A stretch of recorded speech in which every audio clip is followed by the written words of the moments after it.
Good morning. I wish to welcome all of you to the opening session of Plymouth's Fall Annual Town Meeting. It's being held today, Saturday, October 20th at 8 a.m. We are at Plymouth North High School, located on Aubrey Street in Plymouth. Town Clerk Lawrence Pizer has advised me that we now have a quorum of at least 90 elected town meeting members, and I therefore declare that a quorum being present, this Plymouth Fall Town Meeting will come to order at 8 a.m.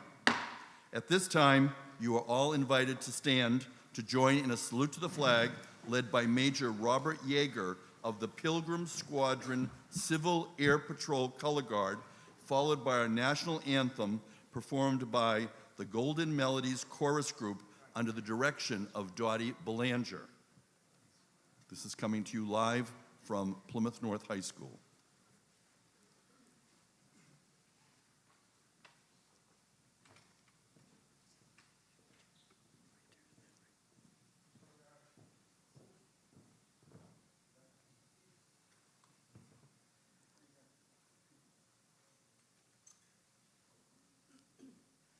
I pledge allegiance to the flag of the United States of America and to the republic for which it stands, one nation, under God, indivisible, with liberty and justice for all.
Our invocation will now be offered by Father Jack Graham of St. Mary's Parish Church of North Plymouth.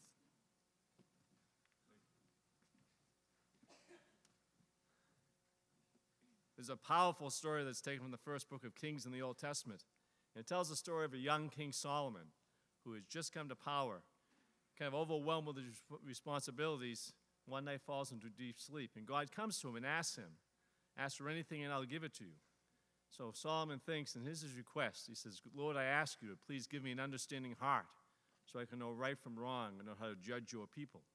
And God comes to him and says, "Because you didn't ask for a long life or riches or for the lives of your enemies, I will now give you the gift of wisdom. I'll make you wiser than anyone who ever lived." So as we gather here today at the beginning of this town meeting, we ask for God's blessing upon all who gather here, that God will give all of you understanding hearts to know what is right and true and good, so that with God's blessing, you may be able to do what is right and good for the people that he puts under your responsibility. So we ask for God's blessing now, and may the Almighty God be with all of you this day and give you the gift of humility and strength and love that you need to be the servants that God calls each and every one of us to be. We make this name of our loving God. Amen. Please be seated.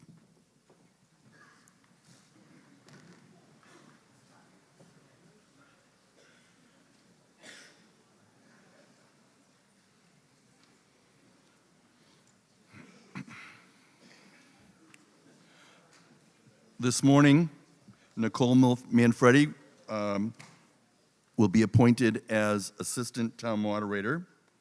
And at this time, Town Clerk Lawrence Pizer will now swear in Assistant Town Moderator Nicole Manfredi and newly elected town meeting members.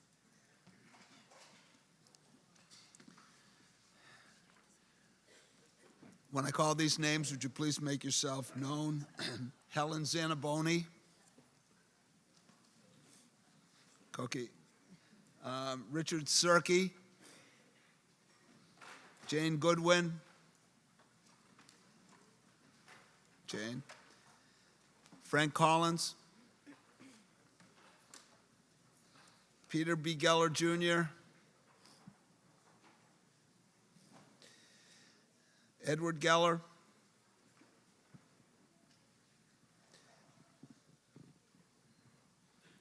J. Randolph Parker Jr. Not here. Virginia Johnson. Jeff LaChance. Jeff? No. Patrick Larrivee. Patrick? Nope. Stephen Roberts. Joseph Truscelli. Joe? Not here. Anne Marie Ross. Anne Marie. Ron Riley. Ron? No. Ron, yes. Ed Russell. Simon Thomas? Simon? No? Okay. To all of you, and to Assistant Moderator Nicole Manfredi, do you solemnly swear that you will faithfully and impartially discharge and perform the duties incumbent upon you as an elected town meeting representative, as Assistant Moderator, in accordance with the bylaws and charter of the town of Plymouth and the laws of the Commonwealth of Massachusetts? Thank you. We welcome Mark Rich of Coltman and Page, who will be serving as town council throughout today's session of town meeting.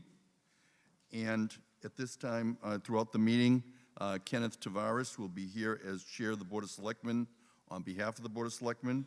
And we now welcome Harry Salerno, chair of the Advisory and Finance Committee, who will deliver his opening remarks. Mr. Salerno.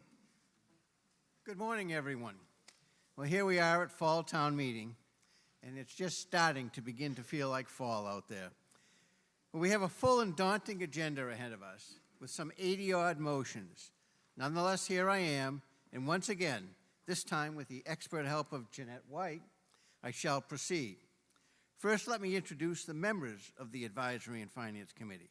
Please stand up and be acknowledged as I introduce you in alphabetical order. Andrew Burgess. Our first Vice Chair, Kevin Canty. Beth Davis. Brian Dunn. Our second Vice Chair, Harry Helm. Roz Jones. Stephen Karam. Ethan Cusman. John Moody. Ashley Shaw. Sheila Sheridan. Mark Sirico. Scott Stevenson. And Evelyn Strong. Thank you all for the work you have done. Our committee, like all those involved in this process, is made up of volunteers pouring their time into the finances and other matters that come before town meeting.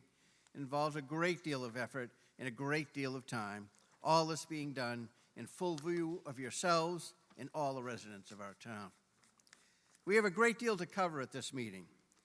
You've all seen the report, supplement, and motions. Please rest assured, we have taken a lot of time and effort to try to form a step-by-step process that will break things down, piece by piece, in order to aid in your decision-making. It will take some time, but hopefully it will be straightforward. Also, a quick note about how FinCom vote works. I've been asked this question in the past. I will be telling you the vote for each motion. The vote will be something like 10-1-2. This means 10 yes, 1 no, and 2 abstain. Also, the chair doesn't vote unless there is a tie. Thus, 10, 1, 2 means 13 votes. So when the chair is added in, the attendance for that meeting was 14. There are 15 members of the committee. Sometimes, in the interest of brevity, I will refer to the page of the report or the supplement where some details may be found. You've all got the report. You know the report. This is the supplement to which I refer. In addition, sometimes I may refer to the spreadsheet. This is the large spreadsheet skillfully put together by the Charter Review Committee. Finally, you may hear mention of bond premiums or even discounts in certain motions. This is merely the difference between the face of the bond and the amount it is actually sold for on the open market. It is simply, in effect, an adjustment of the interest. Mr. Moderator? Thank you, Mr. Salerno. You're reminded that Mass General laws prohibit the use of any tobacco products within the school buildings, the school facilities, school grounds. Keith Larson is the police officer on duty for this session at town meeting. As Mr. Salerno indicated, there are written materials for today's town meeting. When you signed in today, there is a copy of a written motions packet, and I would just like to again remind town meeting members that if you intend to make a substantive or procedural motion and you know in advance, we would need to receive that prior to the day before town meeting, since this was finalized and printed yesterday morning. So for those of you that were contacting me yesterday, you may see that your requests are not in here because we ask that you contact us at least one day prior to town meeting. In addition, there is the corrections to the roll call voting and an Article 20 reference sheet. And so these materials are in addition to the supplement, the book from the Community Preservation Committee, as well as the report and recommendations of the Advisory and Finance Committee. According to our town charter, which is found on the website for the town under the town clerk, Chapter 2, Section 5, Subsection 2, the town clerk keeps a record of the attendance, and pursuant to the next subsection, a representative town meeting member who cannot attend the section shall provide written notice to the town clerk. Anyone wishing to inquire as to reasons given for town meeting absence should check with the town clerk. I would note that there were a number of town meeting members who have been elected who have not been sworn in when Mr. Clerk read the roll, and I would ask that if you have arrived since the swearing in, please see the clerk in order to be sworn in before you take any votes. Pursuant to Chapter 2, Section 10, Subsection 2 of the Charter, representative town meeting members shall notify the town clerk in writing prior to the town meeting session as to any articles giving rise to a financial conflict of interest. I would remind you that any Plymouth resident and taxpayer may speak on any matter. I did receive a request this morning from a taxpayer to speak on a matter. Non-residents may also participate with the consent of town meeting. We are reminded that in addition to those present in the room, we do have a live cable audience. We are being cablecast live from PAC TV. It's requested that if you do wish to speak, that you raise your hand, and once you've been recognized, please use one of the microphones that have been provided. Identify yourself. Town meeting members are encouraged to identify yourself by precinct. Officials are also encouraged to identify yourself. And because each time you get up, there may be different people tuning in from the cable audience, we ask that you identify yourself each time. The members of the Board of Selectmen are seated in the front center row, and the Advisory and Finance Committee members who have been introduced earlier are seated to my right. Those who wish to present on an article are invited to come down to the front prior to the reading of the article, to sit in front of the rows to my left. And if you anticipate you'll be answering questions on articles, we also ask that you move close to a microphone at the start of the article. And if you're called as a speaker on deck, please move to a microphone once your name has been announced. Once again, we'll be using the electronic voting system, and at this time, Nicole Manfredi, Assistant Town Moderator, will now make a few comments about the electronic voting protocol. Nicole Manfredi. Good morning. Just a few points of housekeeping. We have moved the technicians' table to the other side of the auditorium so that they're better able to concentrate on the flow of town meeting. Secondly, our assistant town clerk, Pearl Sears, is here, and she will serve as the go-between for town meeting and the OTI technicians. They will be charged with assigning new clickers in the event that it's necessary to do so. And finally, we ask that after each electronic vote, please check the screen immediately and verify that your vote is correct. And if it's not correct, for whatever reason, stand immediately so that we can either get you a new clicker or resolve whatever the problem may be. Thanks. Thank you, Nicole Manfredi. And please make sure your clickers are on if you leave the room and when you return to the room, since we've had the experience when people have left, particularly for lunch, when you come back, that your clicker may not be on. Again, we've increased the amount of time that you'll have to watch the display. Reminder, you press 1 for yes, 2 for no, or 3 to abstain. And you're also reminded that a vote may be questioned if 7 town meeting members rise to question the vote, and you do not need to be formally recognized in order to rise to question the vote. Just stand up and you'll be counted. Now, if we do any standing votes, town meeting members should remain standing until seated by your teller, and tellers are available throughout the meeting. If you have special needs for which you do not wish to interrupt the meeting, you could speak to a teller who could then communicate to us through the clerk. We ask that all cell phone sounds be turned off, and we also ask that people consider keeping texting to a minimum to avoid distraction to others. Today, our tellers are Pearl Sears, who is the chief teller, also Roxanne Whitbeck, Jennifer Harris, and Thomas Marr. Now, town meeting debate is directed through the moderator, and all main motions and amendments to main motions are to be in writing, and procedural motions, whenever practicable, are to be submitted in writing in advance. And I want to thank all of you who have been submitting your motions prior to town meeting, since we're able to reduce it to writing and distribute it today for your consideration. I would tell you that before every town meeting, there are meetings posted for the Board of Selectmen and the Advisory and Finance Committee, sometimes for School Committee and Planning Board. This morning, the Finance Committee met on a posted meeting. They did change one of the votes that are in the motions packet, so when we come to that, I will let you know. If you wish to accomplish something procedurally during the course of the meeting, we ask that you get up and inquire, and we'll attempt to help you frame a motion that's consistent with past practice or our parliamentary handbook. And our parliamentary handbook is town meeting time.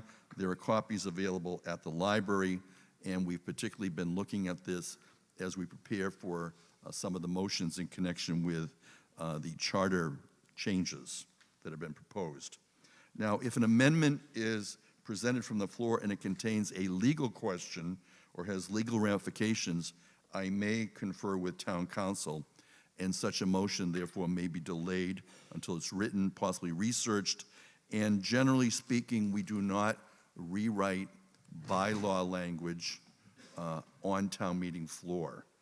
There's been a lot of time, and also really with the charter proposals. These are things that require considerable study and review, so keep in mind for future meetings also that if you have proposed changes, again, thank you for those members who are contacting me well in advance to make rulings on some proposed changes to some of the bylaws that have been proposed for our meeting. The tellers have pencils and cards available for you to reduce your motions to writing. Debate is encouraged. If I'm notified in advance you wish to speak on an article, your name will be added to a list of scheduled speakers. Again, try not to wait till the day before as we try to put together the list for speakers.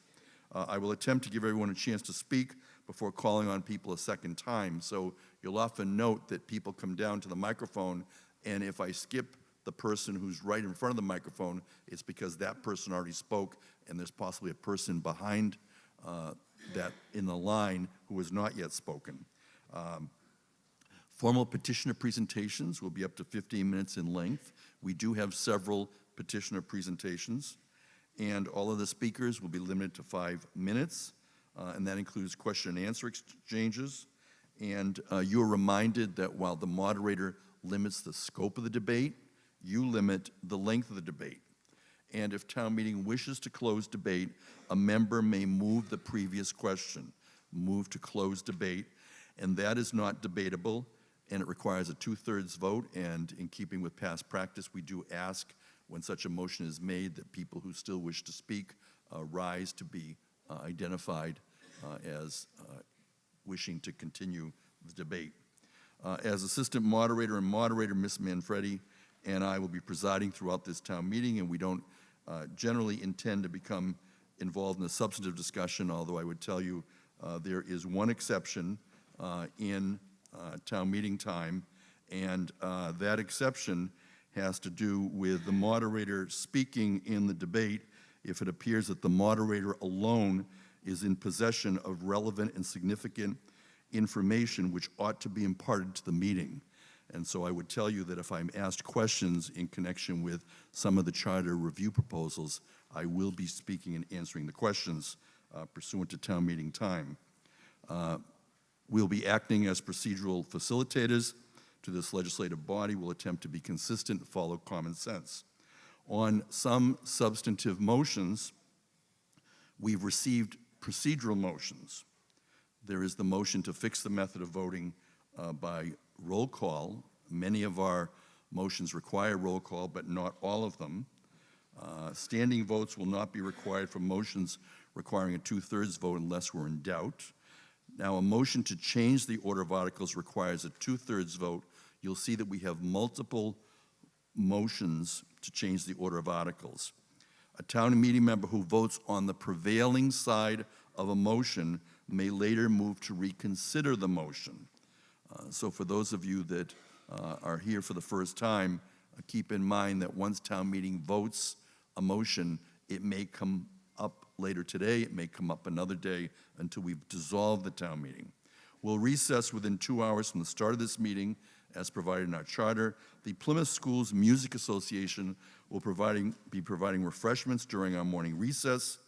And a reminder that the quorum is presumed. We'll reconvene immediately following 15 minutes after the recess. Lunch will be served in the cafeteria at approximately noon, and we'll return promptly and begin after the lunch recess. There are gluten-free items that are available upon request.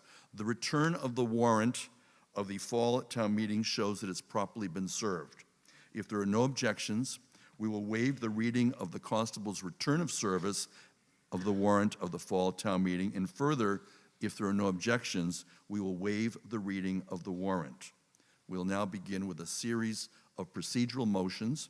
First, Mr. Salerno moves that the adjourned sessions of the fall town meeting be held on the following dates and times at Plymouth North High School.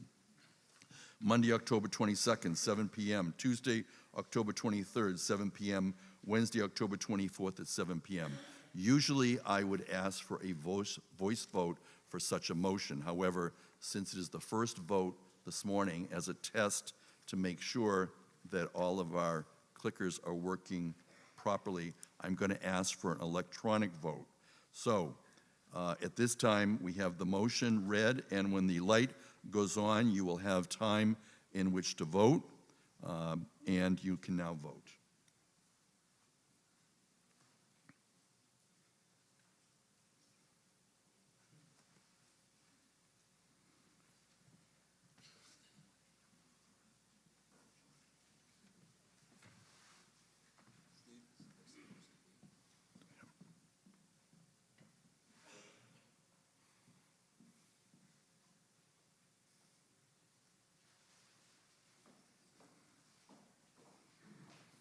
And the voting is completed.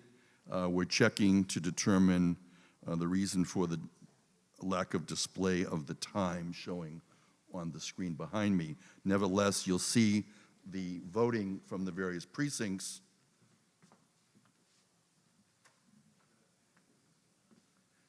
And some town meeting members have asked about the length of time for the display.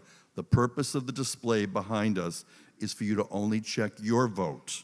If you want to check the vote of other town meeting members or get a record, that is available during the recess, and you can get that from the vendor. So you'll see here again that the votes are being shown through the various precincts, 3 precincts being shown at a time. We have a few people who have abstained, which is shown in the yellow. We have the green. So at this time, 113 voting in favor, 1 in opposition, 2 abstentions. The motion carries. And this would now be the appropriate time for you to get up and rise to a point of order to say that your vote was not shown properly. Yes? Okay. So if you would go up to check to see if your clicker is working properly, and did we get her vote? What is your vote? Yes. Yes, for Pauline. It did not show. It's an additional vote. Okay, so this is how we're going to be doing it at town meeting. So she's going to go up and see if her equipment is not working properly. And Mark Feet from the vendor is here as well to assist. It is now 114 in favor, 1 opposition, and 2 abstentions. Any questions on the voting protocol for electronic voting? If not, we're going to continue. And yes, please come forward to a microphone. This is Plymouth Fall Town Meeting. It's coming to you live from Plymouth North High School. Richard Caproni, town meeting member. The results of the vote. Speak into the microphone, please. Excuse me. The results of the vote, pass, fail, yeses, nos, cannot be seen by the members of the town. It's behind the podium and behind the people. Thank you. Mr. O'Day will help to assist us in displaying that. Thank you. Joel O'Day is the housemaster for the Center for Performing Arts, and he's also available in the back of the room if you do have audiovisual needs. At this time, we're going to continue with the next procedural vote, which is David Peck, Precinct 4, on behalf of the Charter Review Committee, moves to change the order of articles to hear Article 20 before Article 4. Discussion on the motion to change the order. Hearing none, I will call for a vote. We will also do this vote electronically. We will clear the screen from the last vote that was taken on the additional sessions in order now to move to this procedural vote to change the order of the articles. This requires a 2/3 vote, and when the light goes on, you'll begin voting. And please vote, and the light is on.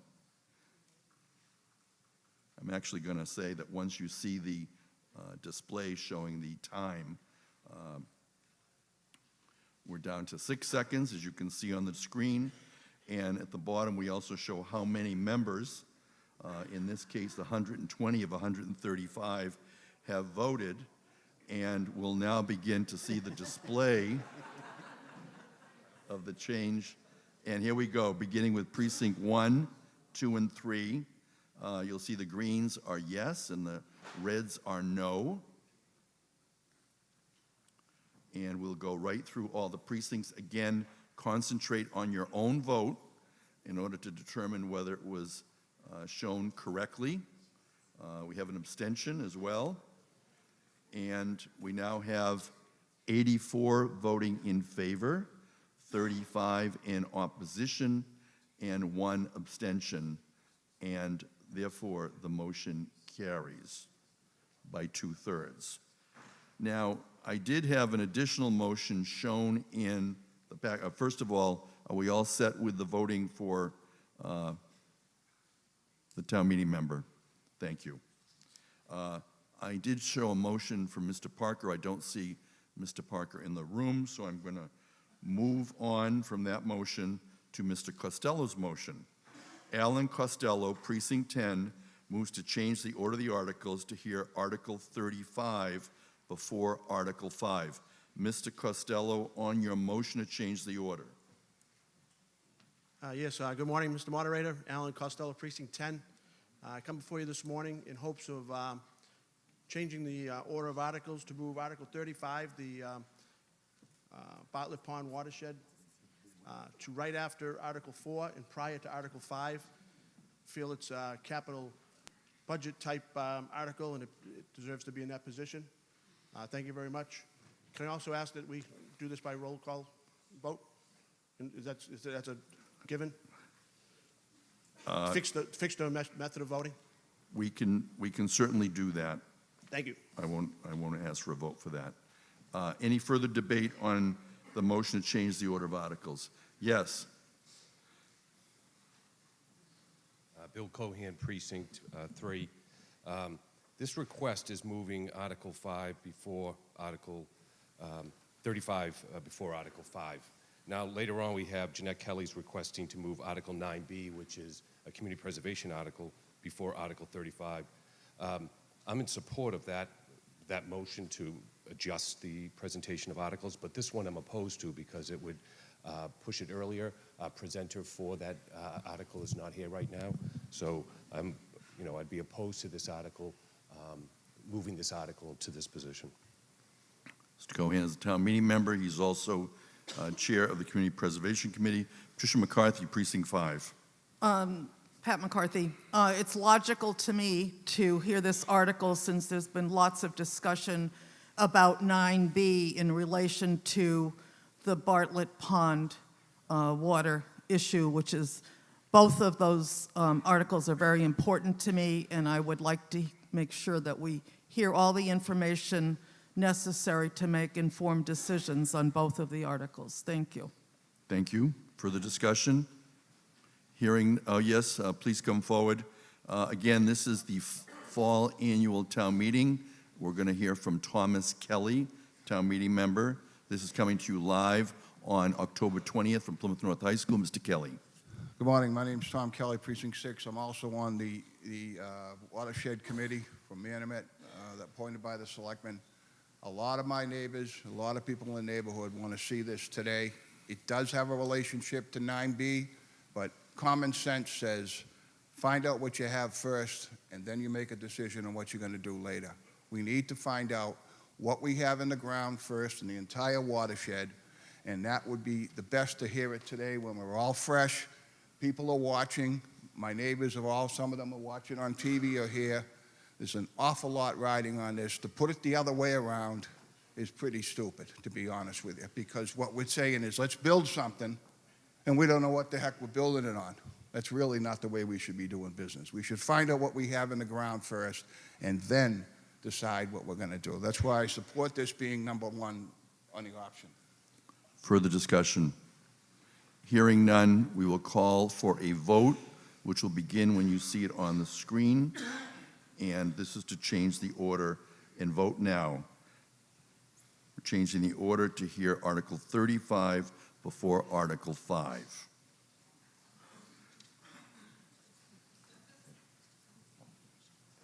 Okay. A few more seconds to vote, and again, 120 members of the 135 voting, and we have the following vote showing by precincts in groups. Please look to see that your vote was properly recorded. Yes, green, red, no, and yellow to abstain.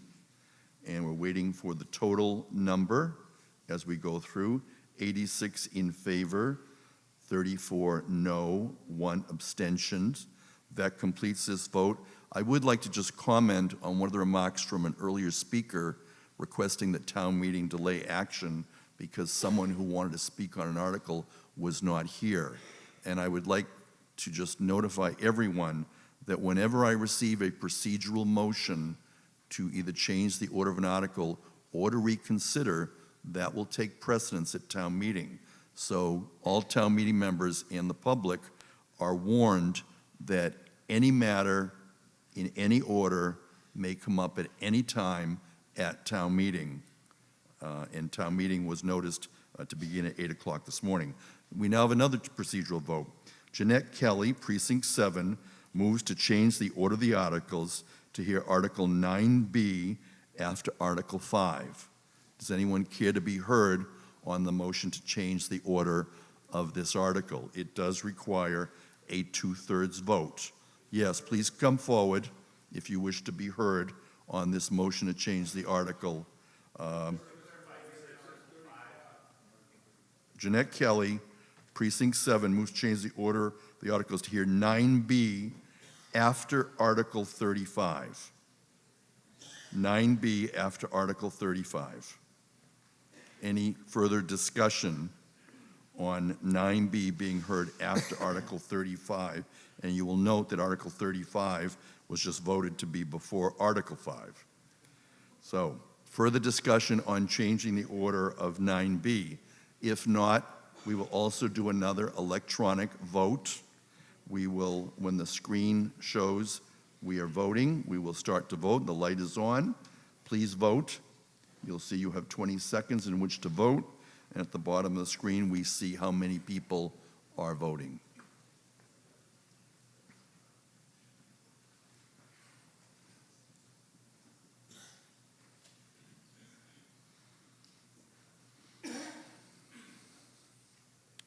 $121 have now voted. I would ask that that one person who has joined us in voting be sure that you have been sworn in, otherwise your vote is not valid.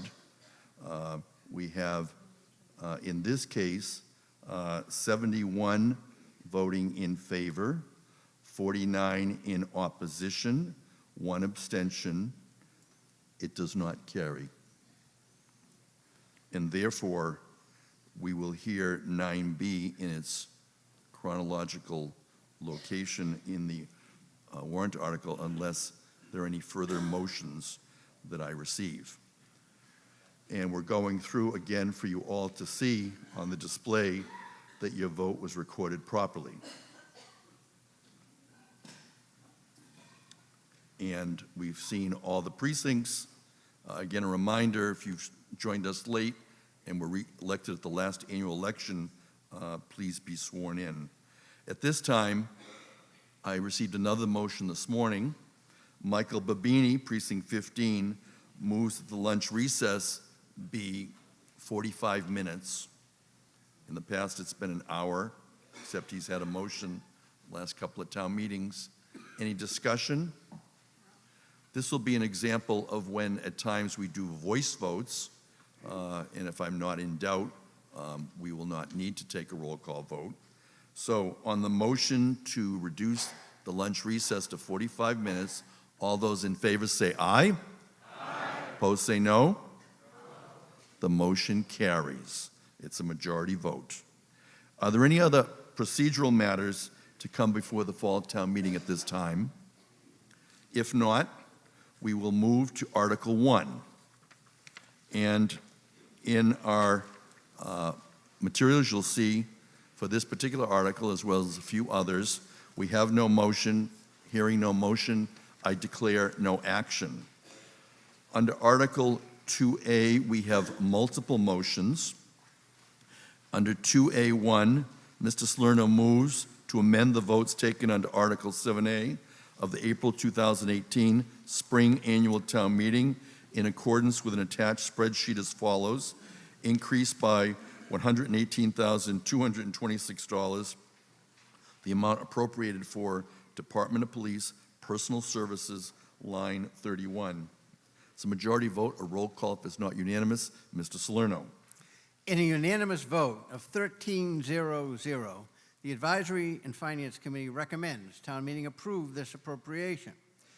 The committee overall felt strongly in agreement with the chief that the staffing levels of the department needs to be raised to the thresholds required by public safety industry standards. For the police department, the 9 uniformed officers, 3 new officers per shift, will get the department to their goal, and in following years, will be able to start decreasing the overtime budget. The staffing of the police and fire departments are not new issues. They have been coming up for years in the budget subcommittee meetings during our spring deliberations. The chief successfully made the case for hiring these officers now rather than waiting for the spring budget deliberations. The timing was necessary in order to have the hiring and training process completed in time for the expected crowds for the 2020 celebration. He indicated that the officers are not hired specifically for this event, but it made sense to do this now rather than wait 6 months until the spring. Thank you. Board of Selectmen are support, and they are support on many of the motions of the Advisory and Finance Committee, and if they are not, you will see that indicated. Richard Caproni, Town Meeting Member. This is Plymouth Town Meeting. It's coming to you live from Plymouth North High School. Mr. Caproni. I guess the first thing I want to say is that the town of Plymouth is blessed with a professional and responsive group of first responders. And we thank you all for what you have done for us over many years. Many of us have specific examples, all right, of successful execution of the duties of all of these first responders. The last thing I wanted to do this morning was speak against hiring these additional officers, both in the police and in the fire department. We are being asked not to approve $60,000 or $400,000, but you're being asked to approve millions and millions of dollars that will be spent over the career span of these additional employees. Do we have the money? The town manager has suggested we need to be frugal. Is energy pilot money going away? Should we be adding this expense right, when the town has serious fiscal challenges? My opinion, as a member of the town meeting, Plymouth is a very safe place to live. 9 additional officers will not make us safer. 2, response time of the fire department is more than satisfactory. Additional personnel are not needed to improve response time by what? 2 minutes, 3 minutes? I'm voting no against the additional personnel for the police and fire department. Patricia McCarthy. Pat McCarthy, Precinct 5. I strongly support both the police department and the fire department personnel. Our needs are not going to go away. They're only increasing. And if most of us have watched or been to the FinCom meetings or the Selectmen meetings and seen these issues fully vetted over many years, not just for this fall town meeting. And we're going to be eventually probably a town of 100,000 people, like it or not, with all of our development, and our size is not going to go away. And our safety and public needs do not go away. And I am a taxpayer. We all have the same tax rate that we pay. And I feel that we deserve the best for our citizens and that we should vote yes on both of these increases. There are 2 different line items, and if you, in your book, the police begins on page 57, and the information that follows with the rationale, which to me is very logical. Thank you. Melissa Arrighi, Town Manager, followed by Nathan Siegel, Precinct 7. Thank you very much. I just wanted to mention that the town manager has suggested that we need to be careful and look at future expenses, and that's something that the finance director and I will both do every single year. But the positions that are before you today are important. You are a growing community. You have a demand for services. We need to improve the numbers in our police and fire department and provide that staffing, as well as some of the other areas that you'll see today. I ask for your support. Nathan Siegel, followed by Wrestling Brewster. Thank you, Nate Siegel, Precinct 7. So I also want to thank the first responders in town for their professional service. I know how difficult it can be in my office job when things are understaffed, so I can only imagine how stressful and difficult it might be for people on the front lines when they're working in an environment that's understaffed. I said in the spring that I think our most basic responsibility as elected officials is to provide for public safety. I don't quite follow the logic of more officers not making us more safe. I think more officers does make us more safe. I actually reached out to the finance director last week or the week before to see if she might be able to pull some numbers that show how the growing population might affect the cost of these new hires. It's, I think, important to remember that part of the rationale is that we're growing. Therefore, the sticker shock of the big number is obviously important and should be considered, but it's not the same number of citizens paying for that large number. It's a growing, we have been growing and we will continue to grow. So therefore, I was just curious. Also, I was curious to the finance director. There were some comments in regards to the fire officers, firefighters, that insurance premiums could go down if the town is able to get a better rating from the insurance companies, and it's possible that those savings might even be greater than the extra costs. So I was just curious if the finance director had any chance to look into that. And we're doing just 2A1 right now Okay. on the Department of Police. Thank you. Anyone care to answer and make any further comments to questions raised by Town Meeting Member Nathan Siegel? Lynn Barrett, Director of Finance, welcome. Thank you, and thank you. I'd like to apologize to Nate Siegel and also Paul Cunningham, two town meeting members who did reach out to me and ask some questions about these numbers. So in general, I'll answer these questions now because it has to do with information coming before you. And it was also asked of me at the preview, the COPC preview meeting, to really look at the cost of the officers for the police department, the cost of the officers for the fire department. So what I did was I looked over the next 5-year period, started in fiscal 20 out to fiscal 24. And these figures that I'm going to be quoting you are based on current contracts that are in existence right now. The contract for police and fire both expired on June 30th, 2018. So they are negotiating successor contracts, but I do not know what any of those salary increases would be for cost of living. But I did include step increases in these numbers because each position would be getting a step increase on an annual basis. Also, these numbers are based on the value of the town as it exists from 2018's tax rate. The overall valuation for the town, for the which we base our tax rate on, is a value of 10.1 billion. So we have seen significant growth in this number in the past number of years. And I do believe, based on the information that was given from the planning department to public safety on the number of housing units that are going to grow in this town, that we will continue to see growth and growth in that value. So these numbers I'm going to give you are really based on all of that information.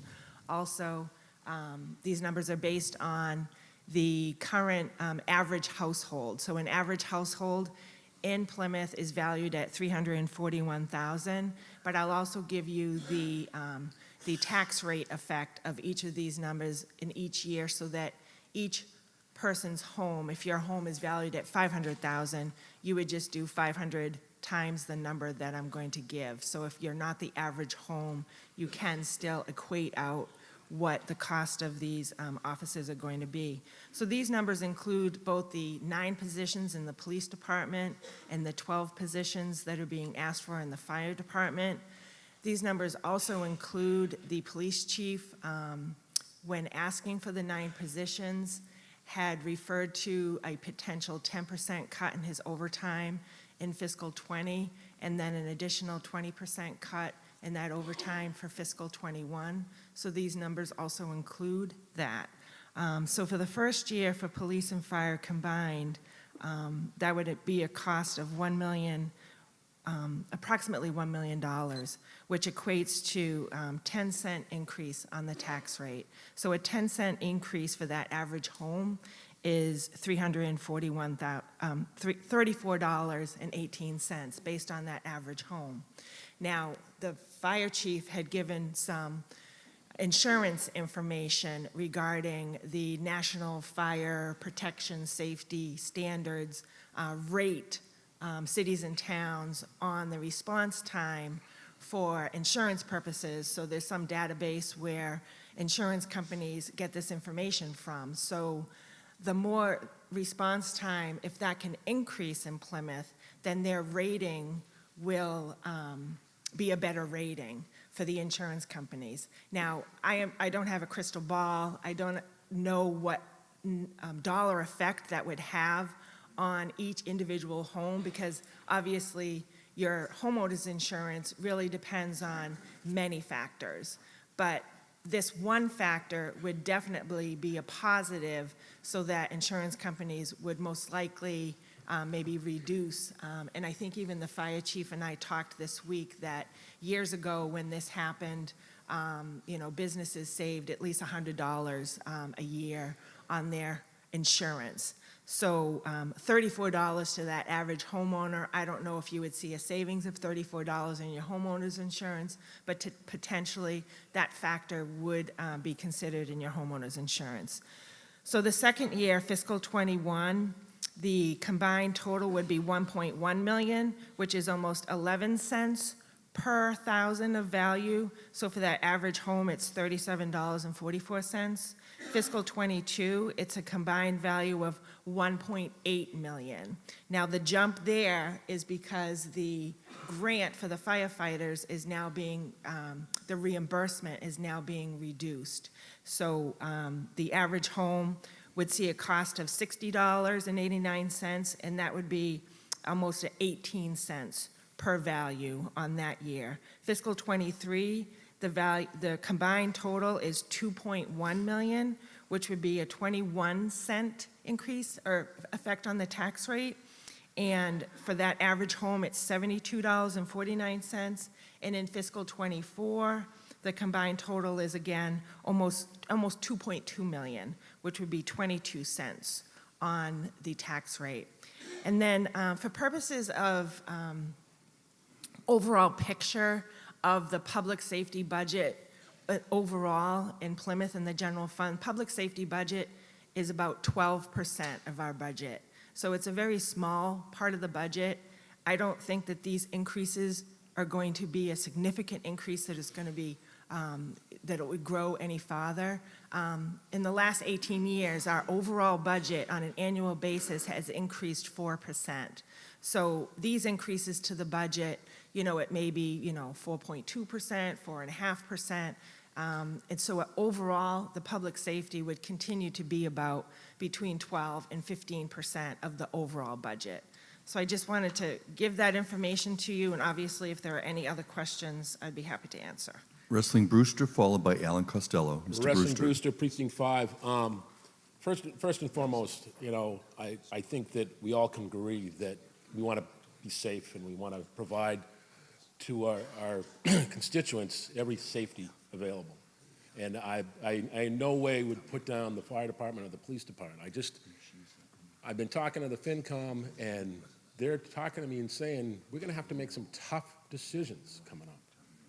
And when we have to make tough decisions, it's economical, and we have to make these decisions. It's not personal. It's not, okay, what we need and what we want. And my first question is, why wasn't the 9 new policemen put in the budget instead of this meeting?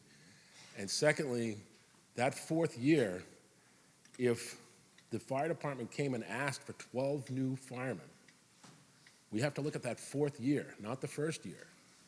And it's just a lot of expense. And I'm just very concerned that we really need to make these tough decisions. Thank you. Alan Costello, followed by Kevin Joyce. Mr. Costello. Yes, Alan Costello, Precinct 10. It's very difficult to come up here and speak against public safety.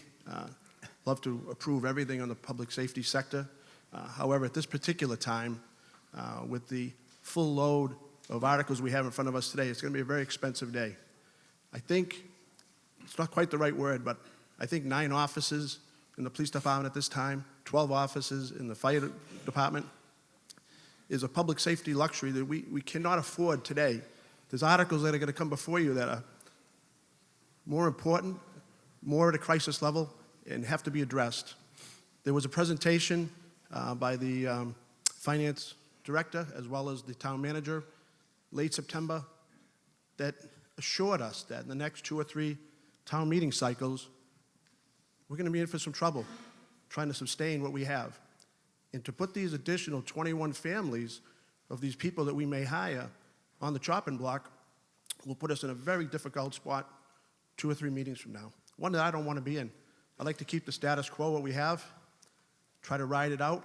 I think the numbers, and I asked at the COPC for 20-year numbers, which I think are, to Mr. Caproni's point, going to be staggering, as you saw on that 5-year markup. They went from 1 million to 2.4 very quickly. This is a huge dollar article, and it has to be addressed as such. It's very attractive at 118 to hire 9 officers, but that's for 3 months, 3 months' time. You have to really protract this out and see what it's going to cost us and our residents, our taxpayers, our neighbors in the future. And it's a difficult decision, but I would urge you to vote no on the public safety personnel at this time. Thank you. Kevin Joyce, followed by Denise McFarland. Kevin Joyce. Kevin Joyce, Precinct 15. Most people who know me probably realize that I'm a very fiscal responsible person, and no one wants to cut the budget more than I do. But in this town, we have 2 very experienced and long in their ranks, so to speak, the fire chief and the chief of police. I have to believe that our ranks are low, and in a time of situation where the federal government's going to give us 3 years of some break here, and then after that, yes, we're going to have to step up. But public safety is something I think we need in this town. Town is growing. I am strongly in favor of approving these 12 firemen and the 9 police officers. Denise McFarland. Thank you. In the article addressing the fire personnel, I'm just curious if that includes, I think we're talking right now Medical. about the police. oh, sorry, I'm new. I don't really. Did you have any comments on the 2A1 police? Okay, sorry. Thank you. I'll call you in a minute. Any further discussion on 2A1 involving the Department of Police? If not, I'll call for a vote. I'll first do a voice vote. No, I'm going to do an electronic vote. I know it's not going to be unanimous. So we'll get ready to take the vote on Article 2A1 when the light goes on and the screen starts to show. Point of order. Hold on. We'll hold off on the vote. Mr. Brewster, please come forward with your point of order. Okay. Again, you have the motion in your packet. So if you look at the motion book, we have a motion to amend under Article 2A1, a motion to amend the votes taken under 7A, and it's to increase by 118,226 the amount appropriated for the Department of Police. Thank you. All right, and now we'll take the vote when the light goes on and the screen shows 20 seconds. Town meeting members are voting. This is coming to you live from Plymouth North High School. We are in our morning session on October 20th. Town meeting members are voting on Article 2A1. We are showing the number of seconds left to vote and the number of town meeting members who are voting. 121 of the 135 elected have voted. We're now showing a display as to the votes. 96 having voted in favor, 24 in opposition, 2 abstentions. The motion carries. We are now continuing with the display, and we have now shown all 15 precincts on the display. Again, if your vote is either not shown or is incorrect, please rise to a point of order. Otherwise, we're going to move on to Article 2A2. Mr. Salerno moves to amend the votes taken under Article 7A of the April 2018 Spring Annual Town Meeting in accordance with the attached spreadsheet as follows. Increase by $470,000 the amount appropriated for Department of Fire. Personal Services, line 34. It's a majority, a roll call if it is not unanimous. Mr. Salerno. In a unanimous vote of 13-0-0, the Advisory and Finance Committee recommends town meeting approve this appropriation. The chief made a compelling case that there is not enough money in the overtime in the budget to provide enough overtime to keep all 7 fire stations open 24/7. The committee overall felt strongly in agreement with the fire chief that the staffing levels of the fire department needs to be raised to the thresholds required by public safety industry standards. Until that is done, the annual budget for overtime must be maintained at a realistic level. The addition of firefighters in the next article will not reduce the need for this overtime, but will prevent the closure of fire stations. Thank you. The Board of Selectmen support. Please come forward. Paul Cunningham from Precinct 8. As I stated at our caucus, the police and fire budgets are the proverbial third rail in local politics, but I'll start with the fact that we're talking about a very professional fire department, many stories of great responses and a record of professionalism in saving lives, including my own family as they responded to my sister-in-law's stroke on the kitchen floor 5 years ago in 8 minutes, 20 minutes to the hospital, the magic injection for stroke victims within an hour, and a helicopter ride to Mass General, and she visited last week. So hopefully this will save a lot of other people who've had their heart attacks coming to the microphone. The SAFER grant for the 12 firemen, they say, is needed due to the 3,400 potential new housing units, which may or may not happen. And the overtime costs are due to increased contractual days off, which requires someone else to get a handle on. We're talking about this because it's multiple millions in costs that extend far into the future and the retirement with the surviving spouses. The total 3 years cost on this SAFER grant for 12 firefighters is $3.322 million, of which Plymouth pays $1,310,000. So when fully staffed, we carry an escalating cost of $1,087,000 annually, rising each year. We'll say for 30 years until you reach 60, so close to $33 million or more. We'll never be able to meet the guidelines of the NFPA people due to the fact we're 130 square miles with a lot of slow winding roads to a town, but we have no building over 35 feet, no triple-decker tenement-type housing like Cambridge or Chelsea, nuclear plants closing. I think we have a wonderful department now with adequate response times, of which we're never going to reduce the overtime, according to the chief, even with these 12 people. This will make not one dent in the overtime $1.6 million budget. And so I would, having 4 new firemen last year, I would recommend against this, quote, deal. Paul Neville, followed by Karen Bukes. We're debating Article 2A2. My name is Peter Neville. My twin brother's name is Paul. I'm in Precinct 10. Welcome, Peter. Thank you very much, Mr. Moderator. I rise this morning because I feel like I'm listening to a Descartesian argument about how many angels can dance on the head of a pin, and I'm not smart enough really to follow it. It's kind of meat and potatoes. Can we afford to spend more money for things like overtime, which is a management issue as far as I'm concerned? But I'm not the brightest light bulb. It's an affordability, and I know that in the 36 articles ahead of us, we have some maintenance costs that just have to be taken care of. And having attended some other forums, I understand that there's a lot of maintenance issues that haven't come before this group today because there's a desire to spend more money for new positions and to take care of some things that were missed in the spring budget. So I'm categorically against spending more money for new positions and overtime until we take care of the expenses that we've committed to, maintaining buildings and being accountable for the failures in some of those buildings or those services and paying for them. So I guess it comes down to affordability. And the 135 people here are going to vote to spend money for the 55,000, 60,000 people in this town that pay taxes. And I, for one, can't justify a vote that is for more money for police and fire. I'm perfectly happy with the public safety in this town, and I would suggest that perhaps there's a risk we can manage without putting dollars into more people. And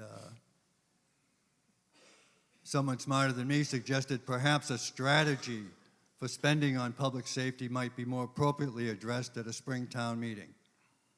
And I would concur with that. I think we need a 5-year or a 10-year plan on public safety.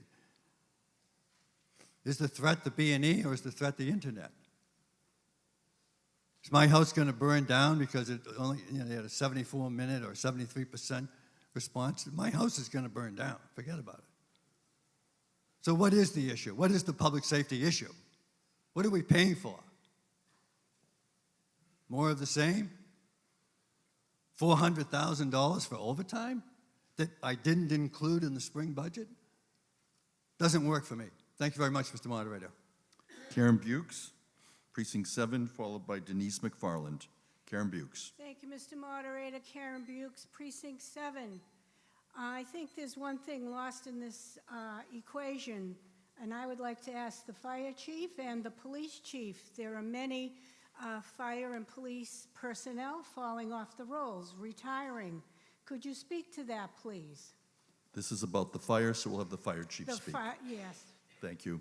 Chief Bradley, this is Plymouth's Fall Town Meeting. It's coming to you live on October 20th from Plymouth North High School. Chief Bradley on Article 2A2. Good morning, Chief Bradley. I had two of my firefighters come in this week and tender their resignations for retirement. One of them, he wasn't at the age, he wasn't ready to go yet, but physically he wasn't able to continue on, and other ones pursuing other avenues. On top of that, there are 6 that will hit their 80% this year coming up, and then another 7 or 8 will hit it in the next couple of years coming up. Myself, I will hit mandatory April of 2020 by law. Denise McFarland, resident, welcome. Thank you. Sorry for the confusion. There was discussion on both of the articles, so I got confused. Anyways, Ms. Bukes asked my question, so thank you. I pass. Thank you. Further discussion on Article 2A2. It's a majority and a roll call if it is not unanimous. We'll also do an electronic vote for this. And if there are no further question or discussion, we'll now begin with the voting on 2A2. When the light goes on and the display shows, you have 20 seconds. We're voting, and you'll see that we have 135 elected town meeting members. The screen shows the number of members voting. Currently 120 of the 135, now 121 and 122, 123. A reminder to be sworn in if you've arrived late and were elected in the last election. We're now going to have a display of the vote. You'll see it on the screen. Please check your vote to see that it's recorded properly. 92 voting in favor, 30 in opposition, 1 abstention. The motion under Article 2A2 does pass, and it is carried. It is more than a majority vote, and we've shown all of the precincts, and now, therefore, we move to Article 2A3. Mr. Salerno moves to amend the votes taken under Article 7A of the April 2018 Spring Annual Town Meeting in accordance with the attached spreadsheet, increased by an additional $69,986, the amount appropriated for Department of Fire, Personal Services, line 34, increased by $60,000, the amount appropriated Department of Fire, Department Equipment, line 36. Again, a majority to roll call. Mr. Salerno. The Advisory Finance Committee, in a unanimous vote of 13-0-0, recommends town meeting approve these appropriations.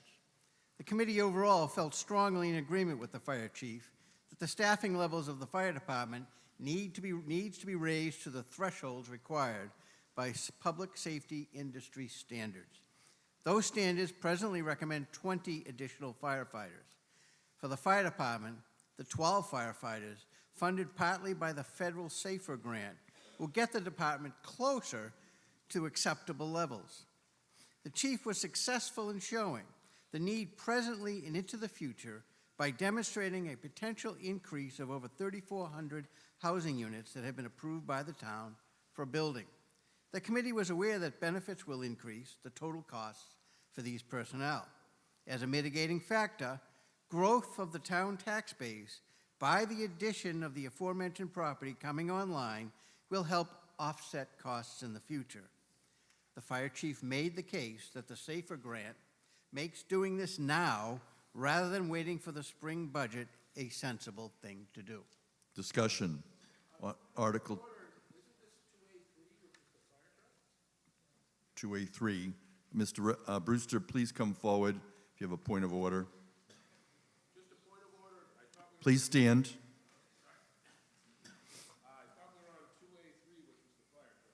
We're on 2A3, that is correct. No. Mr. Brewster, if you have more questions, you can come forward to the microphone. Otherwise, Alan Costello on 2A3. Okay, Alan Costello, Precinct 10. Just for clarification, the article we just voted on was just overtime, solely overtime on the present budget. Is that correct? Mr. Salerno? That is correct. Okay, so the article before us at this time is the SAFER grant, which is the 12 firemen and the additional equipment for a 3-year period? Mr. Salerno? That is correct. Okay. At this time, Mr. Moderator, and I beg your forgiveness, am I able at this time to add an amendment to this that requires that town meeting visits this, the 3-year sunset clause, the length of the grant? Or would I have to put that in the form of writing? At this time, I'm not going to accept that without, and again, I can't accept that. So when the 3-year grant expires, what will happen with the 12 personnel? Anyone care to respond to the question regarding Mr. Costello's comments? Melissa Origi, Town Manager. There is no limit on this grant. This grant isn't like grants in the past where the town must commit to keeping firefighters on. However, we would build it into the budget. So our intention would be to keep that staffing level, and it's a budget that town meeting would approve, as they do always. So there's no limit in the grant monetarily or time? So It's for they 3 stop years. paying after 3 years, is that correct? That's correct. Okay, so in the 4th year, the whole nut comes on to the town. The whole amount for Okay. all the firefighting staff would be And in at our that budget. time, we can address the budget, but we would not be able to carve out the SAFER grant personnel at that time. They roll into the Town full-time meeting personnel. cannot carve out personnel. That's correct. You can just cut the budget amount. Okay, thank you very much. And again, I think Town Manager explained it. The reason I can't accept the motion is it can implicate collective bargaining agreements, which we don't handle, and it can also affect future appropriations, which would come back to town meeting. at Well, a what drove future my town question meeting. was during the caucus season, it was mentioned that it had a lifespan of 3 years and it could be revisited. But now I'm being told it cannot be revisited by town meeting solely. It has to be done in a budgetary Yes. fashion. Thank you very much. Further discussion? Hearing none, call for a vote on Article 2A3. I will first do a voice vote. All those in favor say aye. Opposed say no. We'll now have an electronic vote. And we're voting on 2A3. When the light goes on, please start voting. And you'll see that town meeting members are voting using their electronic devices in order to record the vote. Following the completion of the 20-second voting period, we will then proceed to have a display of the votes. And voting has now concluded on Article 2A3. We're showing the first 3 precincts, the green showing yes, the red showing no. We're showing groups of precincts 3 at a time. 89 having voted in favor, 31 in opposition, and 1 abstention. The motion carries. And that is on Article 2A3. And we will now be moving forward. We're completing the display of all the precincts. Article 2A4 Mr. Salerno moves to amend the votes taken. Okay. Kevin Lynch, precinct, what is your precinct, Mr. Lynch? 13. And Mr. Lynch, what is your vote? No. Your vote is no. I see it's recorded as a yes. That will then change the final vote to 88, having voted in favor, 32 in opposition, 1 abstentions. Thank you, Mr. Lynch. Any further questions? We'll move on to Article 2A4. Mr. Salerno moves to amend the votes taken under Article 7A of the April 2018 Spring Annual Town Meeting in accordance with the attached spreadsheet as follows. And I'm not going to read the entire spreadsheet. You have it printed in your book. I also have a motion to amend. We'll first hear from Mr. Salerno on the main motion. Mr. Salerno. In a series of votes listed in the spreadsheet on page 6 of the report and recommendations, the committee recommends approval of these appropriations. The committee had considerable trepidation about all these spending items being added outside the budget process. However, after listening and discussing these items, the votes were in the affirmative. The votes are listed by line item on page 6 of the report. Mr. Moderator? Thank you. And for the record, I will enter the motion to amend lines 42 and 43. Mr. Tavares moves to amend the motion made under Article 2A4 as follows. Increase by an additional $132,270 the amount appropriated for Department of Public Works. Personal Services line 42 for a total of $159,886, and you have the rest of the text. Also increased by an additional $75,500 the amount appropriated for Department of Public Works. Other expenses line 43. It's a majority and a roll call. Would anyone care to speak on behalf of the motion to amend by the Board of Selectmen? Melissa Arrighi, Town Manager, on behalf of the Board of Selectmen. Thank you. This town meeting will recall that over a couple years, we tried to create a facilities manager position. That passed, and we hired our first facilities manager to maintain and oversee over 30 public buildings that you own. Wayne Walkden is that facilities manager, and he is here with us today. Wayne has an extensive background in maintaining municipal buildings. And one of the first things that we asked him to do was to take a look at what our needs are. In addition, this town meeting approved that we review all our public buildings in a very similar way to what the schools have done. What became apparent was no surprise, but very quickly Wayne started to see a real lack of maintenance and long-term planning due to staffing. There just isn't staffing in our facilities management area. So he came before us and myself, the finance director, and the DPW director with a request for an organization of his division, including a number of positions. Now, we knew that we could not come here and fund all of those, but we did know that we could try and phase in an increase to that division so that we were in a position, like the schools, to have adequate staffing in that area to care for all those buildings. And that's what you see before you this evening is the selectmen and my commitment to putting in the resources that are necessary to maintain all the finances and all the structures and all the HVAC and all the equipment at each one of those municipally owned buildings. Thank you. Thank you. So as we move forward in the discussion, we can debate both the motion to amend as well as the main motion. However, when there is a motion to close debate, we will first take up the motion to amend. Betsy Hall, followed by Michael Hanlon. We're debating Article 2A4. Good morning, Betsy Hall, Precinct 12, through you, Mr. Moderator. It's hard for me to use the word horrified, but I have to use that word. When Mr. Watkins came to the Committee of Precinct Chairs last meeting and began to describe in what desperate need we are for maintenance facilities in this town. We need to maintain our buildings. Now, I know we'll be discussing Article 5 later, But I remember hearing at a Committee of Precinct Chairs meeting that much of the expense, or a good deal of the expense for the new library roof is due to the fact that the walls and ceilings are damaged by the roof leaking. And so we're not just repairing a roof. We're not just repairing an HVAC system, which our book says. We're also repairing walls and ceilings and mold and all kinds of damage.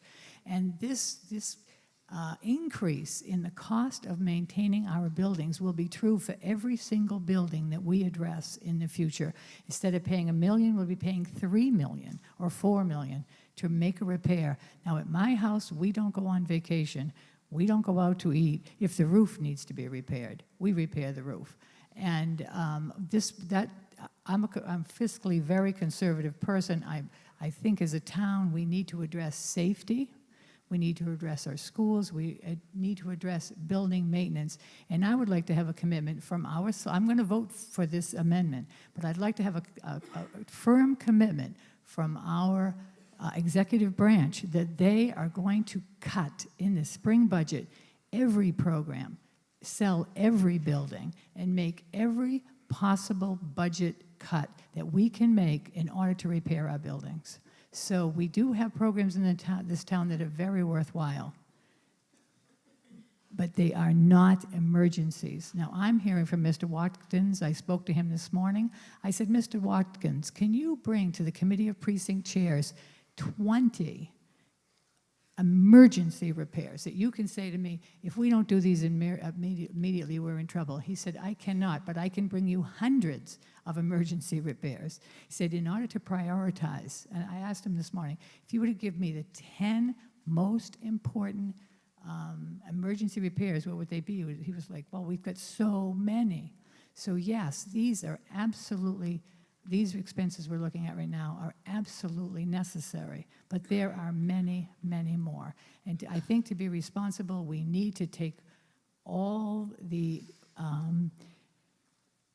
actions that we can take in spring budget to reduce the budget in ways that allow us to make these repairs without increasing people's taxes dramatically. But however we do it, these repairs need to be made, and they need to be made immediately. And we need to support our facilities manager in every way that we can. Otherwise, we're going to be spending an enormous amount more money than we need to be spending if we make these repairs immediately. Thank you very much. Michael Hanlon, followed by Harry Salerno. Mr. Hanlon. Michael Hanlon, Precinct 15. Someone showed me a video from social media a couple of days ago showing this massive leak in the main fire station during a rainstorm.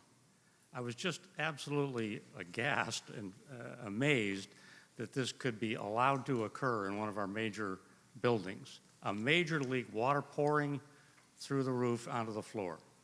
That's just a symbol of the state of our building infrastructure in Plymouth. We need to support the Public Works Department and appropriate this money to do these things, make these repairs. And this is not a one-time deal. This is going to be multiple expenditures over many years going forward. So I hope you will support this amendment and add this money back into this original request. Harry Salerno, followed by Stephen Leiden. Mr. Salerno. Speaking to the amendment, in a unanimous vote of 0-13-0, the Advisory and Finance Committee recommends town meeting not approve these items. These new positions were presented to the committee without any significant backup. While the committee recognizes the pressing need for improving the maintenance of the town's property, it seems this needs to be done as part of a coherent plan. No such plan has been presented to our committee nor to this body. In addition, this expenditure is more properly made as part of the entire budget process in the spring, when expenditures are viewed as part of a whole. Then the difficult trade-offs and decisions can be made. The budget subcommittees can look at possible ways to help pay for it through other areas of the budget, as well as to inquire as to such matters as contract maintenance versus employees. These are not one-time spending decisions. These are long-term commitments. Making the decision now merely adds this expenditure to the budget baseline without any consideration of how it fits into overall town spending decisions. Thank you. Stephen Lyden, followed by Donald Williams. Mr. Lyden. Steve Lyden, Precinct 12. I have a question for the Utilities Director. Wasn't there a study done approximately 4 years ago and noting all the deficiencies in our buildings? Wayne Watkton is the Facilities Manager.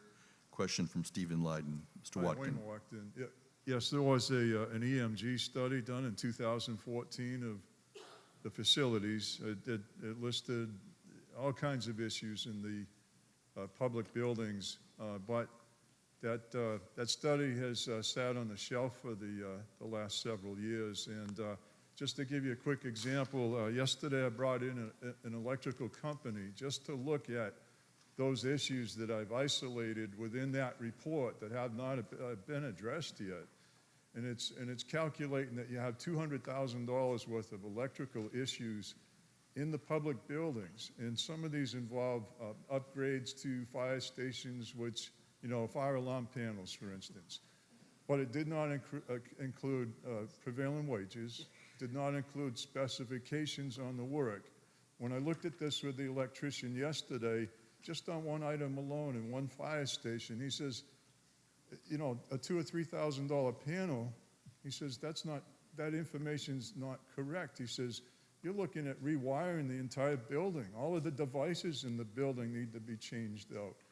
He says, you're talking, many more thousands of dollars per item on those items that were identified within the EMG study. So I don't want to lay too much on you right now, but I can easily calculate $400,000 in repairs and well beyond that just in electrical. So we've gone from 1.2 to over $3 million on a roof because we had no one that would be to oversee our facilities. And I think your job right now, since you've been here such a short time, all you're doing is fighting fires. And I think we need to give you the support. And unfortunately, the amount of money it's going to be, to fix our facility, or it's going to cost us 3 times as much later on. And I can get a leak in my roof tonight that I thought my roof was fine. So, leaks in roofs can happen anytime. But I support this. Thank you. Donald Williams, followed by Kenneth Tavares. Mr. Williams. I think the library roof situation is a wake-up call. That didn't happen overnight with 1 leak, 2 leaks, all the leaks at the same time. An ounce of prevention is worth a pound of cure. I don't think that we can afford to wait because the costs go up for these repairs. I think preventative maintenance is a good way to go. The town owns a lot of buildings. There's a lot of money at stake here, not just the money that's being asked for here. Thank you. Everett Malagudi, after Kenneth Tavares. Mr. Tavares. Good morning. Thank you, Mr. Moderator. Mr. Watkton, as soon as he got here, has made a very convincing case that we need to get started, and to wait until the spring is too late. He has done a great deal of analysis. He has been very convincing in the repairs that have to be made. Also, as a community, we've talked about this for a long time. We're not maintaining our buildings. We're letting things go too far. You and the Board of Selectmen and the town management and its wisdom hired him to come on board. He's here. He's ready to work. I'd rather have him out there getting a team in place than to wait around and start this in the spring. He's ready to go. Let's get him out of his office and directing the crews that need to do the work and make the analysis that the repairs will come from. Thank you. Everett Malagudi, followed by David Peck. Everett Malagudi, Precinct 1. Well, I appreciate the Finance Committee's objective at trying to curtail spending, which is sometimes hard to do. I have to say that I disagree with them on this issue. While the expenditures are in the hundreds of thousands for the entire request for that, I think these are direly needed in the town. As one instance that we heard during the presentations, that Mr. Watkton actually looked at the HVAC for our new $35+ million town hall and found that the actual need was replacement of filters. And no one did that, and that was a huge energy saving that actually took just by replacing the filters, which no one thought to actually do. There's multiple issues in this town that need to be looked at through the buildings, through either efficiencies that this department will help with cutting the contracted services for HVAC, electricians, and everything else, but it will also make the buildings more sustainable into the future so that we don't have to pay an arm and a leg for repairs like we're doing with the library roof. I appreciate any measure for cost saving, and I think with the expenditure today, it'll provide long-term benefits for cost saving into the future. Thank you. Dave, I have a procedural motion. Mr. Peck, if we could hold off. Please come forward with your procedural motion. Please come forward to the microphone. This is Plymouth's Fall Town Meeting. It's coming to you live from Plymouth North High School. We are currently debating motion to amend and a main motion on Article 2A4. Yes, Brendan identify Brady, yourself. Precinct 10. Move to question. It's a motion to close debate. There is no further discussion on the motion to close debate. However, I'd like people to rise if you still wish to be heard in connection with this debate on the motion to amend. Thank you. I will now take first a voice vote on whether to close debate on the motion to amend. All those in favor say aye. Aye. Opposed say no. No. I think it did not pass, but I'm going to do an electronic vote. So this is an electronic vote on whether to close debate on the motion to amend under 2A4. You'll be voting on whether to close debate. Now voting on whether to close debate. It requires a 2/3 vote on whether to close debate on the motion to amend under 2A4. We have town meeting members voting. We have 135 elected. We have 121 who have voted. And now you'll be seeing on the screen the results of the vote to close debate, which requires a 2/3 vote. We're showing the precincts as they voted. 66 in favor, 56 in opposition, 0 abstentions. The motion does not carry. Once we complete the display of the screens, we'll move to David Peck, followed by Dale Weber, debating Article 2A4, and we've completed. Mr. Peck, please continue. David Peck, Precinct 4, but also Chairman of the Building Committee. I certainly endorse the corrective maintenance that Mr. Watkins recommending, but I want to speak to the personnel that he's also recommending. And that is especially the HVAC technician. Our new building codes, so therefore our town hall, our 2 new schools, have very sophisticated control system which are required by building code. So every new building that the building committee delivers to the town includes training on the computerized controls that are required now by code. We own the training, we own the systems, we own the training, but we do not have the people to train to run things. So if anybody's spent a lot of time in town hall with the lights flickering on and off or the temperatures and so on, there's nothing wrong with the systems. It's a matter of controlling on the computer. The schools have such personnel who get trained. Wayne is recommending having personnel who are trained and therefore can make those adjustments where we don't have to bring in outside people to even change things within an hour or within a few hours because the controls are there, but we need the personnel to do it. So I'm speaking not only to support the recommended facility things. Actually, I'm going to add a second point. My career was at Children's Hospital in Boston. There are recommendations for minimum numbers of maintenance of buildings that you need, any institution, any town needs to invest 2.5% to 4% of the replacement value of your buildings to maintain them. So 2.5% to 4%. We have our 32 buildings. I have not done the exact calculation, but what it means is you have a certain minimum amount of investment which you need to make every year to maintain your roofs and windows and systems. So again, I'm in support. My guess is my building committee would be as well. I'm speaking as on my own, but it's important to support this article and this amendment. Dale Weber, followed by Peter Neville. Mr. Weber. Thank you, Mr. Moderator. Dale Weber, Precinct 3. I'd like to just spend a couple of minutes going back 2 years ago when I appealed before you to not fund the position of facilities manager, which was successful at that time, and we turned it down.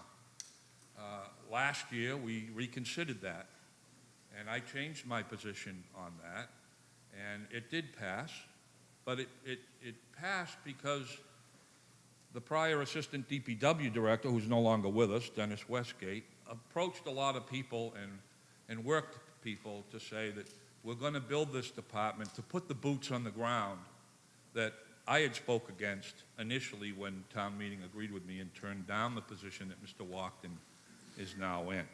Well, Mr. Walkden's been here about 8 months, and he's done his assessments, and he brings up very valid points. But the proposal before you today, I actually support what the Finance Committee has done on this and Mr. Salerno's comments. This is an extra $200,000 that's being amended here on town meeting floor. Mr. Tavares' motion is the first time we've heard of this. So to me, we're putting the cart before the horse again, and this proposal of Mr. Walkden's does little to put boots on the ground, to address the leaking roof that Mr. Hanlon spoke about. What it does do is it creates a second layer of management. Mr. Walkden is the top level of management, brand new to the position, a position we never had. Been here 7 months. Mr. Walkden's appropriation recommendation is for an operations manager, not someone that's going to go out and turn wrenches or patch holes in roofs. What I'm saying is we are still going to be left with the 3 maintenance craftsmen that we currently have and a building maintenance craftsman apprentice. And if you fund this, there will be a request and a solicitation for an HVAC technician. Keep in mind that HVAC technician will be paid the current scale of the building maintenance craftsman, which is between $26 and $30 an hour, depending upon the wage scale.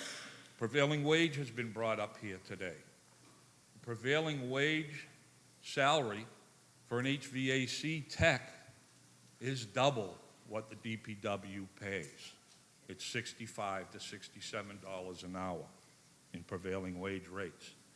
It will be difficult for the DPW to attract an HVAC technician in today's economy and in today's building market. So I'm voting against this because, number one, it's a $200,000 appropriation made through an amendment additionally. Number two, it does little to approve more boots on the ground and more personnel. And it further highlights the fact that the town does not pay its employees to comparable communities' standards. It really magnifies that. And I think we'll find that out when we go to advertise for an HVAC technician, if you approve this article, paying $25 an hour when the industry and the prevailing wage rates pay triple that amount of money. So bottom line, I'll leave it with you again as I did 2 years ago. The DPW staffing level today is at 13 people less than we had on staff as frontline workers 20 years ago. We have not kept up with the infrastructure of the DPW in all its functions: road repair, water service, building maintenance. We have not done that because we budget for the fiscal conservative approach that this body takes. And we're behind the 8 ball. 30 So the bottom seconds. line- Thank you, Mr. Moderator. So the bottom line is we are so far behind that I don't know how we're going to catch up without a change in our conservatism at this meeting process. We are so far behind, and this motion today does little to address that. Thank you very much. Peter Neville, followed by Alan Costello. Mr. Neville. Thank you, Mr. Moderator. I'm Precinct 10 town meeting member, and I'm concur with the chairperson of the FinCom committee that this is too late for this body to make an informed decision on, and I'd like to see more money spent just on the repairs. And the operations, new operations director maybe should take it the next step and make recommendations for how things can get fixed going forward with third-party contracts, or maybe there's some redundancy in the $200 million that we decided the March town meeting. If there are people on the school department side that have the skills to take care of what we need on the, shall I say, town side, is there a town and gown separation? You know, why aren't we reaching across that aisle and using those resources? The comment about the roof at the library, it's 27 years old. Anybody that's got a house and has a 27-year-old roof knows there's a bill that has to be paid. That seems like a no-brainer. Why we are paying for a repair to an air conditioning system in the Council on Aging seems to me that there's some culpability there that I would like the selectman or the town manager to speak to, how we're recovering some of that from the breach of contract with the contractor or with the insurance company. So I'm going to vote no on this amendment. Thank you. Alan Costello, followed by Richard Caproni. Alan Costello, Precinct 10. And I want everyone to hold on a little bit. I'm going to be pushing yes for this in its entirety. All of the articles that are related to maintenance, I want to open the checkbook, let this gentleman or let this department have it, and get these buildings back up to snuff, or at least work that way. To the Finance Committee, with all due respect, I think they missed the boat on this a little bit. I think that on 2 points, the articles that you're going to see before you in the next session, maybe after lunch, the library roof, the Water Street sewer plant, the Council of Aging that Mr. Neville just referred to, the chiller at Memorial Hall, those articles alone, the dollar value, if you do it correctly, is over $10 million of lack of maintenance, lack of oversight when some of these things were constructed. We can justify this request by the the facilities manager on today's town meeting alone. Never mind going back. The second point that the Finance Committee makes is that this is not the time. Bring it up in the spring. Well, if that rationale was used for the police, we'd be talking about the police in the spring, the 9 officers. But it was important enough to talk about it now, so we did it. And that's fine. The video that Mr. Hanlon referred to, circulating around town, if you had an opportunity to see it, and I know a lot of people did, it's borderline criminal. It's embarrassing. It's irresponsible that we let the water run into our main fire station, and there's no mention of it today to fix that roof. It's not even on the priority list. Yet we're hiring people and equipment. But to make a long story short, the maintenance is being pushed under the rug on that building. And rest assured, you'll see a roof line item next meeting for an excess of $1 million.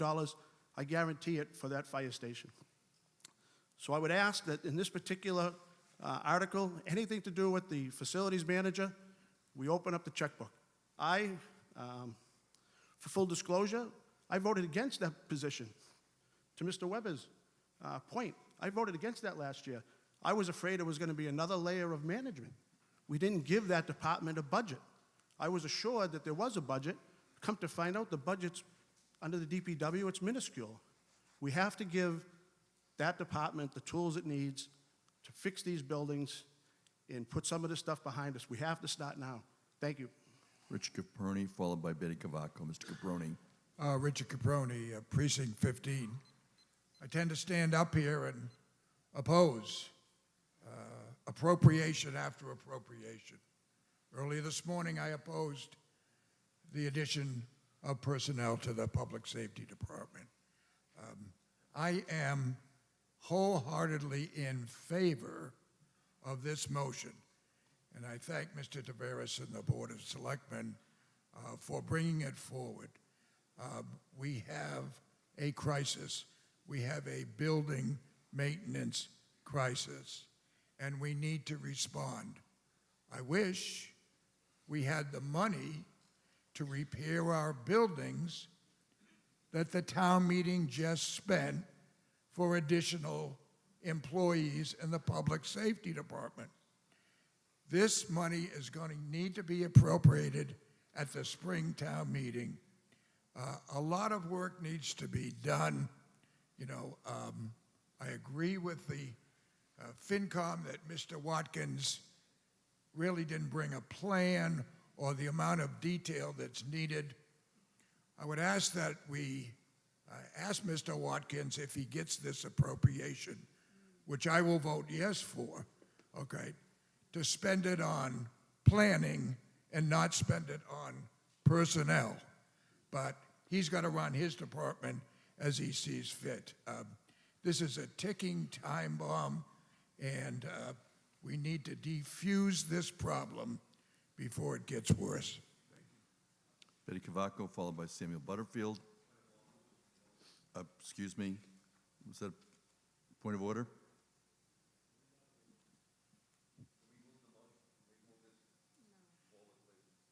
Are you making a motion to close debate? Thank you. Kevin Joyce moves to close debate. It is not debatable. Anyone who cares to be heard, just stand to be recognized. At this time, we will now take a voice vote on whether to close debate.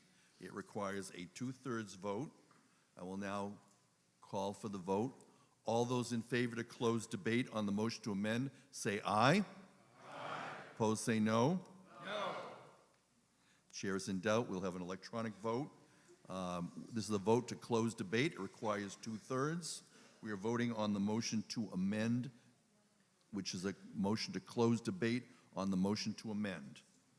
If you have your clicker and you can begin clicking, it's to close debate. Requires a 2/3 vote of the members. We're now voting. We're completing the time of the vote, and you'll see that 116 of our 117 have voted, and we will now have the display on whether to close debate. Green is yes, red is no. 78 having voted in favor, 39 in opposition. Yes. You voted no. And does his not show on here?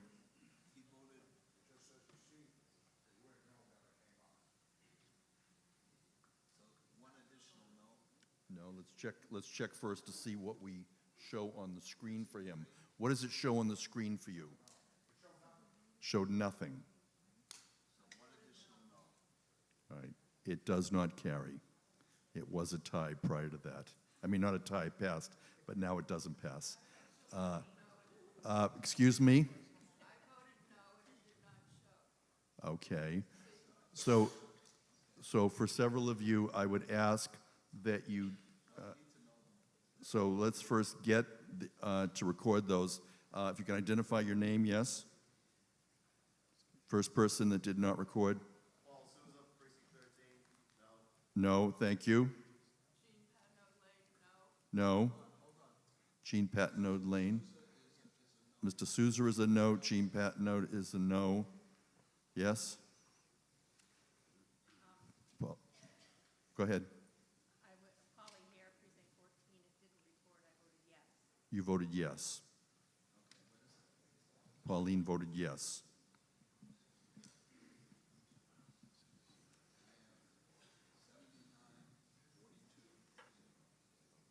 '79 having voted in favor, 42 in opposition, 0 abstentions. The motion does not carry. Betty Cavaco. Good morning, everyone, and thank you, Mr. Moderator, for this opportunity. I'd like to make a point to Mr. Neville's discussion regarding consolidation. We actually have met with the school committee. We will be moving forward with consolidation, but we cannot move forward consolidating without the proper staff to combine. I had direct conversations with Dr. Maestas. We cannot bring 34 buildings over to the school department and tax their workforce without bringing forward our own workforce as well. So I just wanted to clear up that point.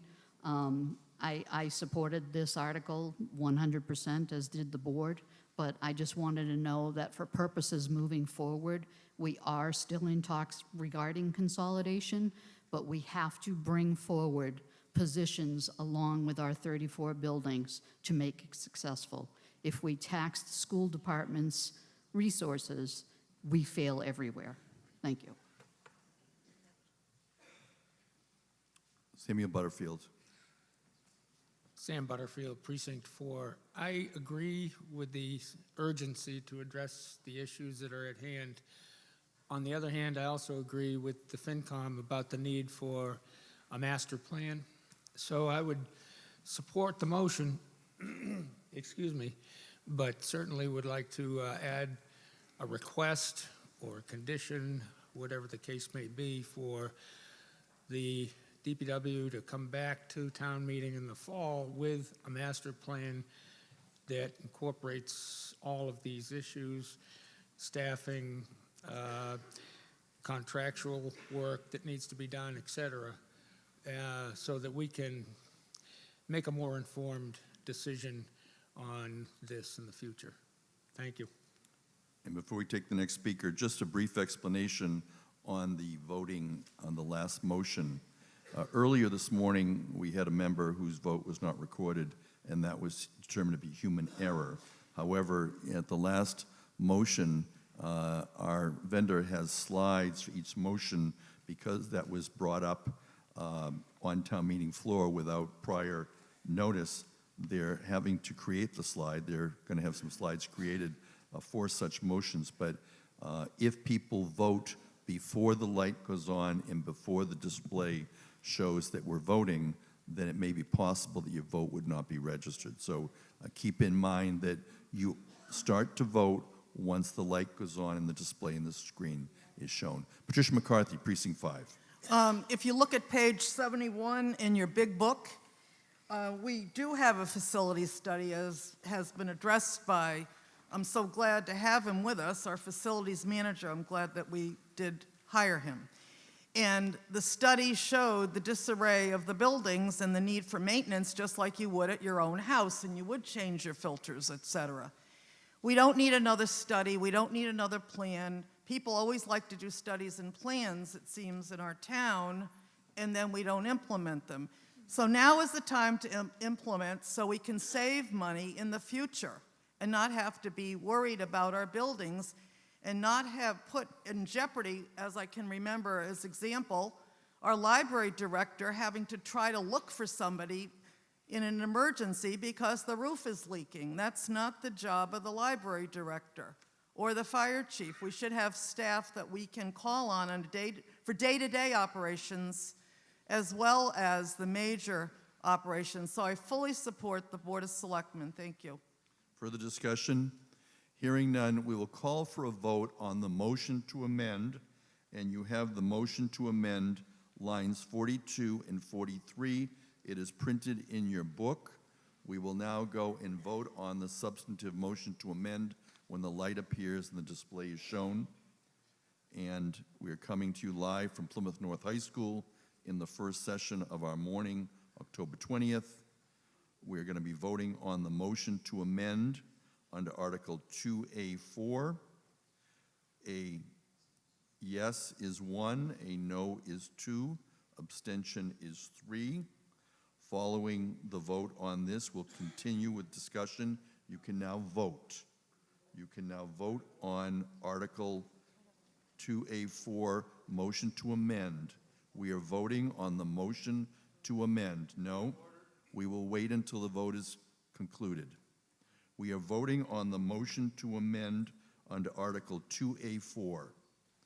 Upon the conclusion of the voting, I will take a point of order. We have now concluded the voting, and as the display is shown, please come forward with your point of order and identify yourself. You'll see the display of the votes on the motion to amend. Mrs. Savan. Peter Svan, Precinct 15.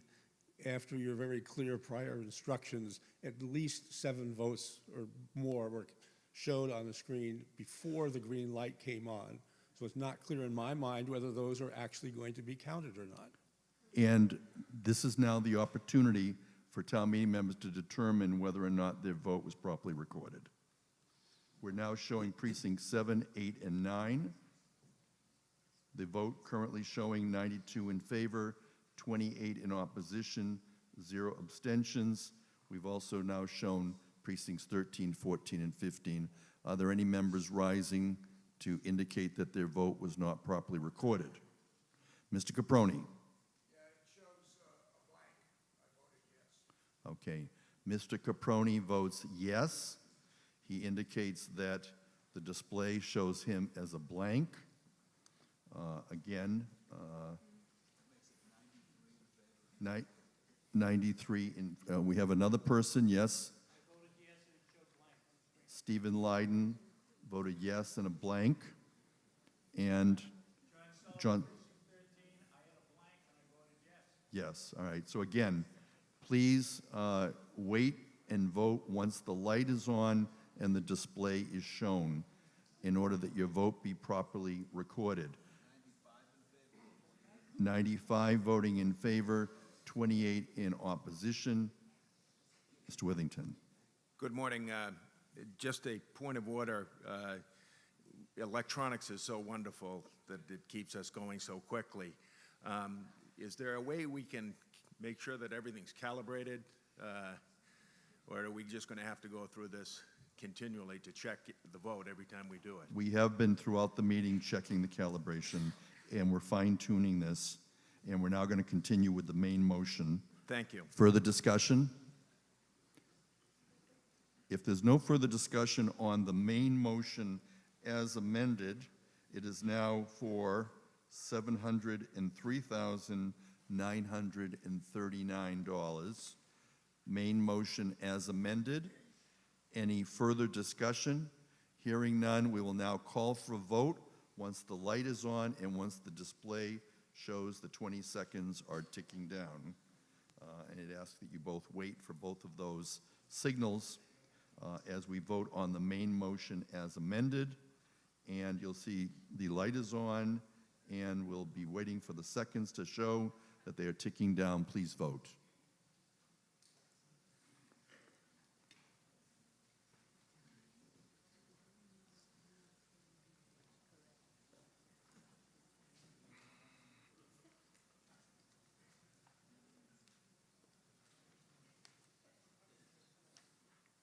The vote has completed on Article 2A4 as amended. 123 having voted. We'll now see the display of your votes showing on the screen.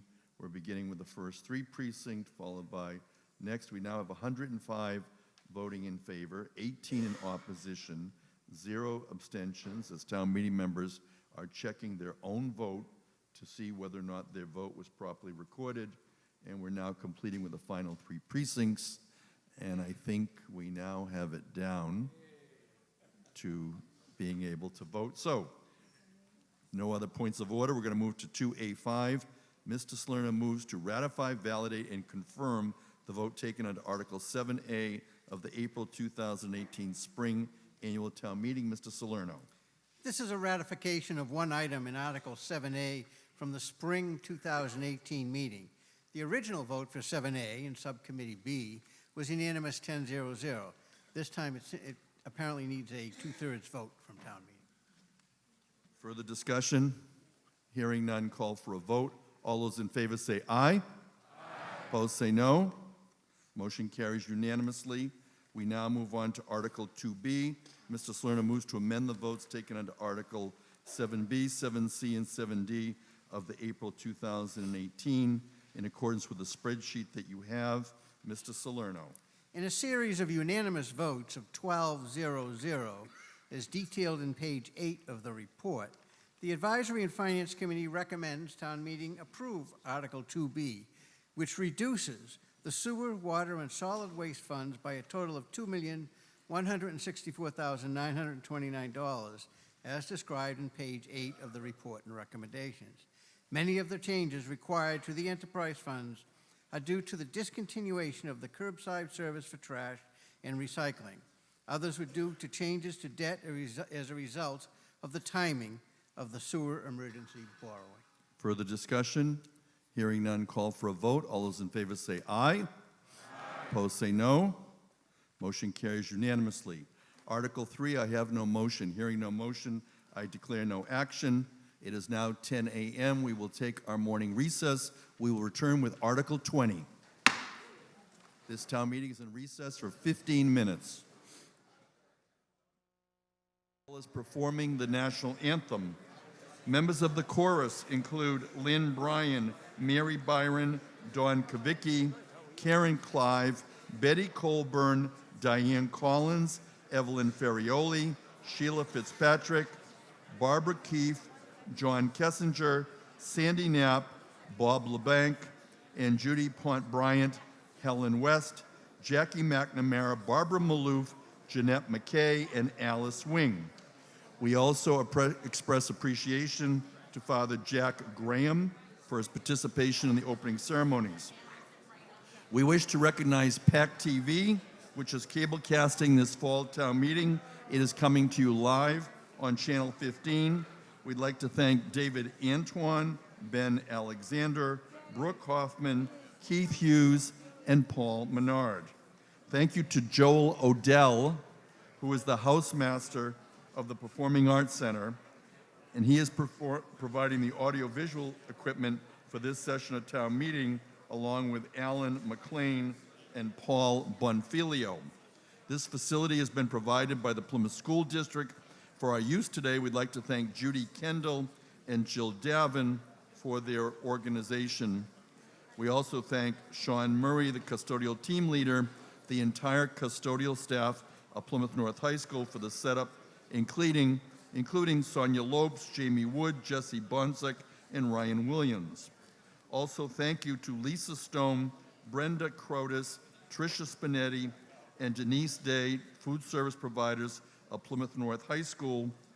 Thank you for providing lunch for this fall town meeting. And thank you to the Plymouth Schools Music Association for providing refreshments this morning. During the break, we spoke to our provider of the electronic voting, and we have fine-tuned the voting, and going forward, we ask that you wait until the light goes on. Once the light goes on, that will be your signal as to when to vote. We are now continuing in our warrant. You may recall that we did change the order of the articles, and we are now moving to Article 20. Article 20 is to see if the town will vote to authorize the Board of Selectmen to petition the General Court for special legislation to amend the town charter, as recommended by the Charter Review Committee in its report entitled Town of Plymouth Proposed Charter Amendments 2018 Fall Special Town Meeting, dated October 2018, on file with the town clerk, provided, however, that the General Court may make clerical or editorial changes of form only to the bill, unless the Board of Selectmen approve amendments to the bill before enactment by the General Court, and authorizing the Board of Selectmen to approve amendments which shall be within the scope of the general public objectives of the petition or take any other action relative thereto. That is the warrant article. That is the scope of the warrant, of the warning in the warrant article. We now have 46 motions under Article 20, and the first motion is entitled Opening Motion.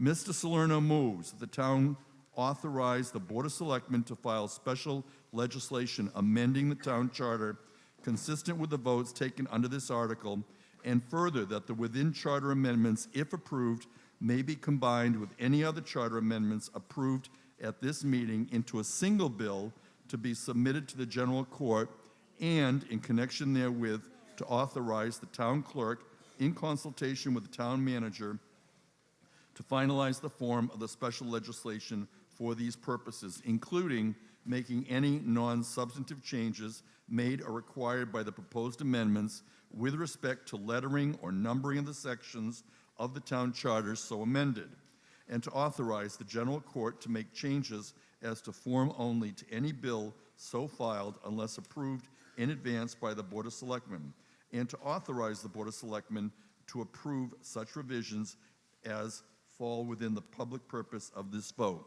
This particular opening motion is a majority vote. Mr. Salerno. At the request of the Charter Review Committee, each of their proposed changes has been broken out into a separate motion. Thus, we have 45 separate motions for the proposed charter changes. I intend to keep my remarks short to the point of being perfunctory for most motions. I suggest you have your supplement 1, which is this again, to the report and recommendations in hand, as well as the spreadsheet, again, which is this document here.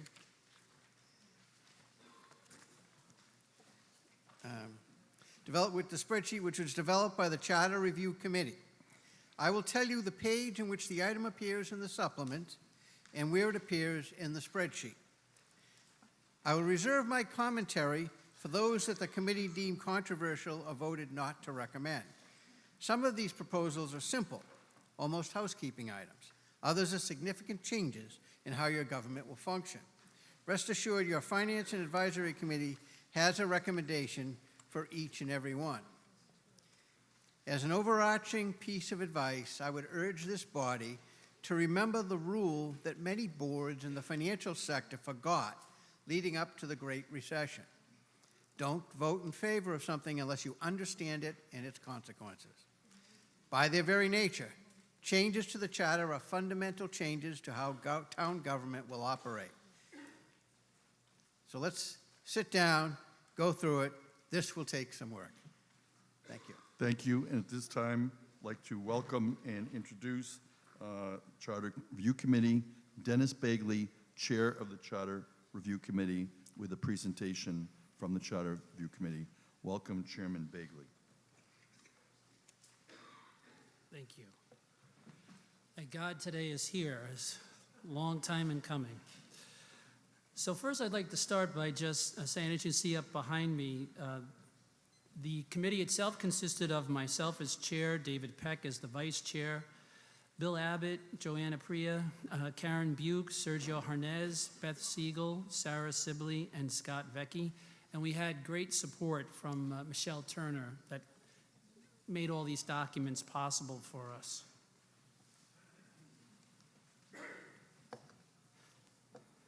The recommendations being brought before you today come from a group of people that understand what works, what doesn't work, what could work better within Plymouth's government. The committee brought a rich combination of community involvement and local government experience to the charter review effort. As you can see behind me, the CRC members have served on both elected and appointed committees and boards throughout the town. They have done so for many, many years.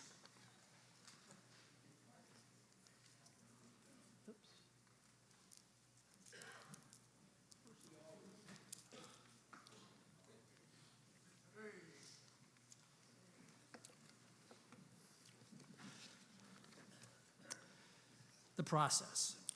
First, we were appointed by the moderator. Our first meeting was all the way back in July 6, 2017. Right away, we created a page on the town website to hold our agendas, minutes, documents. PAC TV recorded all of our meetings, and most of them were broadcast live. We took several months to gather research and interview stakeholders.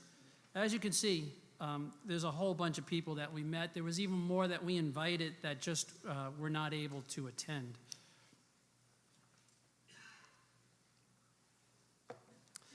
After the interviews, we conducted an iterative line-by-line review of the charter over several months.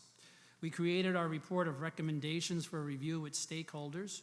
We reviewed our recommendations against dozens of other Massachusetts charters, the Massachusetts general laws, and town meeting time. We reviewed the report with Coperman and Page law firm, Lauren Goldberg being the lead attorney. And finally, we reviewed we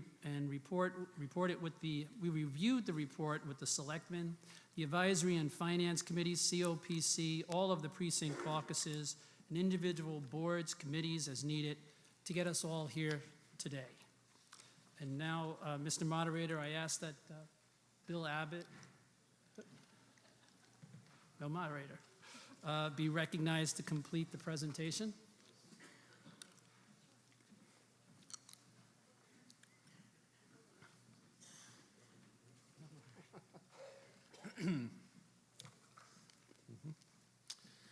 Thank you, Dennis, and thank you, Mr. Moderator.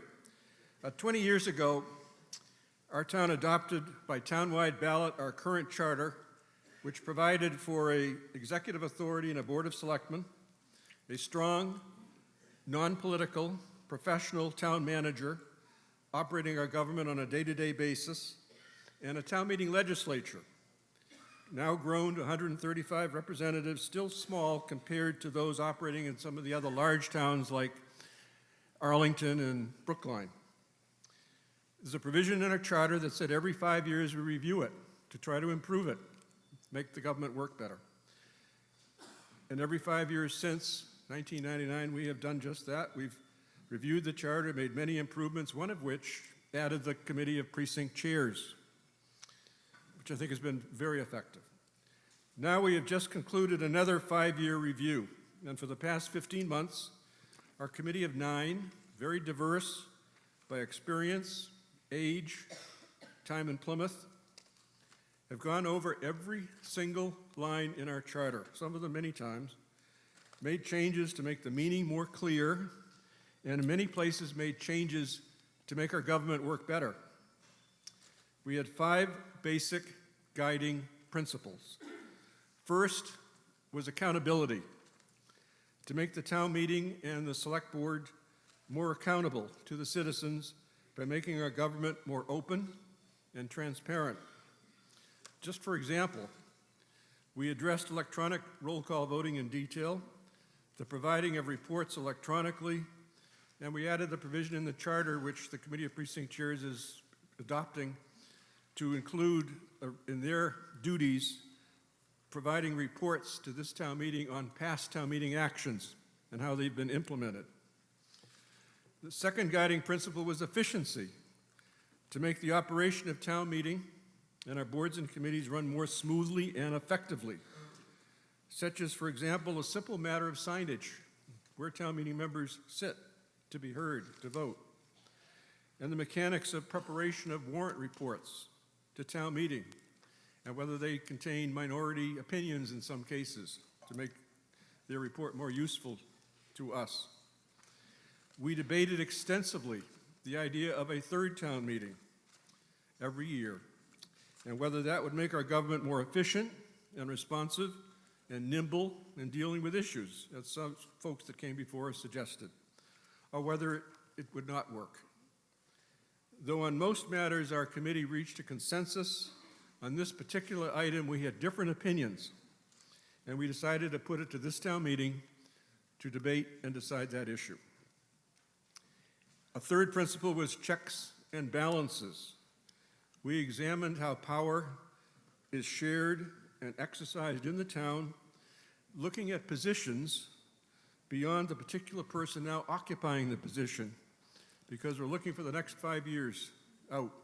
Don't look at the person in the job now, but look at the position itself to see how the official can operate effectively, but dispersing the power a bit, where too much power in one person could lead to a problem. Another principle was modernization. We brought the charter fully into the 21st century. For example, the Board of Selectmen would become the Select Board.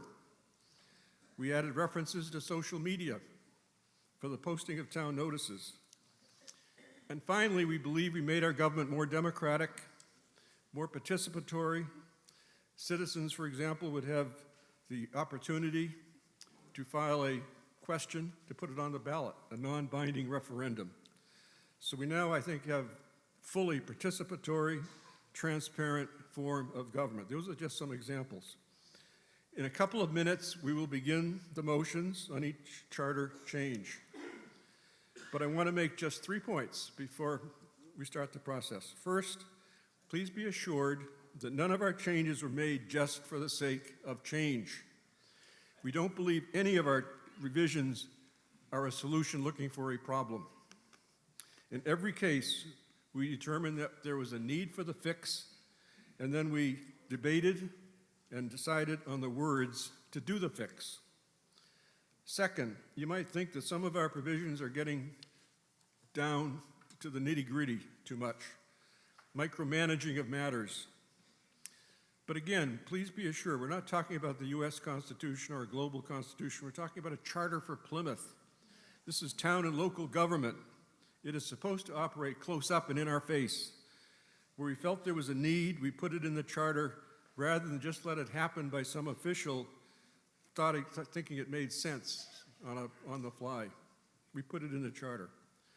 And finally, if you are not sure or don't understand a change, then please ask us why it's there, and then think whether it conforms and makes sense under the principles that I outlined: accountability, checks and balances, efficiency, modernization, and making it more democratic.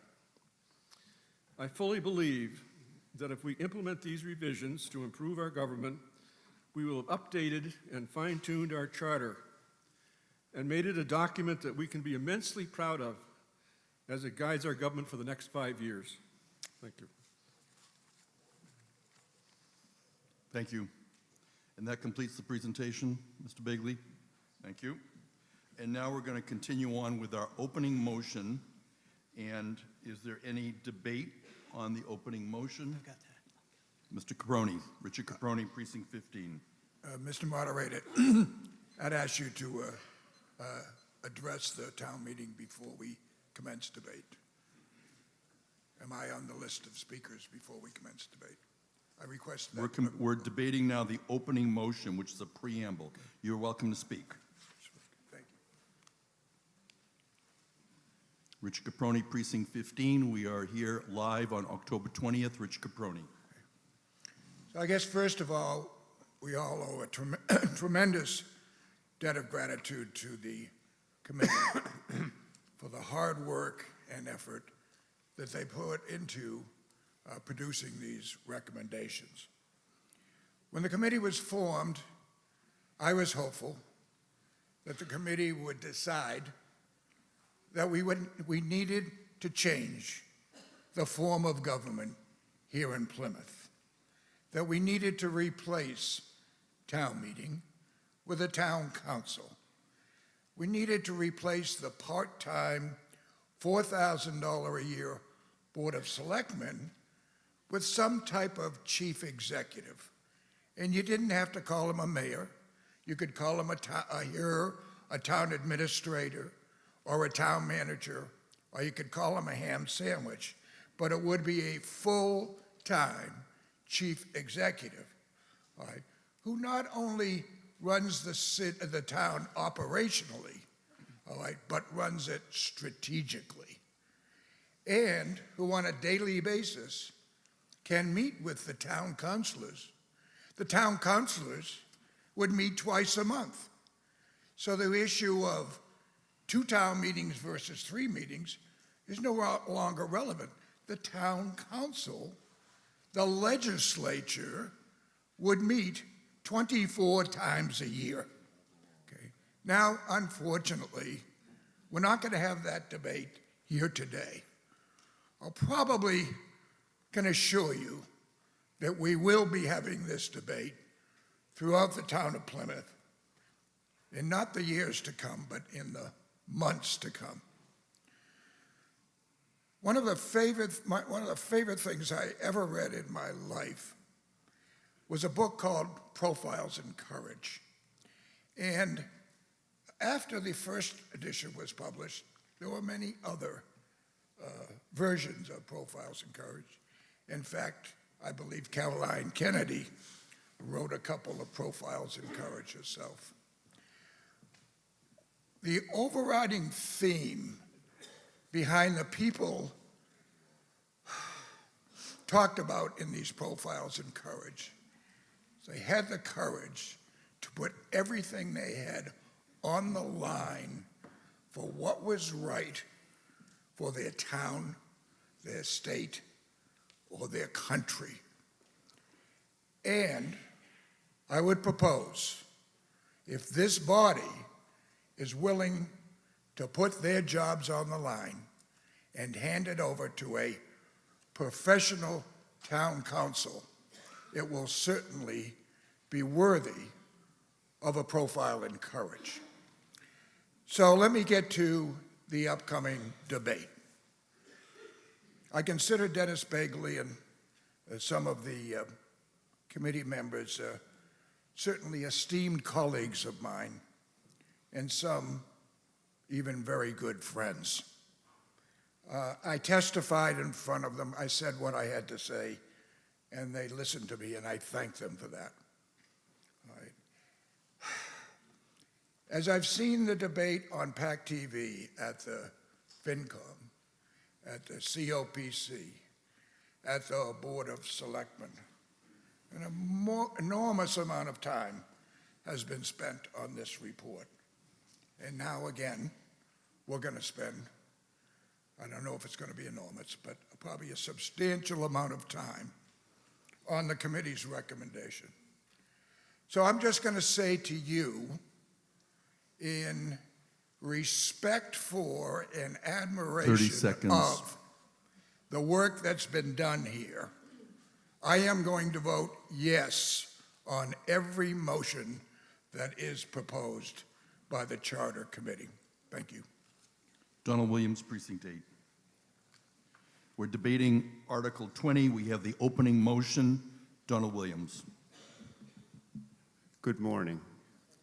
I like this process. I like 135 filters on what's going on in the town of Plymouth because we're worth it.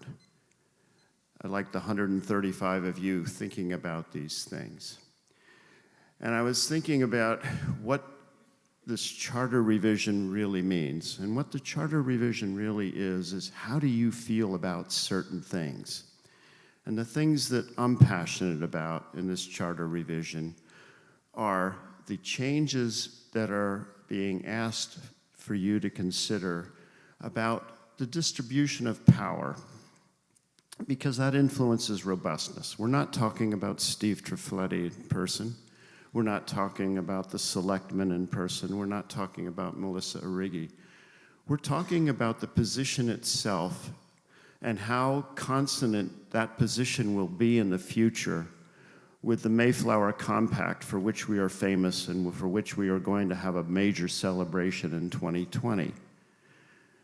I'm not going to be angry at people who say, well, Steve needs to have this power, because it's really up to you, and that's the beauty of all of this. The beauty of all of this is that you decide. I happen to be in favor of limiting the power, because that's what democracy is about. One person getting too powerful is not good for democracy.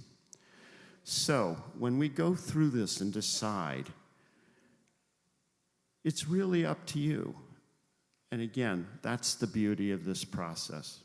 So that's all I had to say. Thank you for being and doing what you're doing.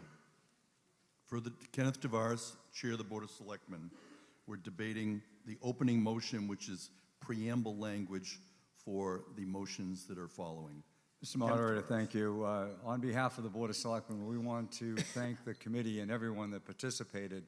It was a long, tedious task for them, but they met, they fairly listened to anyone, and probably listened to some they didn't want to hear from. But they've done a great job. The only thought that I have, and I think we need to go through this piece by piece, is that one thing with a community of 60,000 people, it's hard to fool 135,000 people.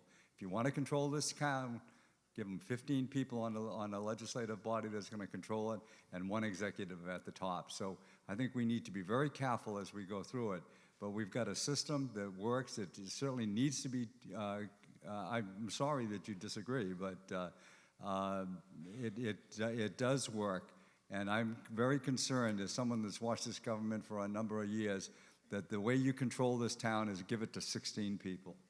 Further discussion on the opening motion? Hearing none, I'm going to call for a vote. It'll first be a voice vote. All those in favor say aye. Aye. Opposed say no. Motion carries unanimously. We will now move to motion number 1. Mr. Salerno moves the town meeting vote to replace the charter's cover page. And you see the text here for this particular motion. It is a majority vote. And Mr. Salerno, your comments. In a unanimous vote of 10-0-0, the Advisory and Finance Committee recommends town meeting approve Article 20, Motion 1, which appears in Section J, page 23 and 24 in the supplement, and will apply throughout the charter. Approval of this item will improve the charter's appearance and readability. It will recreate the cover page, create a table of contents, standardize font types, and use of capitalization, update section and legal references, remove redacted text, add common definitions, and highlight our town's uniqueness by incorporating some language from the Mayflower Compact into the preamble. Further discussion on motion 1? Hearing none, call for a vote. All those in favor say aye. Aye. Opposed say no. Motion carries unanimously.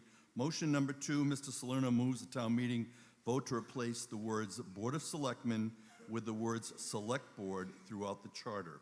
It's a majority vote. There's a supplement I, Section E, page 20. Mr. Salerno. In a unanimous vote of 10-0-0, the Advisory and Finance Committee recommends town meeting approve Article 20, which appears in Section E, page 20 of the supplement and applies throughout the charter. Approval of this item will rebrand the Board of Selectmen to Select Board in the definitions section of the charter and as a word replacement throughout the charter. Betty Cavaco, on behalf of the Board of Selectmen. Welcome, Betty Cavaco.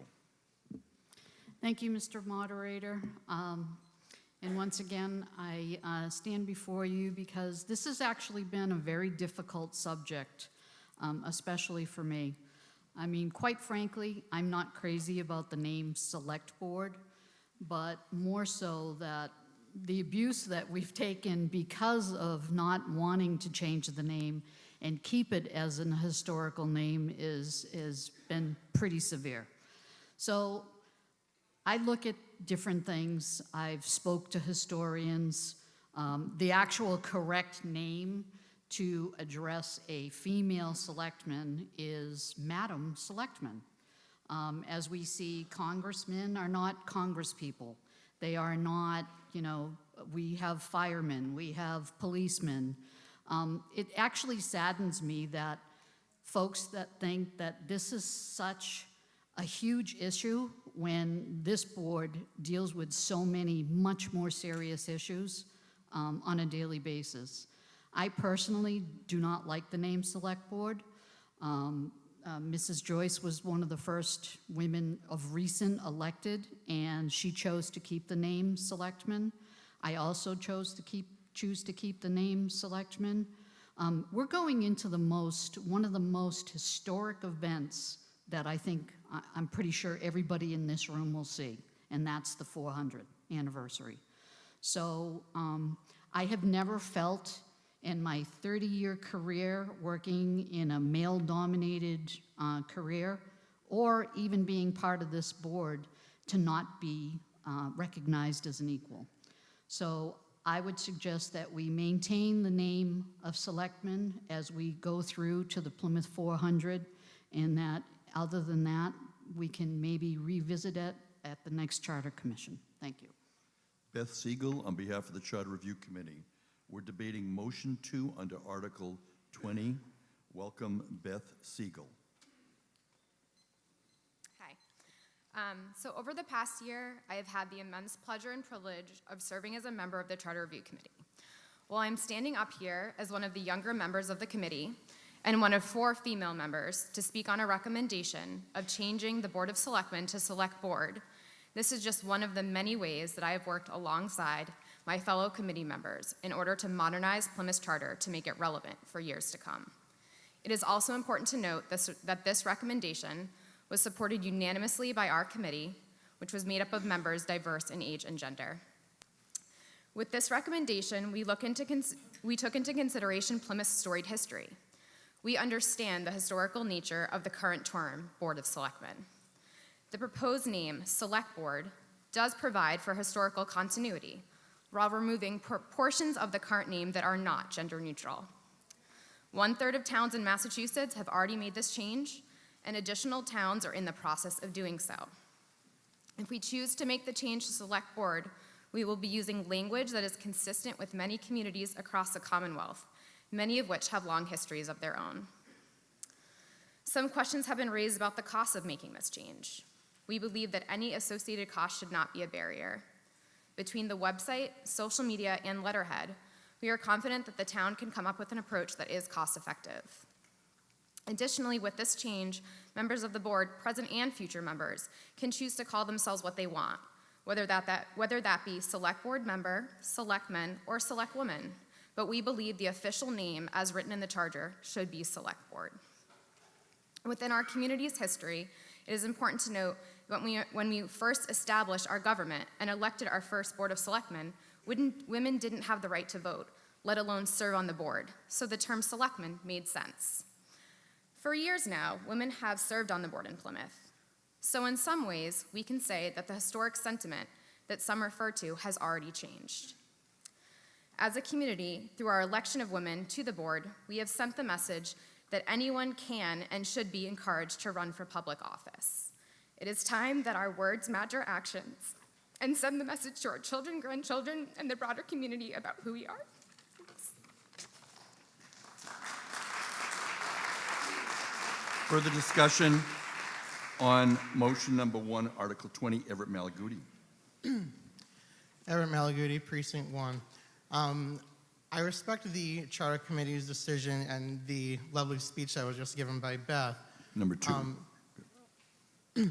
Well, I'm sorry. But the problem that I have isn't that it's changing the word and, in my opinion, losing some of the historical reference. The actual title is irrelevant to me based on the gender, age, or race of the person. The title is a significant position within the town. It shouldn't be basically dissolved in a way based on being gender neutral, because I believe the selectman is gender neutral for the person makes the title, not the title makes the person. And that is why I am voting no on this issue. Thank you. We're on motion number 2. Yes, Ashley Shaw. Hi, Ashley Shaw. I am a citizen or resident of Plymouth in Precinct 1. I am also on the Advisory and Finance Committee. I am speaking to you as a resident of the community and not as a member of the Advisory and Finance Committee. I just wanted to make that clear.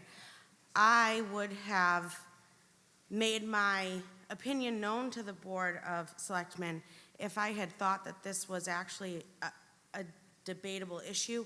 I saw this as more of a non-issue and more of an administrative article or a motion.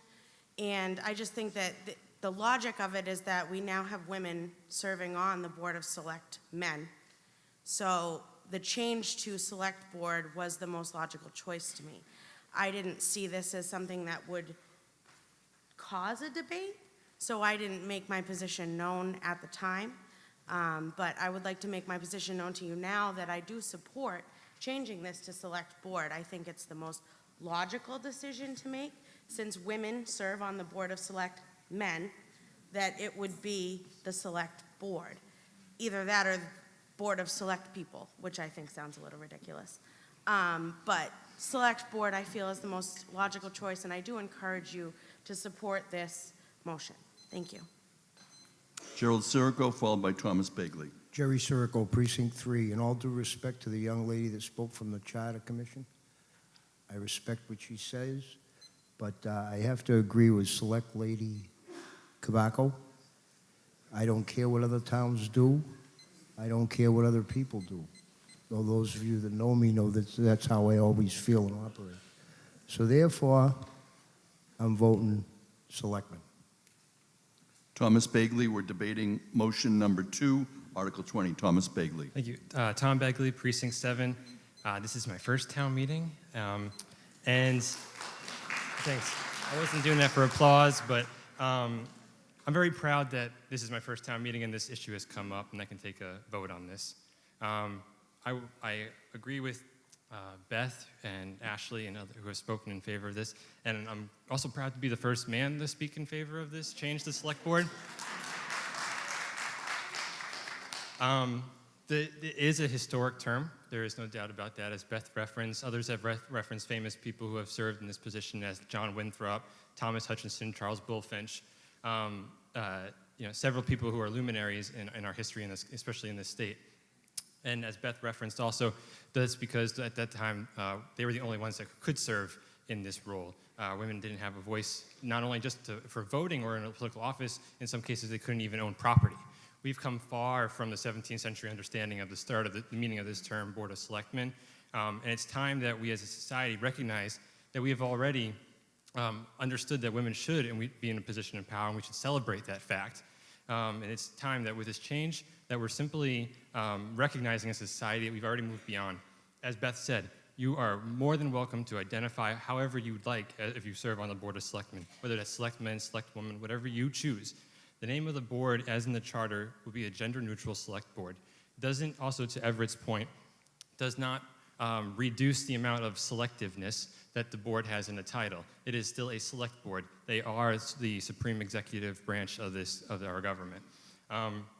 So I guess with closing, I support this. I hope you all do. I hope you all join me in showing and embracing the reality that we have already established as a society, that we have already recognized that women should be in positions of power. Our government terms should reflect that as well. So thank you. Peter Neville. I'd like to move the question, but I'd also like to know procedurally whether or not a town meeting member, if he wants to stop the presentation, does he just stand up and say, moderator, point of order, move the question? I'm not going to interrupt the speaker for procedural motion. However, if I have recognized a speaker, as I did in the case of Mr. Bagley after the previous speaker, you could have gotten up before he started speaking, and I would have allowed you to interrupt the flow of speakers to take a procedural motion, but I appreciate that you waited, but for further reference. So, a motion to close debate. It is not debatable. Anyone else who cares to be heard, please stand to be recognized. We don't see anyone standing, and at this time we'll take a voice vote to close debate on motion 2. All those in favor say aye. Aye. Opposed say no. Motion carries unanimously. We've now closed debate on motion number 2. We're now going to take a vote, and it's going to be a roll call vote. It's going to be electronically voted. For those of you that might have walked in late, after the break, we did indicate that you're only going to pay attention to the light. When the light goes on, that's when you vote. We've worked it out with the vendors, so hopefully we won't have a problem with, there we go, start to vote. On motion number 2, it's a majority vote. We're debating Article 20. We're in our motions. We have multiple motions at Article 20. Town meeting members are voting. Upon the conclusion of this vote, there'll be a display on the screen, and we will continue chronologically with the motions that have been presented this morning. This completes the vote on motion number 2. 123 town meeting members have voted. We believe they've all been duly sworn. We're now showing the vote on the screen by precinct. 72 having voted in favor, 50 in opposition, 1 abstention. The motion does carry. Please check your votes as displayed on the screen to make sure that they are shown accurately. And you'll see here that the votes have been shown on the screen. We're now going to proceed. Motion number 3. Mr. Salerno moves the town meeting vote to insert in section 2-2-3 the following new language at the end of the second sentence after the word website in the current charter, and take reasonable efforts to post to the town's social media. Majority vote, Mr. Salerno. In a unanimous vote of 13-0-0, the Advisory and Finance Committee recommends approval of this change, which appears in Section A, page 5 of the supplement, and page 4 of the spreadsheet. The committee felt this was a useful housekeeping item that would improve the information for town meeting members. Further discussion? Hearing none, we'll call for a vote. All those in favor say aye. Aye. Opposed say no. Motion carries unanimously. Motion 4. Mr. Peck, Precinct 4, moves the town meeting vote to insert in Section 2-2-6 the following new language after the word hall and before the word which in the current charter, designated by appropriate signage. It's a majority vote, and we will now hear from Dennis Bagley on behalf of the Charter Review Committee. Mr. Bagley. Thank you. This change is a minor change. What we're asking to do is, as the motion says, just add the phrase designated by appropriate signage. So as you walk in, the public would know that they need to move to the top, and town meeting members would know they need to move to the bottom. It's just simple signage at the entrances. In town meeting time, there's a reference in there that says that all town meetings should have this as a rule of thumb, that as they come in, either somebody is physically at the door directing the public and the town meeting members where they should sit, or other means to keep it separate. So we just think this is just one more tool to assist the moderator in making sure everybody is where they belong so that there's no influence of the votes. Harry Salerno. In a vote of 4-9-0, the Advisory and Finance Committee recommends town meeting not change this section of the charter, which appears in Section A, page 5 of the supplement, and page 4 of the spreadsheet. During the presentation and discussion of this charter change, the town clerk indicated that seating at town meeting is not a problem that requires signage or charter change. In addition, the town moderator added that it is the presiding moderator's responsibility to keep town meeting members in the reserved area while in session and doesn't warrant a charter change. Advisory and Finance agreed with the town clerk and moderator, also feeling this is a matter for the bylaws to handle. Further discussion? Anthony Provenzano on behalf of the Board of Selectmen. Morning. The Board of Selectmen went through the charter revisions as proposed, and in some instances really didn't take a position one way or another. And in those instances where the Finance Committee has failed to act, you'll see it as Mr. Peck's motion. So every time you see Mr. Peck's motion, you will know that the Finance Committee, neither the Finance Committee nor the Board of Selectmen supported that particular provision. And in some of those instances, as I say, the Board of Selectmen was somewhat neutral. But in some instances, we actually did take a vote and took a position. And on this one, we voted in opposition to this change. We think you're all big people. You know where to sit. We don't need to put signs in. The reference to town meeting time, I think, is more applicable in towns that have open town meeting where marshaling where people sit is more important. Of course, we would like you to sit in your proper designated place, but we don't really think that the town clerk ought to be charged with the responsibility for signage. Further discussion? Yes. Peter Neville, town meeting member. We're debating Article 20. We are now on motion number 4. Peter Neville. The only reason I would consider this language is that there are times when I'm sitting in the town meeting section and voice votes are called for, and I'm not always sure that the intensity or the volume of the vote is only town meeting members, because I'm just not sure who's sitting around me. So the designation of space might help clarify that only town meeting members are voting on a voice vote. Donna Curtin. Welcome. Donna Curtin, Precinct 3. Thank you, Mr. Moderator. I think this is a simple courtesy. It's wayfinding. I think it is important.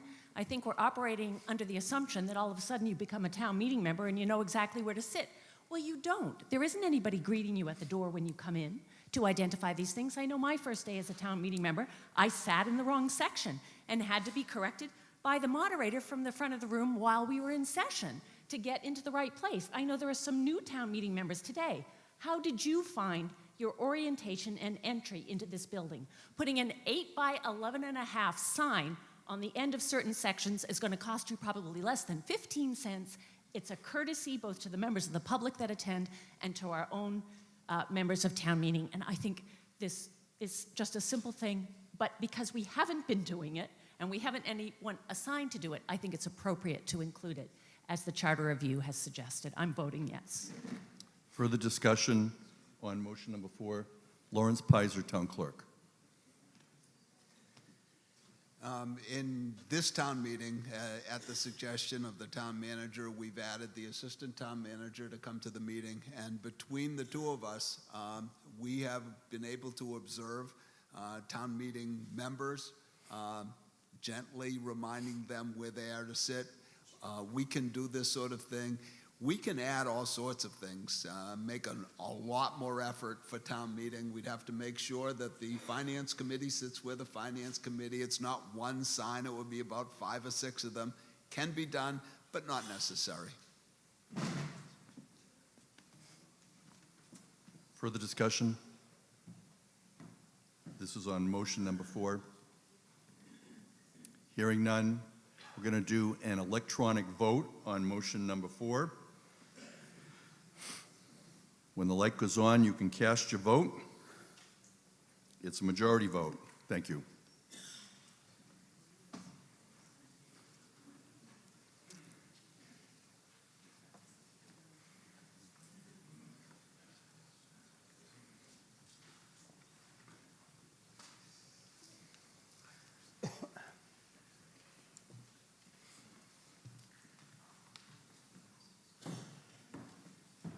The voting has been completed. You'll now see the display that's being shown in connection with this.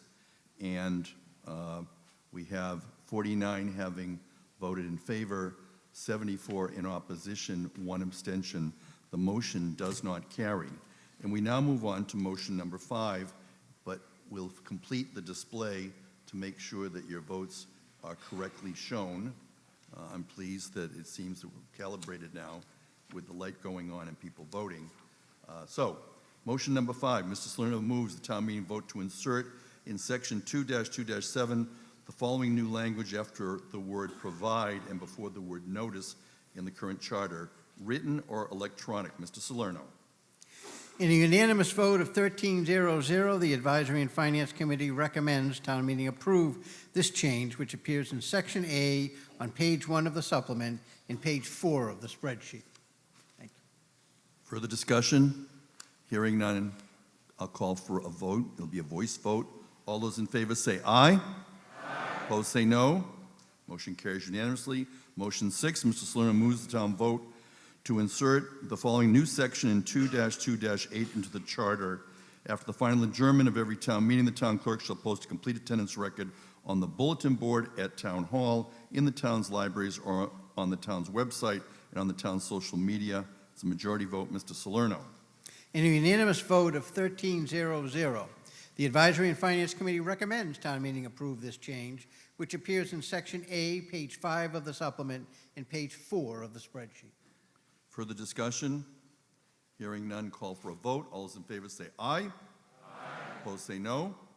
Motion carries unanimously. Motion 7, Mr. Salerno moves the town meeting vote to insert the following new section, 2-2-9 in the charter. The town clerk shall publish the contact information provided by all town meeting members, including address, phone number, email address, and whether or not the town meeting member wants to receive a printed copy of the Advisory and Finance Committee report during the term of office, provided statutory authority for withholding any of the information shall not be affected by this section. It's a majority vote. Mr. Salerno. In a vote of 8-4-0, the Advisory and Finance Committee recommends town meeting approve this change, which appears in Section A, page 6 of the supplement, and page 4 of the spreadsheet. Further discussion? Hearing none. Yes, please come forward. We're debating Article 20. We're on motion number 7. We're in the morning session. This is coming to you live on October 20th from Plymouth North High School. John Hammond on motion number 7. Welcome, Mr. Hammond. Thank you. John Hammond, Precinct 4. I just have a question. It says, there's a part in there that refers about town meeting members having to indicate if they want a paper copy of the large book that we worked from today. I think that should be the default position, that we do get it, and if we don't want it, we can say that. Thank you, Mr. Hammond. Any further discussion on this? Yes, Michael Withington, in connection with motion number 7 under article number 20. Good morning. Thank you to the hard work and great efforts. I do also believe this should be a default because I don't think everybody wants to use your own printer to print all of the copies and addendums that you would receive. So I would, if that can be worded into the language, that's the default, I'll go for it. If not, I won't. Mr. Withington, are you making a motion to amend? Yes. And would you put that in writing? If town council would help me, sure. Town council is right over here. I'm And dyslexic, continuing on, so- Betsy Hall, thank you.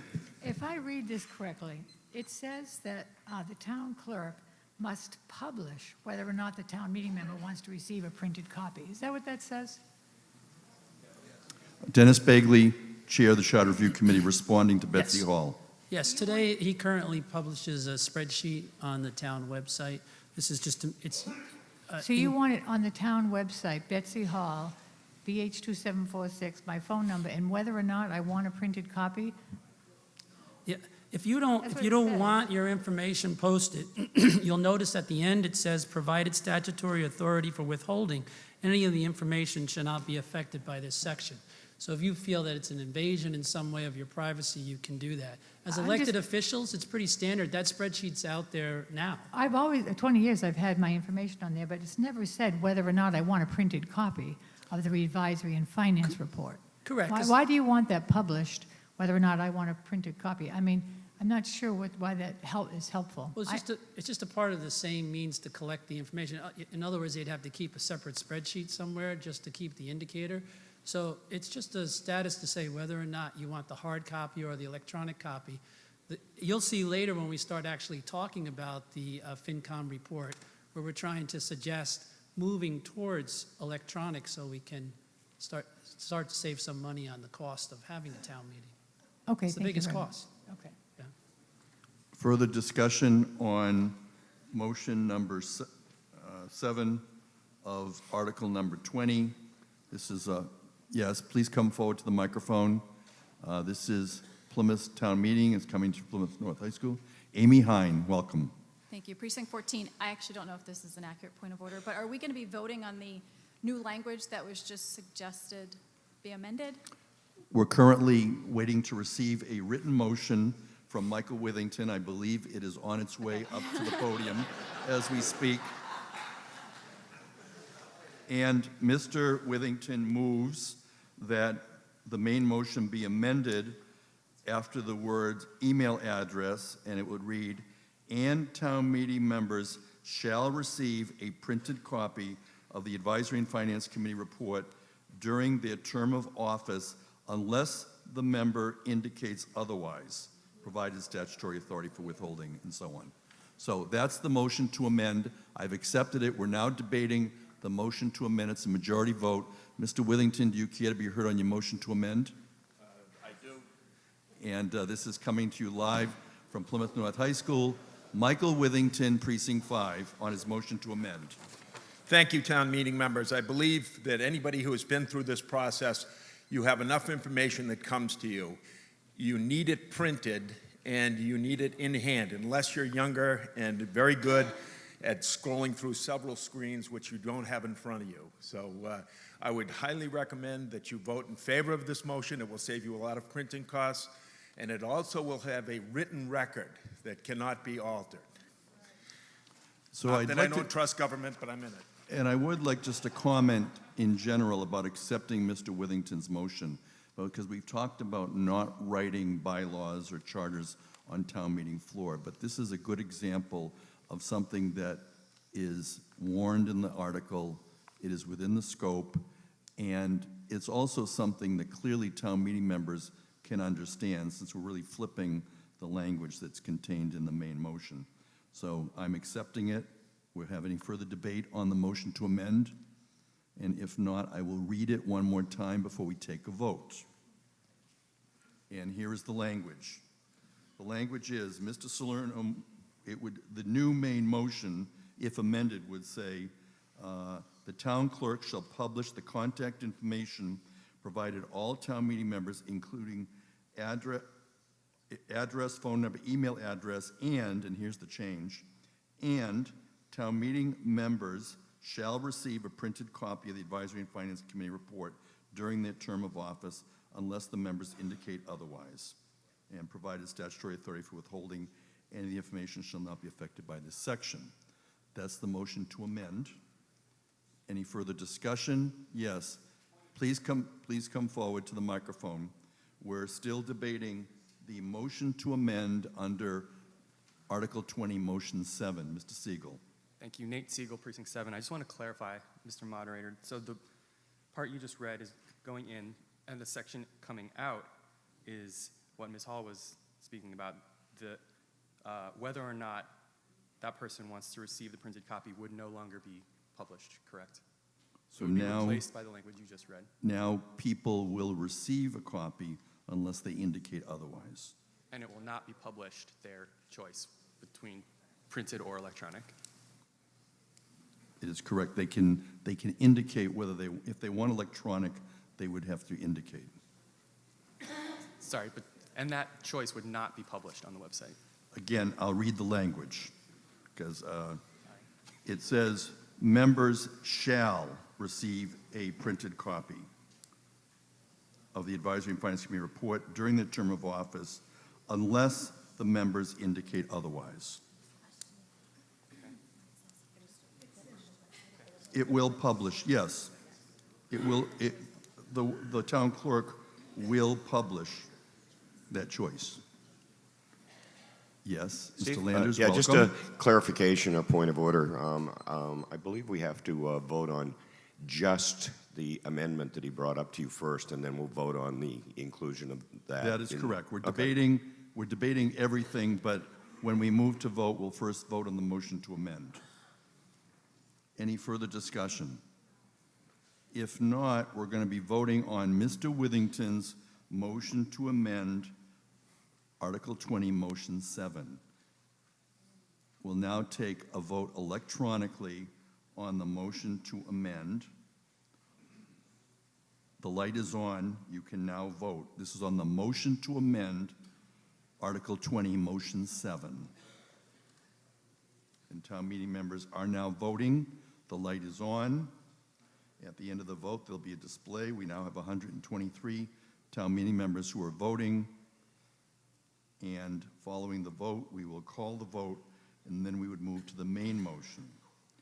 And so the display will show the precincts. We have 116 voting in favor, 8 in opposition, 0 abstentions. The motion to amend carries. We now continue the discussion on motion number 7 as amended. Any further discussion on motion number 7 as amended? If not, we'll call for a vote. All those in favor say aye. Aye. Opposed say no. I'll call for the voice vote one more time. All those in favor say aye. Aye. Opposed say no. Motion carries unanimously. We'll now move on to motion number 8. Mr. Salerno moves that the town meeting vote to insert in section 2-3-4 the following.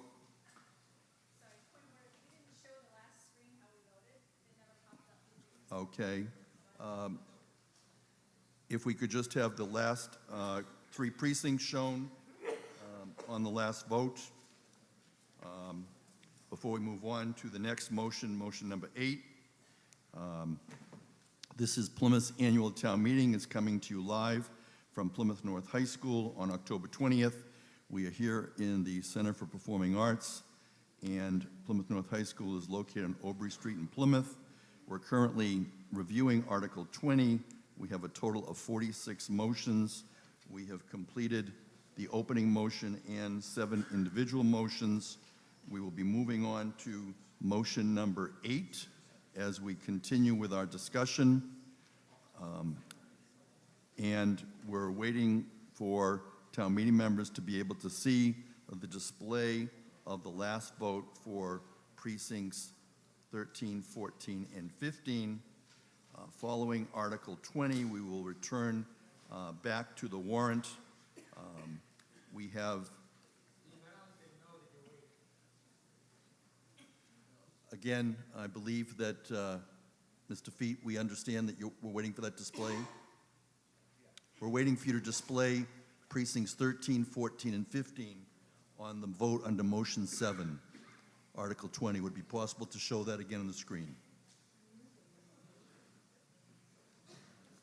We have support from the electronic voting vendor. They are here this morning to be helping us with the display of the votes. Also, during the break, it's possible to get a more complete record of the votes of the various motions. You'll see again that for this particular vote, it was 116 in favor, 8 in opposition, 0 abstentions. We're going through the precincts one more time. We're at precincts 10, 11, and 12.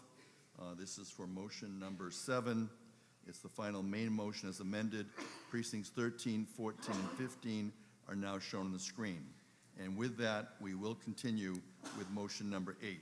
Mr. Salerno moves the town meeting vote to insert in section 2-3-4 the following new language in the first sentence after the word rules and before the word and in the current charter, the status of past town meeting actions. Majority, Mr. Salerno. In a unanimous vote of 12-0-0, the Advisory and Finance Committee recommends town meeting approve this change, which appears in section B on page 8 of the supplement and page 5 of the spreadsheet. Further discussion? Hearing none, call for a vote. All those in favor say aye. Aye. Opposed say no. Motion carries unanimously. Motion number 9, Mr. Salerno moves the town meeting vote to insert the following new section 2-3-5 into the charter. The precinct chairpersons shall meet together within 30 days following each town election and shall organize as a committee of precinct chairs, electing a chairperson, vice chairperson, and clerk. Majority, Mr. Salerno. In a unanimous vote of 12-0-0, the Advisory and Finance Committee recommends approval of this change, which appears in section B, page 8 of the supplement and page 5 of the spreadsheet. Further discussion? Hearing none, we'll call for a vote. All those in favor say aye. Hold off, yes. Mr. Hammond, do you have a question? You wish to speak? Yes, I do. Well, please come forward. And in the future, you're also welcome to come forward to a microphone as the Advisory and Finance Committee is presenting. John Hammond, welcome. I think there's a little confusion on this too, because there's a requirement that the Committee of Precinct Chairs reorganize within 30 days, and later, or somewhere else, there's another requirement that each caucus shall reorganize within 30 days. So if the caucus reorganized on the 30th day, the Committee of Precinct Chairs could not reorganize adequately because it would be missing a member, or more than one member possibly. Thank you. Further discussion? We're debating motion number 9 under Article 20. I'll now again call for a vote. All those in favor say aye. Aye. Opposed say no. It does pass by a majority. We'll now move to motion number 10.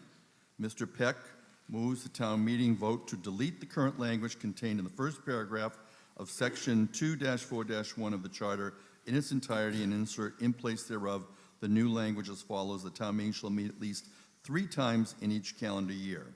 And you have the rest of the text shown, and Mr. Peck is moving. Dennis Bagley will speak on behalf of the motion. During its review, the CRC wrestled with how to make town meeting more responsive. Issues with cost and staff support were discussed and weighed against the loss of opportunities to the town. We decided to bring it before you and let you decide if this is an approach you wish to use in order to achieve better overall responsiveness of town meeting. Remember, we are also recommending clarifying the sections in the charter pertaining to referendums, citizen petitions, and special town meetings in order to improve responsiveness, and we feel this recommendation complements those. Harry Salerno, Advisory and Finance. In a unanimous vote of 0-11-0, the Advisory and Finance Committee recommends town meeting not approve Article 20, Item F, which appears in Section F, page 20 of the supplement, and page 5 of the spreadsheet. This item would add a required third town meeting each year. This is completely unnecessary, as the Board of Selectmen may call a special town meeting whenever it is needed. An additional required town meeting would place a burden on boards, committees, and staff.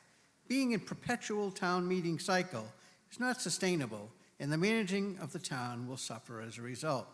The calendar would be out of balance, squeezing the third town meeting between spring and fall and into the summer, when many are busy and traveling and may not be available for weekly meetings. The presentation focused on a need for it due to town meeting being rushed and providing the ability to better load balance the warrants.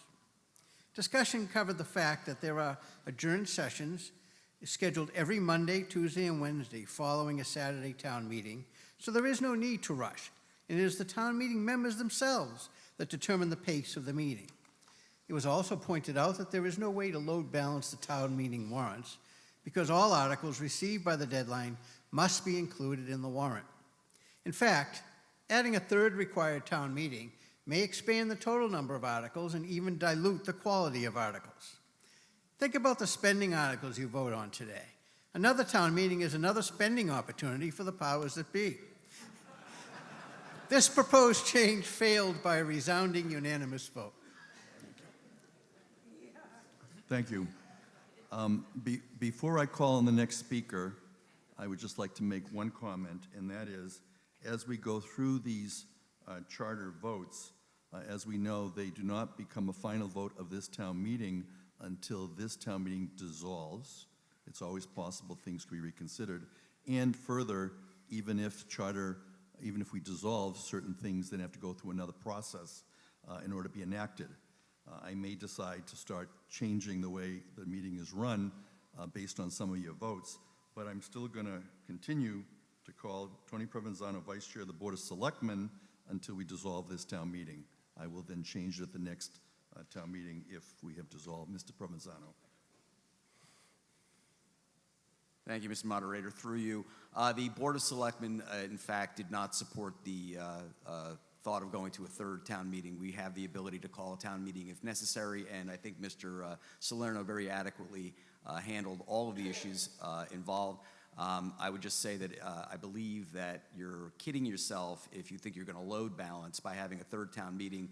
Once you open a warrant, the warrant articles will come, and as Mr. Salerno suggested, the town meeting will be a perpetual motion machine, which will put, quite frankly, a greater strain on the management of the town, who spend an enormous amount of time as it is preparing for the town meeting. We have our managers sitting over here seemingly silently, but they're all there waiting, having spent hours to prepare if they're called upon to speak at this town meeting, and have gone to precinct meetings along the way. So thank you for your consideration. Further discussion on this motion number 10. Hearing none, we're going to vote. Yes, please come forward. Richard Caproni, Precinct 15. We're debating Article 20, motion number 10. It's a majority vote. We're coming live on October 20th. Richard Caproni. Requesting Chairman Begley speak to this motion, please. Dennis Bagley, Chair of the Charter Review Committee. Yeah, so the load balancing that's being referred to, excuse me, through bylaw, you can establish what you want to have this meeting for. As it says in here, bylaws can be used to set the date and timing of the third meeting. Could also be used to limit what that town meeting is used for. So a certain type of articles would be for that emergency. And that way you get some load balancing across the entire year. Further discussion under motion number 10. If not, I'm going to call for an electronic vote on motion number 10. So get ready to vote electronically. It's a majority vote. You have the motion before you, Article 20, motion 10, in your book of motions. The light is on. You can now vote. You'll have 20 seconds in which to vote. Town meeting members are voting electronically. A yes will show as green, a no as red, an abstention will show as yellow. We have 121 town meeting members, now 123, who are voting as we count down on the vote. It will then be displayed by precincts 3 grouped together. As we see the vote, we're voting on whether to have motion 10 pass.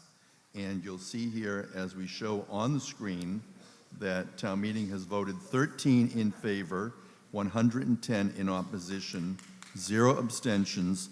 The motion does not carry. We'll continue to show on the screen your votes. We're pleased that it appears that the votes are all now being recorded. Precincts 13, 14, and 15 conclude the display. Now, motion 11.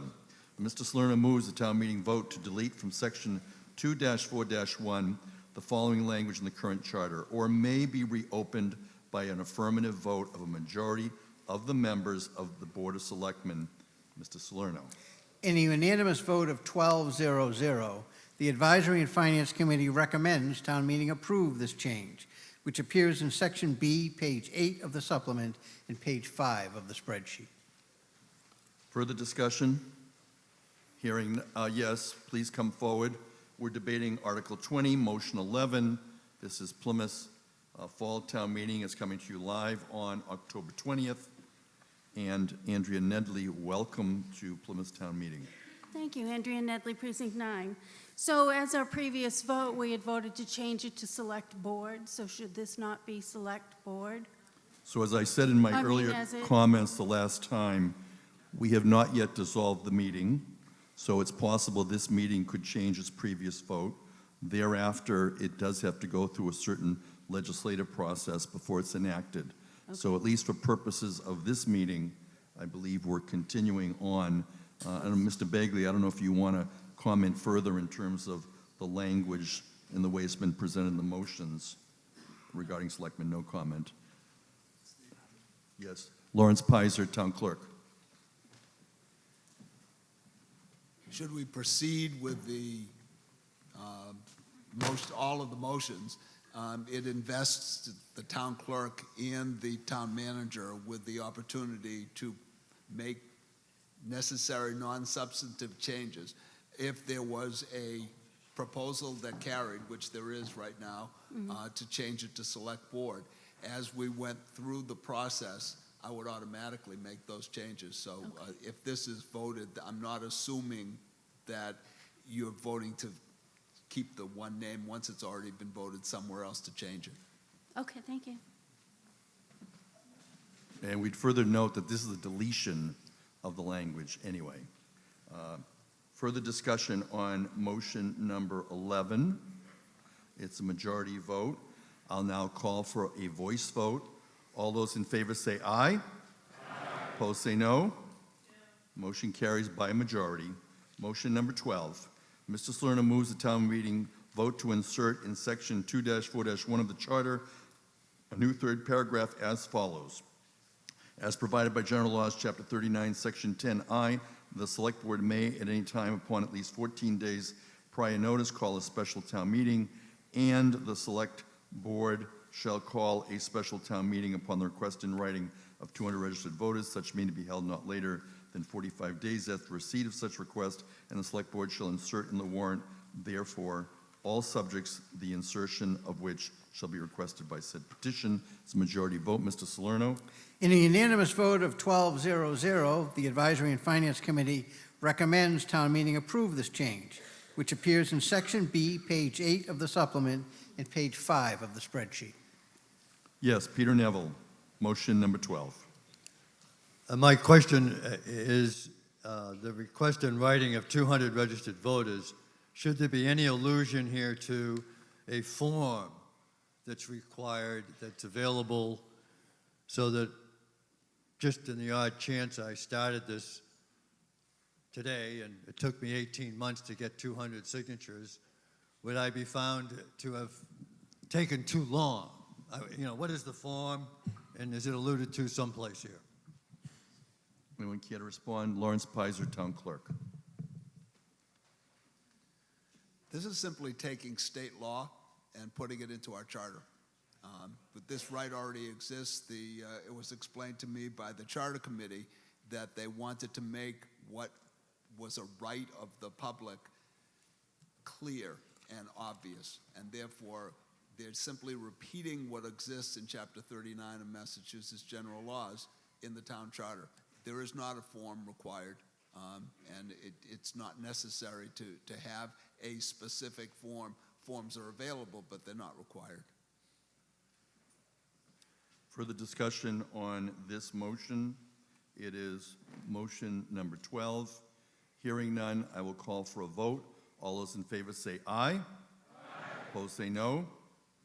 The motion passes by a majority. Motion number 13, Mr. Salerno moves the town meeting vote to delete from section 2-4-2 of the charter the second sentence.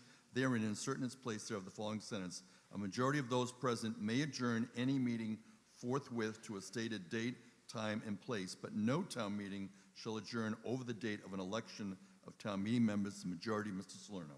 In a vote of 11-0-1, the Advisory and Finance Committee recommends town meeting approve this change, which appears in Section A, page 6 of the supplement, and page 6 of the spreadsheet. Further discussion? Hearing none, call for a vote. All those in favor say aye. Aye. Opposed say no. Motion carries unanimously. Motion number 14, Mr. Salerno moves the town meeting vote to delete the current language contained in section 2-4-6 of the charter in its entirety and insert in place thereof the new language as follows: an electronic roll call vote shall be required for all main motions on every warrant article and on any matters with respect to the following subjects: adoption or amendment of zoning bylaws, adoption or amendment of general bylaws, and fiscal matters which are defined as any appropriation, borrowing, fund transfer, or the creation or reauthorization of such enterprise or revolving funds as may be authorized by state law, provided, however, that in the event of a vote which the moderator reasonably believes is likely to be near unanimous, the moderator may elect to take a verbal roll call of only those voting in the minority. In the event that the electronic voting system is unavailable or determined in the moderator's sole discretion to be malfunctioning, the moderator may provide for a manual roll call vote in place of an electronic roll call. Mr. Salerno. In a unanimous vote of 10-0-0, the Advisory and Finance Committee recommends town meeting approve this change, which appears in Section A, page 6 of the supplement, and page 6 of the spreadsheet. Further discussion? Hearing none, call for a vote. All those in favor say aye. Aye. Opposed say no. Motion carries by a majority. Next, motion 15. Mr. Salerno moves the town meeting vote to delete the current language contained in section 2-4-7 of the charter in its entirety and insert in place thereof the new language as follows: an electronic roll call vote shall be required for all motions to close debate, provided, however, that in the event of a vote which the moderator reasonably believes is likely to be near unanimous, the moderator may elect to take a verbal roll call vote of only those voting in the minority. In the event that the electronic voting system is unavailable or determined in the moderator's sole discretion to be malfunctioning, the moderator may provide for a manual roll call vote in place of an electronic roll call. It's a majority vote. Mr. Salerno. In a unanimous vote of 10-0-0, the Advisory and Finance Committee recommends town meeting approve this change, which appears in Section A, page 7 of the supplement, and page 6 of the spreadsheet. Further discussion? Hearing none, call for a vote. All those in favor say aye. Aye. Opposed say no. Motion carries unanimously. Motion 16, Mr. Salerno moves the town meeting to vote to delete from section 2-5-2 the following language from the end of the first sentence in the current charter: and the moderator shall take roll on at least one occasion after commencement of the session and a quorum has been reached. A majority vote. Mr. Salerno.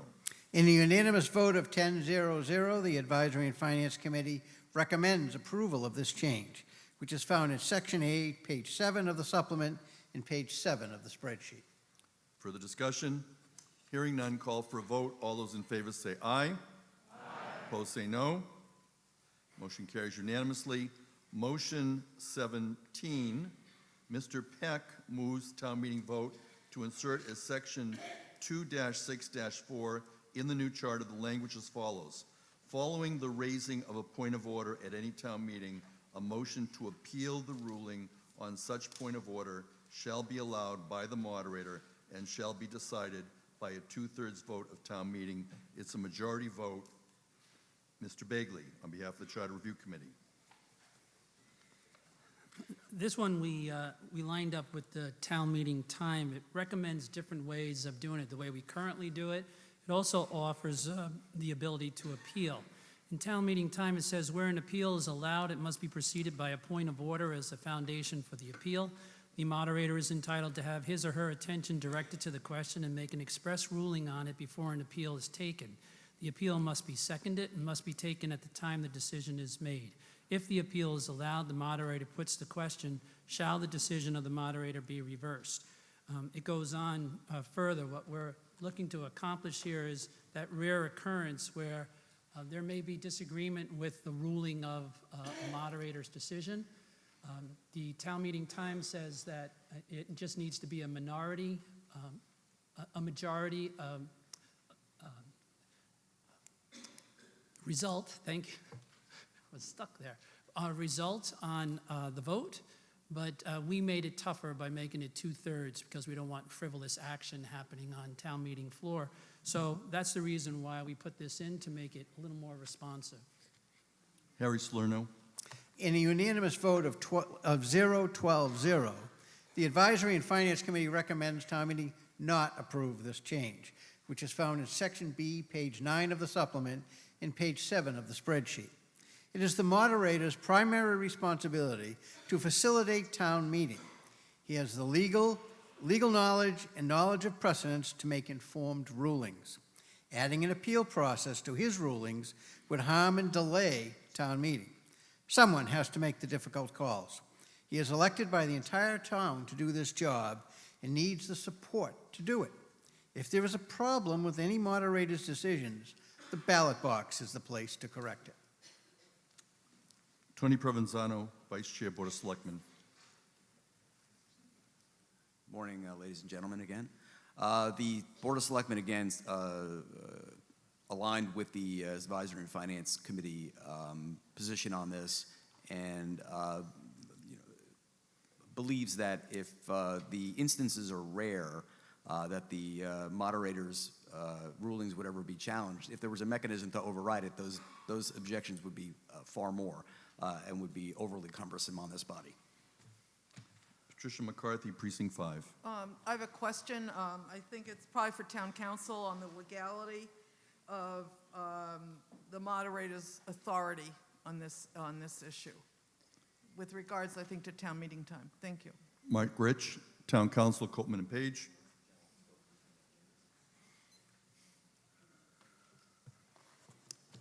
Thank you, Mr. Moderator. I appreciate the opportunity to address the meeting.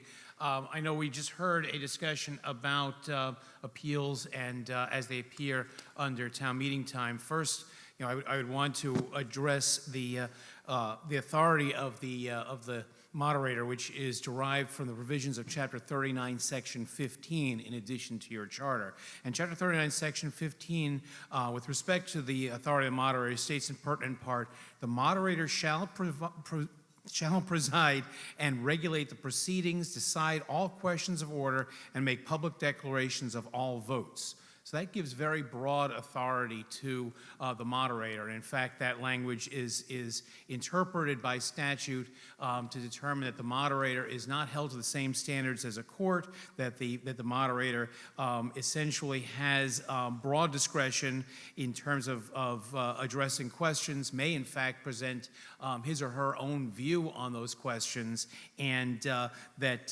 there's the remedy for those determinations is at the ballot box when the moderator is elected, because the moderator is chosen by the meeting.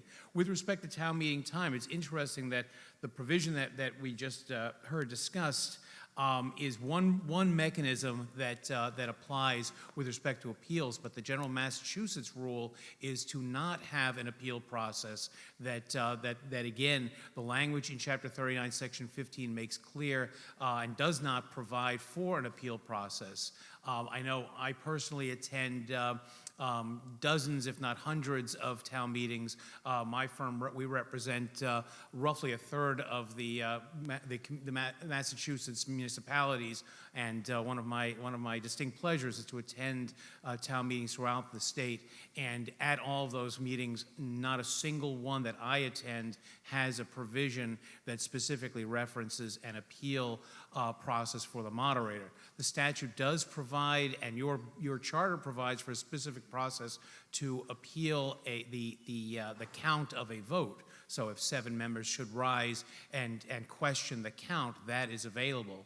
But again, the intent is to allow a moderator to make determinations on rules of order and the procedure of the meeting so that the meeting can move smoothly, and to avoid the possibility that either special interests or specific groups would be able to and I hate to use the word manipulate the meeting, but would be able to use the meeting for very specific purposes. And instead, you have, and in your case, a very learned moderator, and you're lucky in that regard, who can guide the meeting in an impartial manner rather than having that meeting essentially taken over by specific groups with specific interests. Not suggesting that that's a circumstance in Plymouth, but I think that's the intent, is to again charge the moderator who has the training and expertise to undertake this. And again, it's my experience that the Massachusetts rule as embodied in Chapter 39, Section 15 is the general rule throughout the Commonwealth.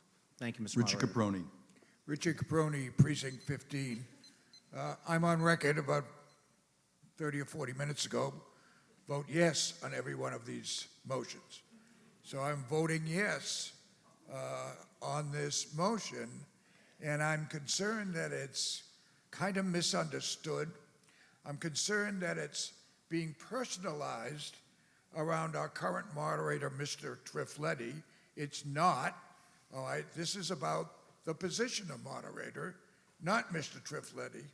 And I would request another member of the committee, in addition to Mr. Begley, to get up here and speak to your rationale behind making this motion.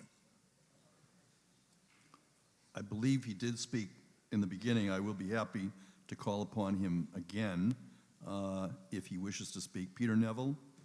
My question rises to the, I guess, the precedence of the charter. Will the charter providing this restriction, which is greater than what the Massachusetts General Laws provides for, so when we get downstream and there's a question as to whether or not this particular language now, which is more restrictive, will be upheld? Because I think later in this meeting we're going to find that our charter falls second to the Massachusetts general laws, and I always thought it came first. That's why we have home rule. So maybe the learned attorney could speak to whether or not passing this will actually put some teeth into our charter or not. Thank you. I could answer, but Mark Rich, Town Council, responding to Peter Neville's question. Thank you again, Mr. Moderator. And I apologize if it appeared that I was in any way personalizing this. That wasn't the intent. But with respect to this language, and I did just have a conversation with the Charter Committee Chairman, there is no prohibition in state law for inserting this more restrictive language, and if this language was inserted, this would be the guiding language, notwithstanding the language in Chapter 39, Section 15 that reserves the authority to the moderator. Your charter, after this process proceeds, as you know from the opening motion, this charter would then proceed to the legislature and would be passed as a special act amendment to your charter, and that would effectively overrule or supplant the language in Chapter 39, Section 15, specifically for the town of Plymouth. So this language would be the governing language at your town meeting. Karen Bukes. Karen Bukes, Precinct 7. Since you are the town moderator at this time, Mr. Trifletti, and I would like to ask you your thoughts on this subject. I'm sure they're not making it personal, but you are the town moderator at this time. Would you please give me your thoughts?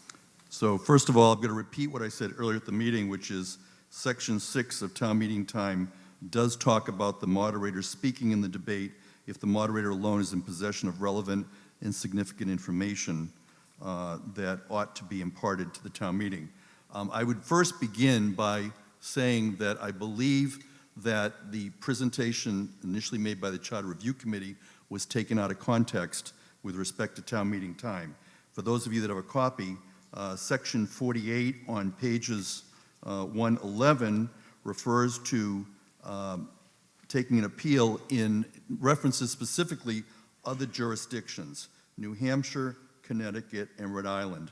And that's really that to which they were referring, because it does go on to say that the better rule is in Massachusetts is that the statute puts the burden on the moderator and it cannot be avoided by letting the meeting decide. So that's what town meeting time says, and that's consistent with the Massachusetts statute. I would just tell you that there are a lot of rulings that are made prior to town meeting. For this particular town meeting, I had many people contact me about competing procedural motions, things like whether we have this discussion this morning, whether we have it Monday night at 7 o'clock. I had substantive motions coming up on Article 23. There were a couple motions to include a buffer, include a setback, things that were not within the warrant article, within the warning. I ruled them out of order. In the past, I've gotten requests to have resolutions at town meeting. You could think of how town meeting could get out of hand if, unlike some other town meetings that might allow resolutions, we've stuck to keeping things that are on the warrant. So I would just say to you that where there are 135 of you, that I think that for purposes of our representative town meeting, which I think now we're the largest community in the Commonwealth of Massachusetts that still has representative town meeting, I think that certainly you need someone who's going to be able to preside and maintain order, and I think that the way things have happened up until now have done well. It also was the observation, you certainly can get up and question the vote, and as you've seen throughout the morning, there are opportunities to have a point of order in order to get questions answered. So I certainly, that would be my experience. Further questions, discussion? If not, yes, Mr. Abbott.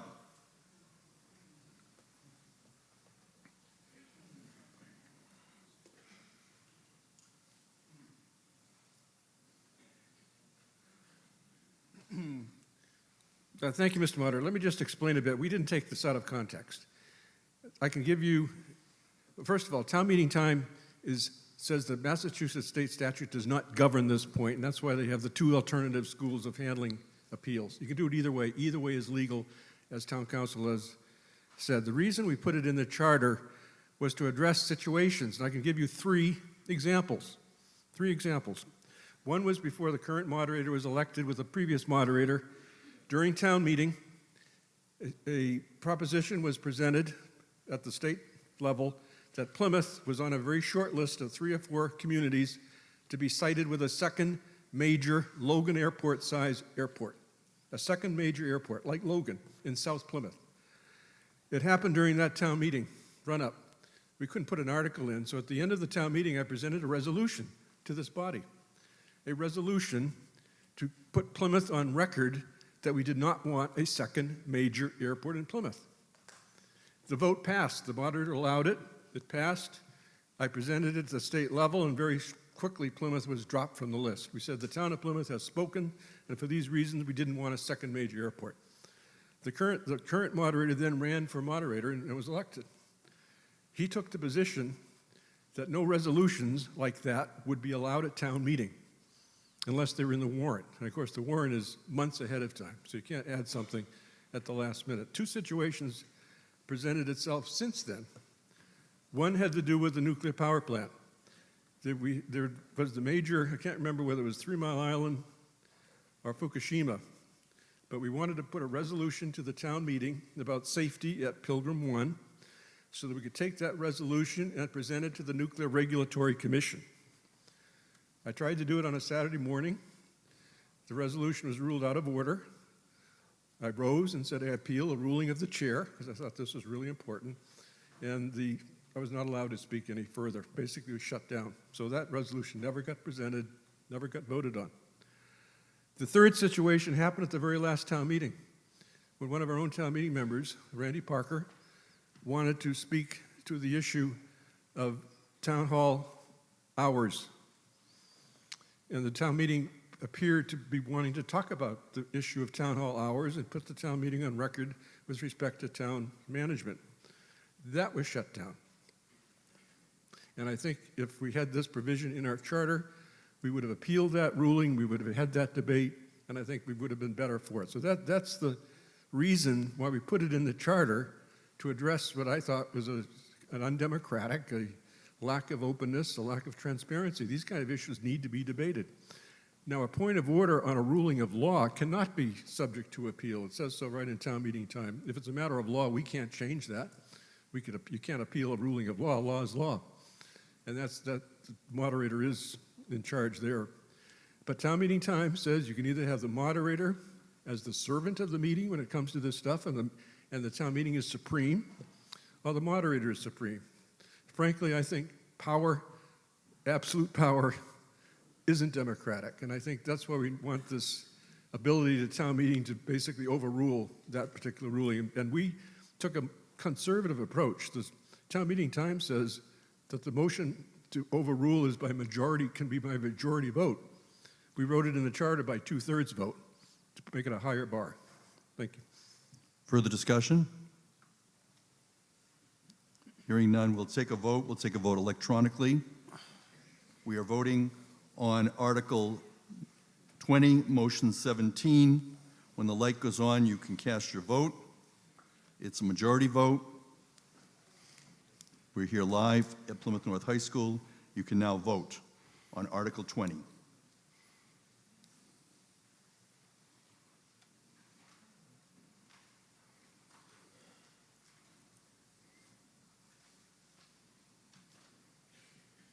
Town meeting is voting. We have 123 that are voting. We're now completing the voting. It'll be shown by precinct. It'll be displayed behind you, according to precinct. This on motion number 17. First precincts 1, 2, and 3 are displayed. 66 having voted in favor, 57 in opposition, 0 abstentions. The motion carries. We'll now continue with the display. Precincts 10, 11, and 12. And we conclude with precincts 13, 14, and 15. And we now move on to motion number 18, which is Mr. Salerno moves the town meeting vote to delete section 2-6-4 in the current charter in its entirety and insert a new section 2-6-5 as follows. 2-6-5, promptly following the annual town election, the moderator shall appoint an assistant moderator for a term commencing at the first town meeting following such annual election or at such time as a vacancy occurs and ending on the date of the annual town election the following year. Such appointment shall be subject to the approval of such town meeting. The assistant moderator shall substitute for the moderator in the event that the moderator is absent from a town meeting session or at the discretion and request of the moderator, and shall carry out the duties of the moderator, excluding any exercise of appointing authority. In the event that the moderator cannot carry out the duties of his office by reason of death or disability, then the assistant moderator shall carry out all the duties of the office of moderator. The assistant moderator position shall be uncompensated. It's a majority vote, and Mr. Salerno. In a unanimous vote of 12-0-0, the Advisory and Finance Committee recommends town meeting approve this change, which is found in Section B, page 9 of the supplement, and page 8 of the spreadsheet. The motion includes the amendment made by the Advisory and Finance Committee to add the words, or at such time as a vacancy occurs. However, it does not include the amendment that will be offered by the Board of Selectmen, which we did not vote on. Thank you. Mr. Tavares moves to amend Mr. Salerno's motion by inserting the following language to the end of the last sentence, except in the event of the death or disability of the moderator. Anthony Provenzano on behalf of the Board of Selectmen. Good morning again, through you, Mr. Moderator. We added the language, except in the death or the disability of the moderator. The original provision says that the assistant moderator shall be uncompensated, and although the moderator's compensation is not exactly a lordly sum, we thought it'd be inequitable if that person had to take over all of the duties by reason of death or disability of the moderator and remain uncompensated. It's just a matter of equity. Further discussion on the motion to amend. We'll first be voting on that. I will first call for a vote on the motion to amend. All those in favor say aye. Aye. Opposed say no. Motion carries unanimously. We now have a main motion as amended under Article 20, Motion 18. Further discussion? Hearing none, call for a vote. All those in favor say aye. Aye. Opposed, say no. Motion carries unanimously. Motion number 19, Mr. Salerno moves the town meeting vote to insert as section 2-6-6 the new charter language as follows. 2-6-6, the town manager shall provide support personnel to assist the moderator in carrying out the moderator's assigned duties. It's a majority. Mr. Salerno. In a unanimous vote of 12-0-0, the Advisory and Finance Committee recommends town meeting approve this change, which is found in Section B, page 9 of the supplement, and page 8 of the spreadsheet. Further discussion? Hearing none, call for a vote. All those in favor say aye. Aye. Opposed, say no.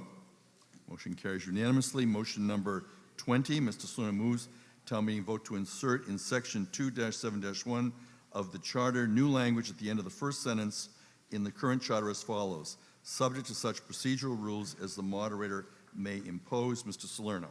In a vote of 12-0-1, the Advisory and Finance Committee recommends town meeting approve this change, which is found in Section A, page 7 of the supplement, and page 8 of the spreadsheet. Further discussion? Hearing none, call for a vote. All those in favor say aye. Aye. Opposed, say no. Motion carries unanimously. Motion 21.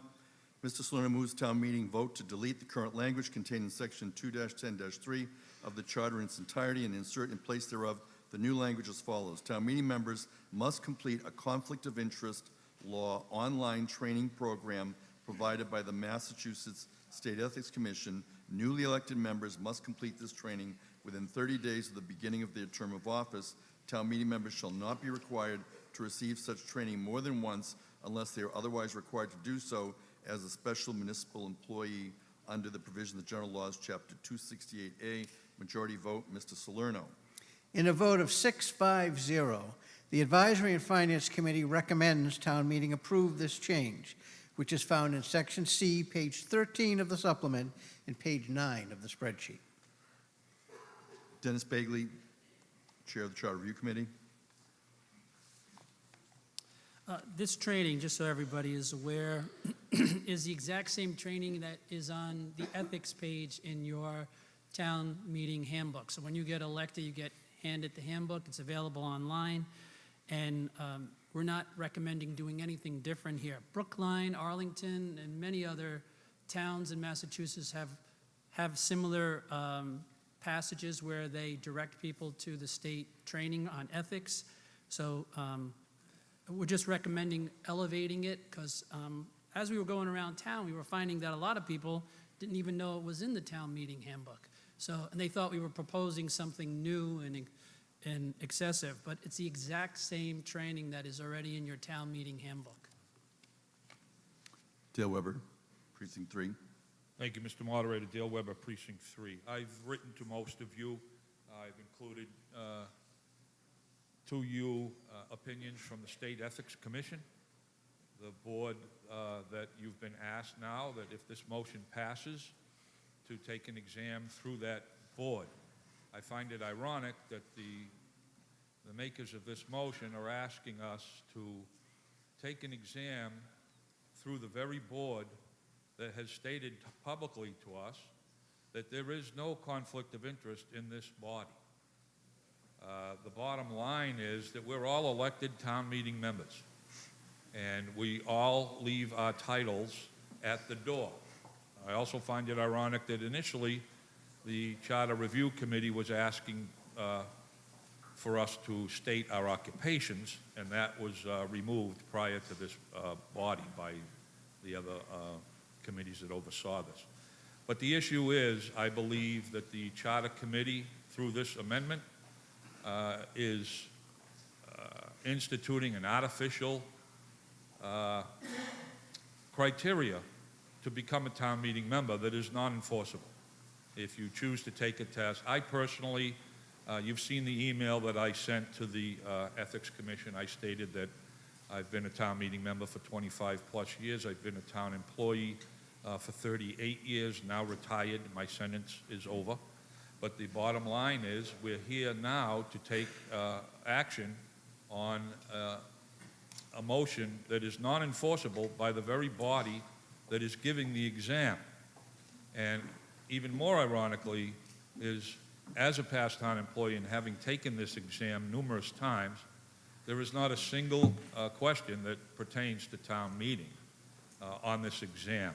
And you know what? If you want to bamboozle yourself or the regulatory agencies, you can cruise through that exam just by clicking the key until you get the right answer. There is no failing of this test. So it's really, I believe, as I've stated to Mr. Abbott and members of the committee in my presentation to them, I believe it's a nefarious attempt to keep whittling away at a conflict of interest that does not exist at this forum by law.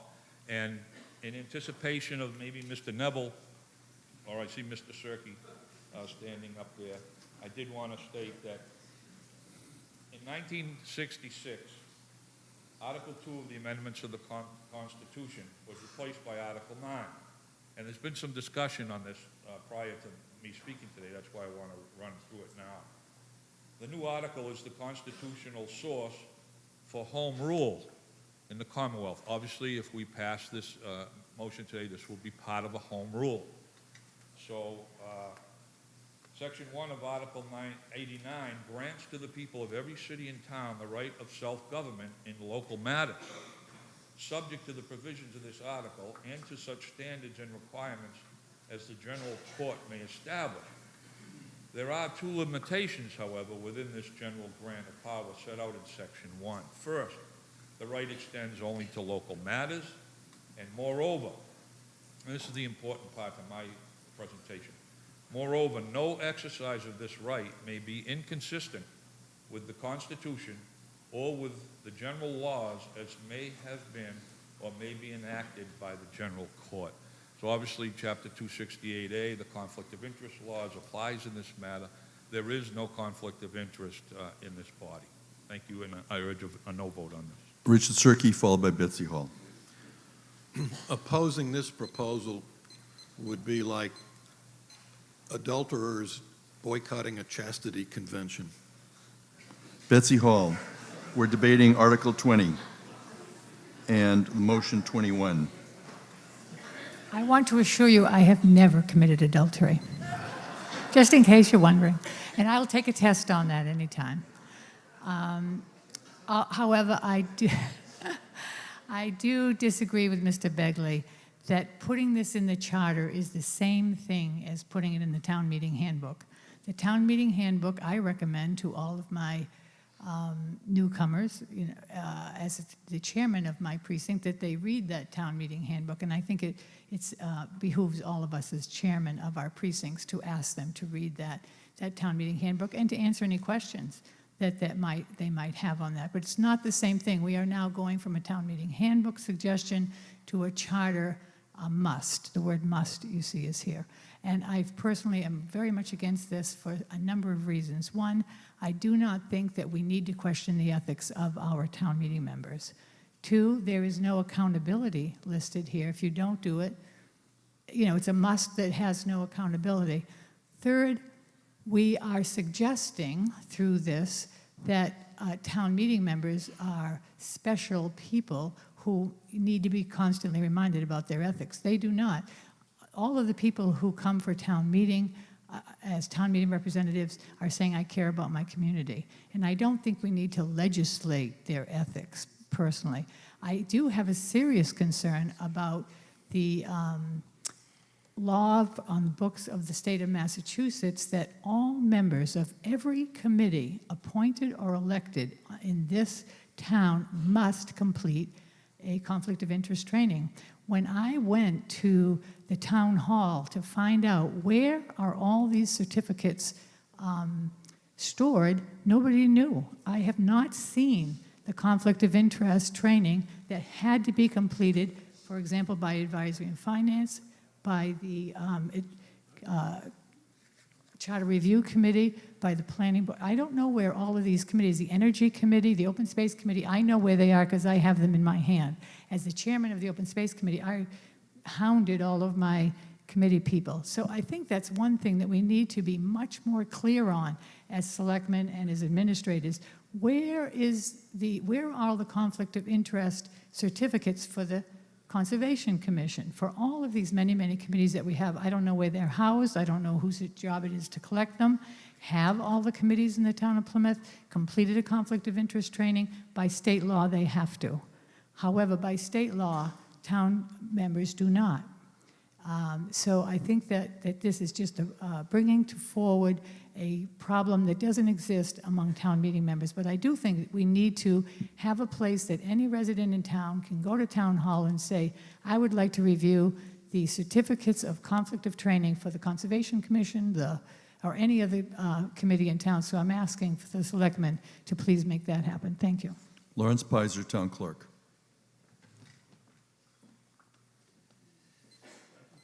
I have at least two concerns with this. I think that the question of enforceability is important. It's not enforceable. You people are elected. Not going to unelect you because you do or don't take this test. The only way of unelecting you is already written into the charter. It's recall. That's it. What does concern me about this is that we're opening up ourselves to liability unnecessarily. Okay, you do or don't take the test. Someone out there says, aha, this is absolutely unnecessary as far as I can see. Secondly, the question of, is this valuable? You all have the ability to go online. We get, as people who are required to take the test, we get emails with the place to go to take the test. Well, I decided, since I didn't have to take the test right now, to see where I could go. And I went to the website of the Mass Ethics Commission, and there it is. Anybody want to take the test? Go take the test. Have a good time. It is not that much of a good time, actually, but that's okay. The other part that's important is it really does not apply to town meeting members. The superintendent of schools is offered a trip to a convention. Is he able to pay for taking that trip? That's the sort of question that is brought up in the test. If you want to know whether he's able to take the test, fine. What else should you know? Well, I think all town meeting members would be well advised to have a Master of Public Administration. They would be very well advised to have a Master of Business Administration, because these are useful things to have as a town meeting member. I would never put those in as a requirement for town meeting members. And as far as other towns are concerned, oh, for heaven's sakes, we're Plymouth. Just because somebody else doesn't do something the correct way doesn't mean that we have to follow. This is a piece that is not going to be useful as a charter place. It can be an advice, but it does not belong in the charter. Thank you. Michael Landers, followed by Peter Neville. Mike Landers, Precinct 13. I move the question. Motion to close debate. It's not debatable. Anyone who cares to be heard, please stand to be recognized. Thank you. We'll now take a voice vote on whether to close debate. Requires a 2/3 vote. All those in favor say aye. Aye. Opposed say no. Motion carries by 2/3. And now we will take a vote on motion number 21. It'll be by electronic vote. When the light goes on, you can vote on motion number 21. Conflict of Interest Online Training Program is the subject matter of motion number 21. And when the light goes on, you can now vote. Vote on motion number 21. We're continuing with the fall annual town meeting session. We'll be recessing shortly for our lunch recess. We previously voted that it would be 45 minutes in duration. We returned this morning at 10:15. We'll be recessing shortly. You'll see that the voting is concluded, and we have 122 voting on motion 21 on Article 20. We'll now have a display. You can see how your precinct, how you voted. Please check to make sure your vote is correct. 30 in favor, 92 in opposition, 0 abstentions. the motion does not pass, it does not carry, and when we see the display of the remaining 3 precincts, we will then be moving on to motion number 22. And that motion is that Mr. Salerno moves the town meeting vote to insert as section 2-10-4 the new charter language as follows. At the beginning of every town meeting, the moderator will provide a brief review of the charter's conflict of interest section. It's a majority, Mr. Salerno. In a vote of 6-5-0, the Advisory and Finance Committee recommends town meeting approve this change, which is found in section C, page 13 of the supplement, and page 9 of the spreadsheet. And by the way, the details of this vote is one of the ones that were corrected in the orange handout that you received when you got here. The total was right, but the detail was a little bit off. Thank you. Thank you. Further discussion, Michael Hanlon, followed by Dale Weber.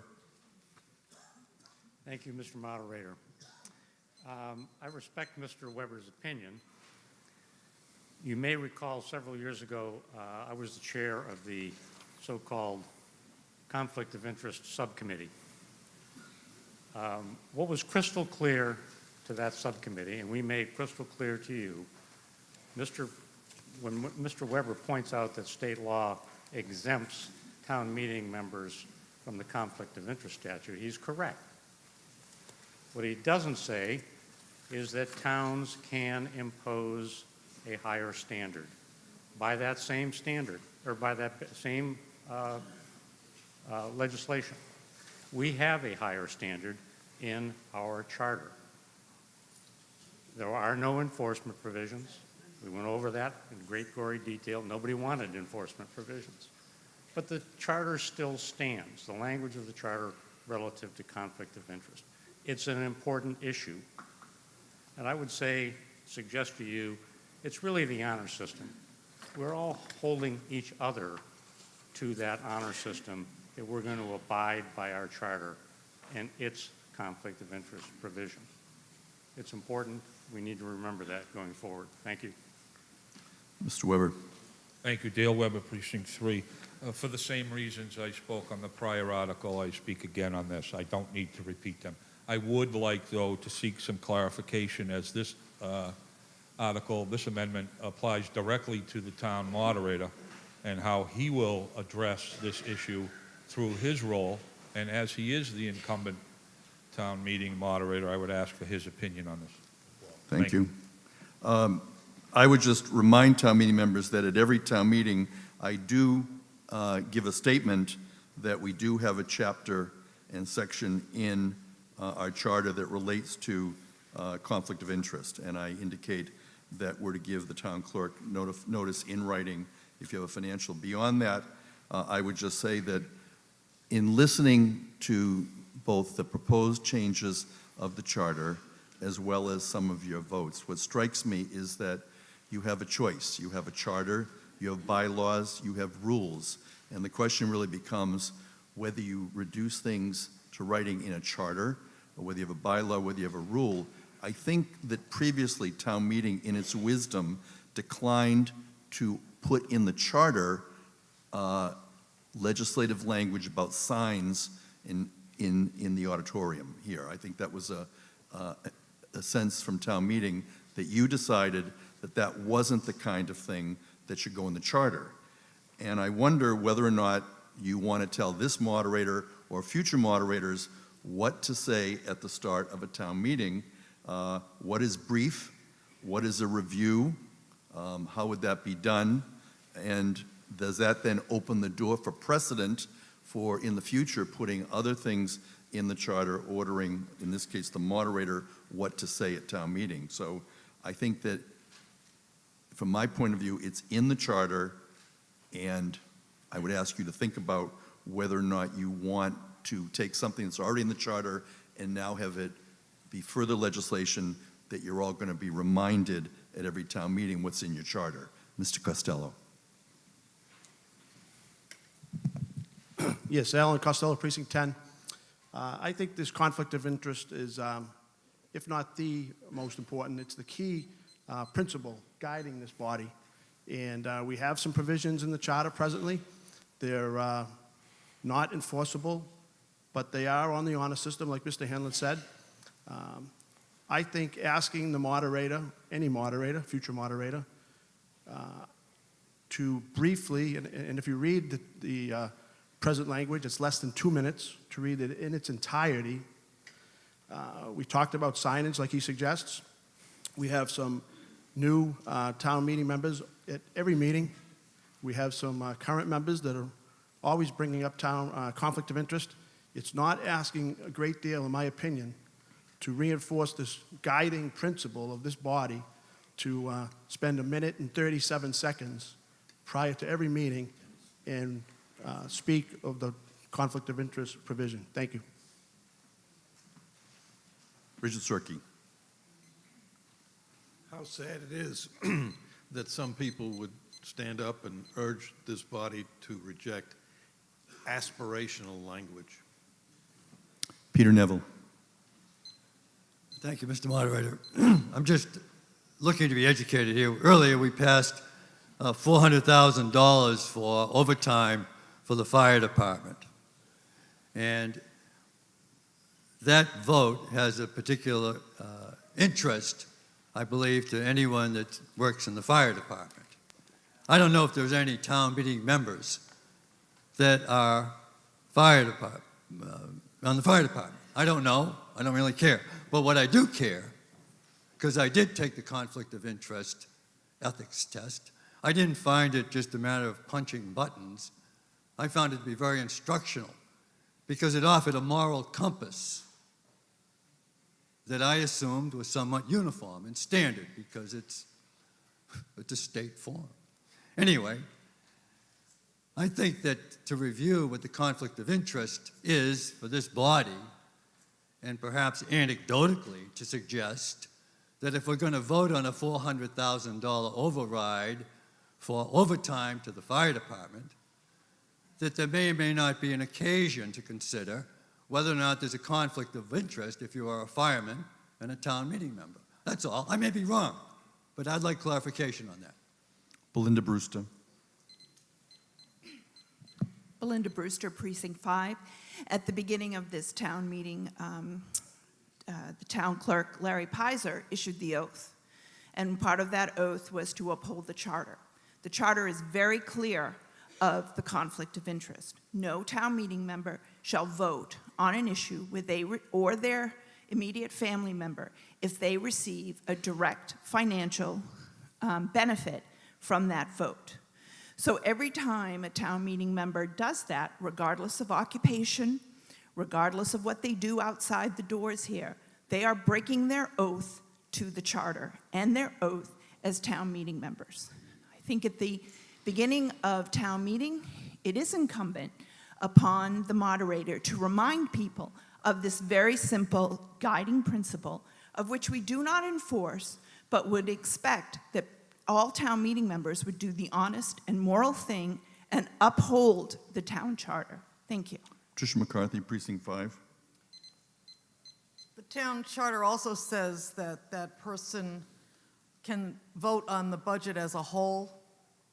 It's the line item, and we're reminded at the beginning of town meeting that there is the conflict of interest section in the charter, and it's our responsibility to read that, and if we have a question about it, to seek interpretation from the proper person.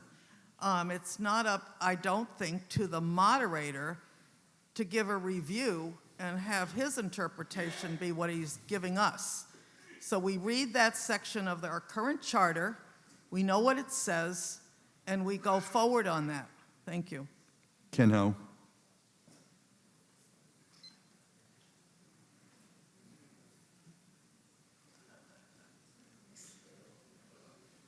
Ken Howell, Precinct 11. I move the question. It's a motion to close debate. I'd ask anyone who still wishes to speak to stand to be recognized. Thank you. We'll now have a voice vote on whether to close debate. Requires a 2/3 vote. We'll now take the vote. All those in favor say aye. Aye. Opposed say no. No. The motion carries by 2/3. We will now have a vote on motion number 22, and this will be done by electronic voting. And as soon as the light goes on, you can vote on Article 20, Motion 22. When the light goes on, this will be the, thank you. We're now voting. This will be the last vote prior to our lunch recess. You are voting on Article 20, Motion 22. Town meeting members have been debating Article 20. When we return from lunch, we'll continue with the motions under Article 20. Town meeting members are completing their vote. It'll be a 45-minute recess. We are now going to be displaying the results of the vote on the screen. Please check to make sure there's a proper record of your vote. We're voting by precinct, and you'll see it recorded 60 voting in favor, 63 in opposition, 0 abstentions. The motion does not carry. We'll continue to show on the screen the votes of town meeting members. We're now at the last precincts. This town meeting stands in lunch recess at 12:20. Thank you.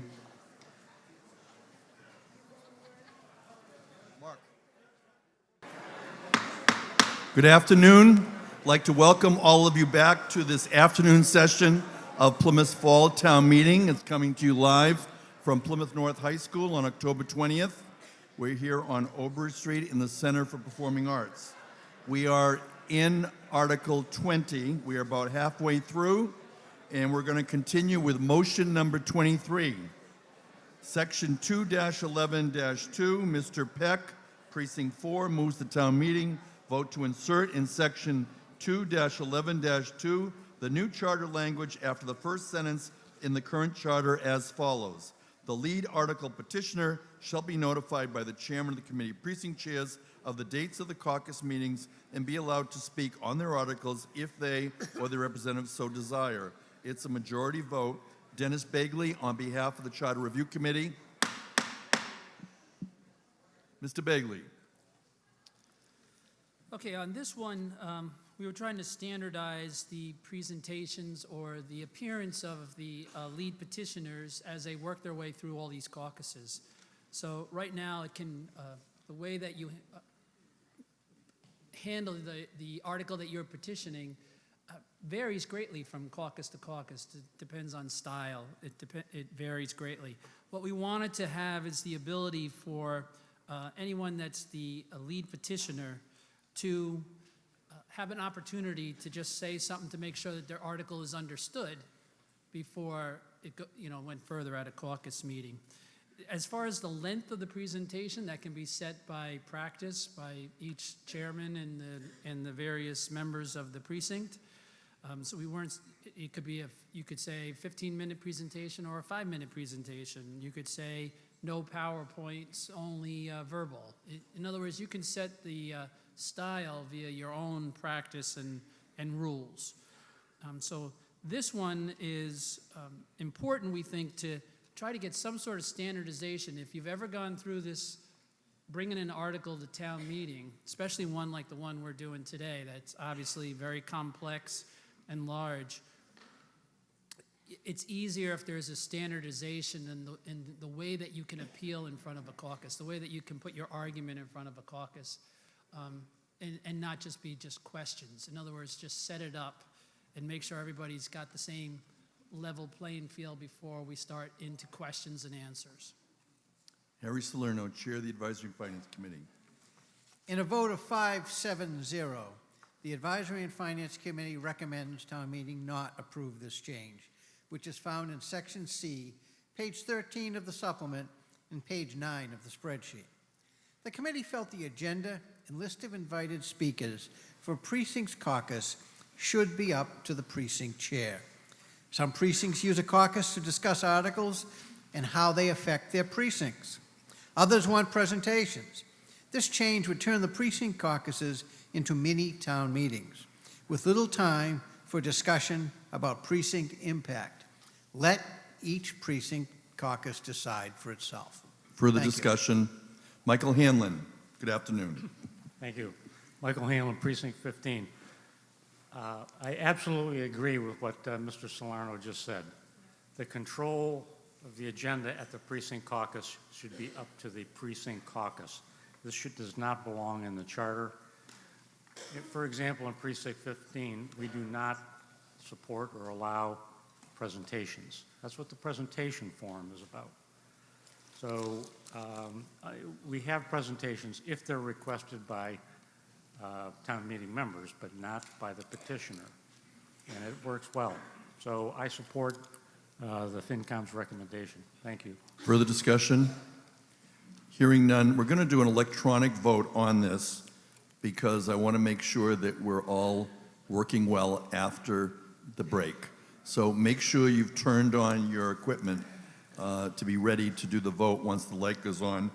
Any further discussion? Hearing none, we will now do an electronic vote when the light goes on. It is on. Please vote on motion number 23 in Article 20. For those of you watching, this is Plymouth Fall Annual Town Meeting. It is coming to you live on October 20th. We are at Plymouth North High School. We have a warrant. We are currently debating Article 20, motion number 23 on Article 20 in the warrant. We have additional motions under Article 20. We've now completed the vote on motion number 23. We'll now display the vote of the town meeting members by precinct, 3 at a time. We're beginning with precincts 1, 2, and 3. We'll go up to precinct 15. We have 26 voting in favor, 86 in opposition, 2 abstentions. The motion does not carry. And once we complete the display, we will move on to motion number 24. We're now completing the display ending with precinct 15. And so motion 24 is from Mr. Peck, precinct 4, and moving the town meeting vote to delete current language contained in the first paragraph of section 2-12-1 of the charter in its entirety and insert new language. And here it is. An advisory and finance committee of 15 members shall be appointed by an appointing committee for 3-year overlapping terms. There shall be no more than 3 members from each precinct of the town, provided, however, that in the event that the number of incumbent members from a particular precinct increases due to redistricting or the change in residency of that member or another, no incumbent member need be removed and members may serve out their respective terms. The Advisory and Finance Committee shall choose from its members a chairperson and fill the other offices it may create. The 3-member appointing committee shall consist of the moderator, who will serve as the chairman, 1 member of the Committee of Precinct Chairs, and 1 member of the Advisory and Finance Committee. The appointing committee may fill any vacancy by appointment, and the term of that appointment shall be for the remainder of the unexpired term of the person causing the vacancy. It's a majority vote. Dennis Bagley on behalf of the Charter Review Committee. Okay, this one we thought is very important, and that's why we want to continue to fight for it, even though it wasn't approved by the Finance Committee. If you think about how important the Finance Committee is in the process, in our town meeting process, it's important that the selection of the members that sit on the Finance Committee goes through an open meeting process in the way that we look at this. Right now, the moderator appoints every member of the Finance Committee, and it doesn't have the opportunity of being in an open meeting process where people can see who's being vetted, who's even applying for the positions. The other night, I was at the Selectmen's meeting, and there was 2 very good candidates that were approved for 2 different positions in town. And I had the opportunity, even though I didn't know them, I had the opportunity to see who was applying for the positions, hearing their resumes, and seeing the selectmen have a discussion with them in a back and forth. We don't have that in the current process, and what we're looking to do here is to establish this appointing committee that would now make it an open meeting process. Everything would be out in the open, and people can get to view the candidates and hear their resumes and move it along better. And this is another one, I know it was been mentioned a few times that people don't care what other towns do and stuff, but it is precedent. And since most of our systems are established based on precedent, there are quite a few towns, Brookline being another one, Arlington, where this is the way in which they do, not Brookline, Arlington, this is the way in which they've been doing it for 2 decades at least. So it's established in quite a few towns, Ipswich, Carver, Bedford, there's quite a few. Harry Salerno. In a vote of 2-8-0, the Advisory and Finance Committee recommends town meeting not approve this change, found in Section G, page 21 of the supplement, and page 10 of the spreadsheet. This change would create a committee to appoint the Advisory and Finance Committee members. Most of the committee felt the current system, with the moderator making the appointments, is working well and is responsive. The moderator is elected by the entire town every 3 years to act as the head of the legislative branch, and by design has the appointing authority for that branch. The town can vote the moderator out of office or even hold a recall if they feel he is not doing a good job. The appointees work very publicly so everyone can witness the job that they do. This, by design, is a system of transparency and checks and balances. Adding an advisory and finance committee member to an appointing committee would open the door to the potential for abuse by giving them the ability to appoint someone whom they feel will vote like them. The Advisory and Finance Committee is independent and deliberates and advises without bringing in politics, or at least minimizing it. If the appointments become political, then there is the potential for abuse. Adding a committee would harm responsiveness as well. Last winter, there were 4 members that resigned, with 2 on one day, and the moderator was able to quickly appoint replacements before budget meetings began in January. The committee would have struggled to reach a quorum and fill its budget subcommittees if those positions had not been filled quickly. The committee felt very strongly that it was important to stick with what works, considering all the potential for problems that the proposed change would introduce. Those in favor of the change felt there was no guarantee that a future moderator would have the same experience, judgment, or ethics as the current moderator, and this addition would put a preemptive system of checks and balances in place. They also liked the idea of stakeholders, the A&F committee and the committee of precinct chairs having input into the appointments. The current system works, but does have the potential for abuse. The replacement may or may not work and has its own potential for abuse. Anthony Provenzano, Board of Selectmen. Thank you, Mr. Moderator. Through you. Good afternoon, ladies and gentlemen. The Board of Selectmen opposed this change and also opposed the change that will be proposed in the next motion. And I think it's important that we take them together, at least conceptually. The board believes that if you adopt this change to the appointing authority of the Finance Committee and open up the Finance Committee to have members who were sitting town meeting members, that you will be looking at the last unelected members of the Finance Committee that will ever exist in the town. That after each one of these fine people who are relatively free from politics leave their position, they will be replaced by a 3-member committee, one of whom will be a town meeting member, one will be the moderator, one will be an existing Finance Committee member. Inevitably, you will have a fundamentally different Finance Committee that would have a much more political taint to it. Continuing on with the debate, Gerald Sirico. Yeah, Jerry Sirico, Precinct 3. Since the resignation as precinct chair by my friend Mr. Sirki, I'm the longest serving precinct chair there. I don't believe this is within our purview. I agree with the Finance Committee on their recommendation. This was talked about a couple years ago or whatever among the precinct chairs, and I was against it then, and I'm against it now. Thank you. Peter Neville, followed by Amy Hine. Thank you, Mr. Moderator. Good afternoon. I'm in favor of this change, more because it creates some redundancy in leadership and spreads out the load of finding decision makers who have a broader, perhaps a broader, interest in the general good of the town of Plymouth. And so that's my position on this. But in terms of this motion, I just want to bring a couple points to everyone's attention and appreciation that the recommendations that we hear from the chair of the Administration and Finance is something that are coming out of his interest in providing information clearly. And he's not cutting and pasting this off of a website. So for every single one of these articles, we're seeing a recommendation from Chairman Salerno that basically is his language and ideas and reflects the Administration and Finance Committee.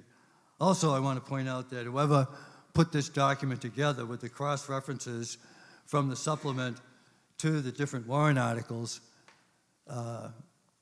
congratulations. I mean, talk about no mean feat. Thank you for its clarity. Amy Hine, followed by Rich Caproni. Hi, Precinct 14.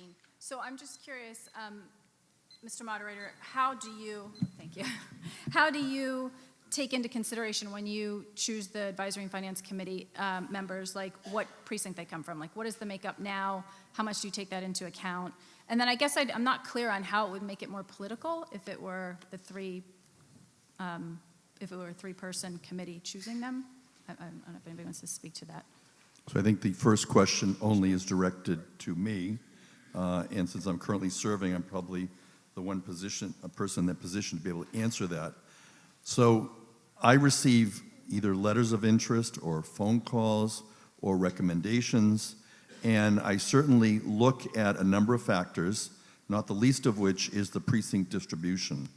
And we try as much as possible to have one per precinct, but we don't always have people volunteering from every precinct. So that's the geography a part of it. I would also say that the one thing that happens when you have the moderator appointing is the moderator is the person throughout the year who is working on planning town meeting and then later reviewing town meeting with department heads. So, for example, prior to this town meeting, there was quite a bit of time spent going over all of the articles, and it revealed to me as moderator the skill sets that might be helpful in advising town meeting. And I will just use this article as an example.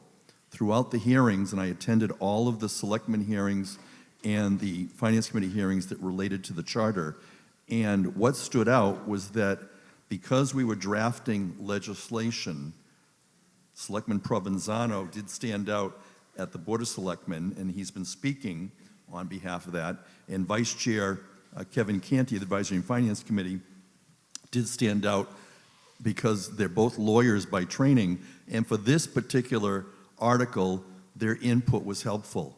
There are other members on the Advisory and Finance Committee, not to go through all of them, but as I look over here and I see Beth, who is involved in real estate, and so she has a particular skill set when it comes to real estate matters and zoning matters. So certainly as moderator, as I receive inquiries from town meeting members and department heads about the issues facing town meeting, I come to know what skill sets might be helpful to have on the Advisory and Finance Committee in order to make those appointments. I don't know if that's helpful, but I would just also reiterate what Mr.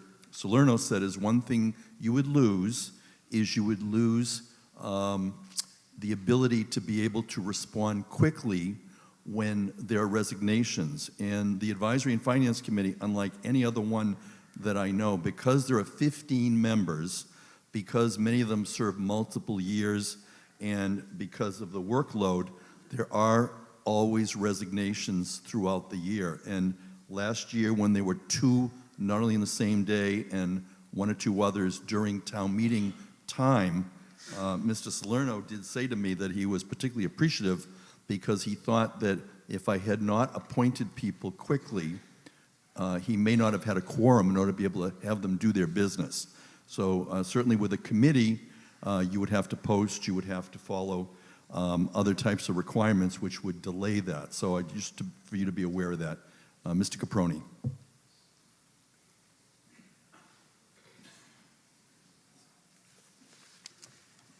As I mentioned earlier, I'm voting yes on all of the proposed motions by the committee. And this one is included in that positive vote. It's difficult.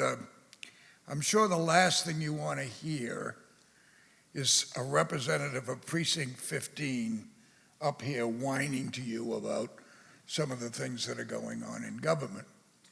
But I will say to you that Pine Hills is generating for the town currently $22 million worth of tax revenue, okay, which is a little more than 10%. Yet we only represent about 5% of the population. Additionally, there's nobody from Precinct 15 or Pine Hills, excepting Mr. Salerno, who moved there, okay, but there's nobody from our precinct represented on the Finance and Advisory Commission. And I think it's a travesty. The people who live in the Pine Hills have thousands of years of business experience, probably hundreds of finance degrees. I would challenge the current FinCom to tell me how many people of the 15 members have a finance degree. I think the answer is 0, but at best it's probably 1 or 2. It's the Finance Committee. We need finance people on the Finance Committee, and we do not have them, okay? This would be a slight step, maybe, towards improving that situation. And again, I'm voting yes for this motion. Karen Bukes, and again, just so there's no misunderstanding, there are 15 precincts, there are 15 members, and Precinct 15 does have a representative on the Advisory and Finance Committee. Karen Bukes. Karen Bukes, Precinct 7. There is no one precinct better than the other. I've watched you over the years, Mr. Trifletti. You've done an amazing job. My vote comes down with the Finance Committee and the Selectmen. I have seen this work. I have no faith. How quickly, Mr. Trifletti, could a moderator, nothing personal, could a moderator appoint with a committee to appoint to this board? What if you can't gather them together? What happens then? Do you have to wait for all 3? And by the way, who appoints the committee? Thank you. Continuing on, Nathan. Thank you. Nate Siegel, Precinct 7. Thank you, Mr. Moderator. So I should just acknowledge in the spirit of transparency that I'm a direct family member of someone on the Charter Committee, since we're talking about transparency, but I do think I can engage in my own independent thought most of the time. So in conflict of interest trainings, we are taught that the appearance of a conflict is to be avoided as much as an actual conflict. I understand there are many factors at play here, but I believe the appointing process for both FinCom and the Charter Committee, which we'll get to later, should be brought into open meetings. I appreciate the current moderator's approach of trying to balance men and women, giving newcomers a shot and other considerations. But the fact remains that because this power is held by a single person and takes place behind closed doors, it gives people the opportunity to say the process is rigged, it's not fair, which is the appearance of a conflict, whether that's accurate or not. Now, you may dismiss these comments as just bitterness, and I do really appreciate and agree with many of the appointments. So, I might actually not agree with appointments that would be the result of this change that could come back to bite me. However, I don't think that this bitterness or disappointment can be just brushed aside. That bitterness can be a very destructive force. It causes people to either get frustrated, throw up their hands, and stop participating, which we don't want and we can't afford in this town, or it causes people to try and tear down the whole system because they feel they haven't been treated fairly and the system is broken. I think that what this Charter Committee has done is taken a hard look at the system we have, decided to keep it, which is town meeting, but recognized that there are adjustments and improvements and evolutions that we can make without tearing down the whole system. I believe we as citizens have a right to hear discussion about the applicants, to have some visibility about who applied, to hear their qualifications in an open setting, and to understand why someone was or was not chosen. And the applicants themselves have a right to know that their application was given proper consideration. I understand that timing can be a factor, as has been mentioned. However, the FinCom is an extremely influential body, and we don't want to rush through appointing people to that committee. I can very easily see a scenario during this three-person appointing committee where they can discuss who their alternate might be. If someone is a strong candidate but they didn't make the cut on that time, this committee could tell them, stay on board, we might have an opening, and if so, we'll meet quickly and we'll look very favorable upon appointing you to replace someone in the event of a resignation. So for those reasons and more, I will be supporting this as a necessary evolution. Thank you. Brenda Bradley, Precinct 11. We're debating Article 20, motion number 24. Bradley, Precinct 11. I disagree with the gentleman from Precinct 15. At one point in time, there were 3 members from Precinct 15 on Advisory and Finance, and that was voted to be too many.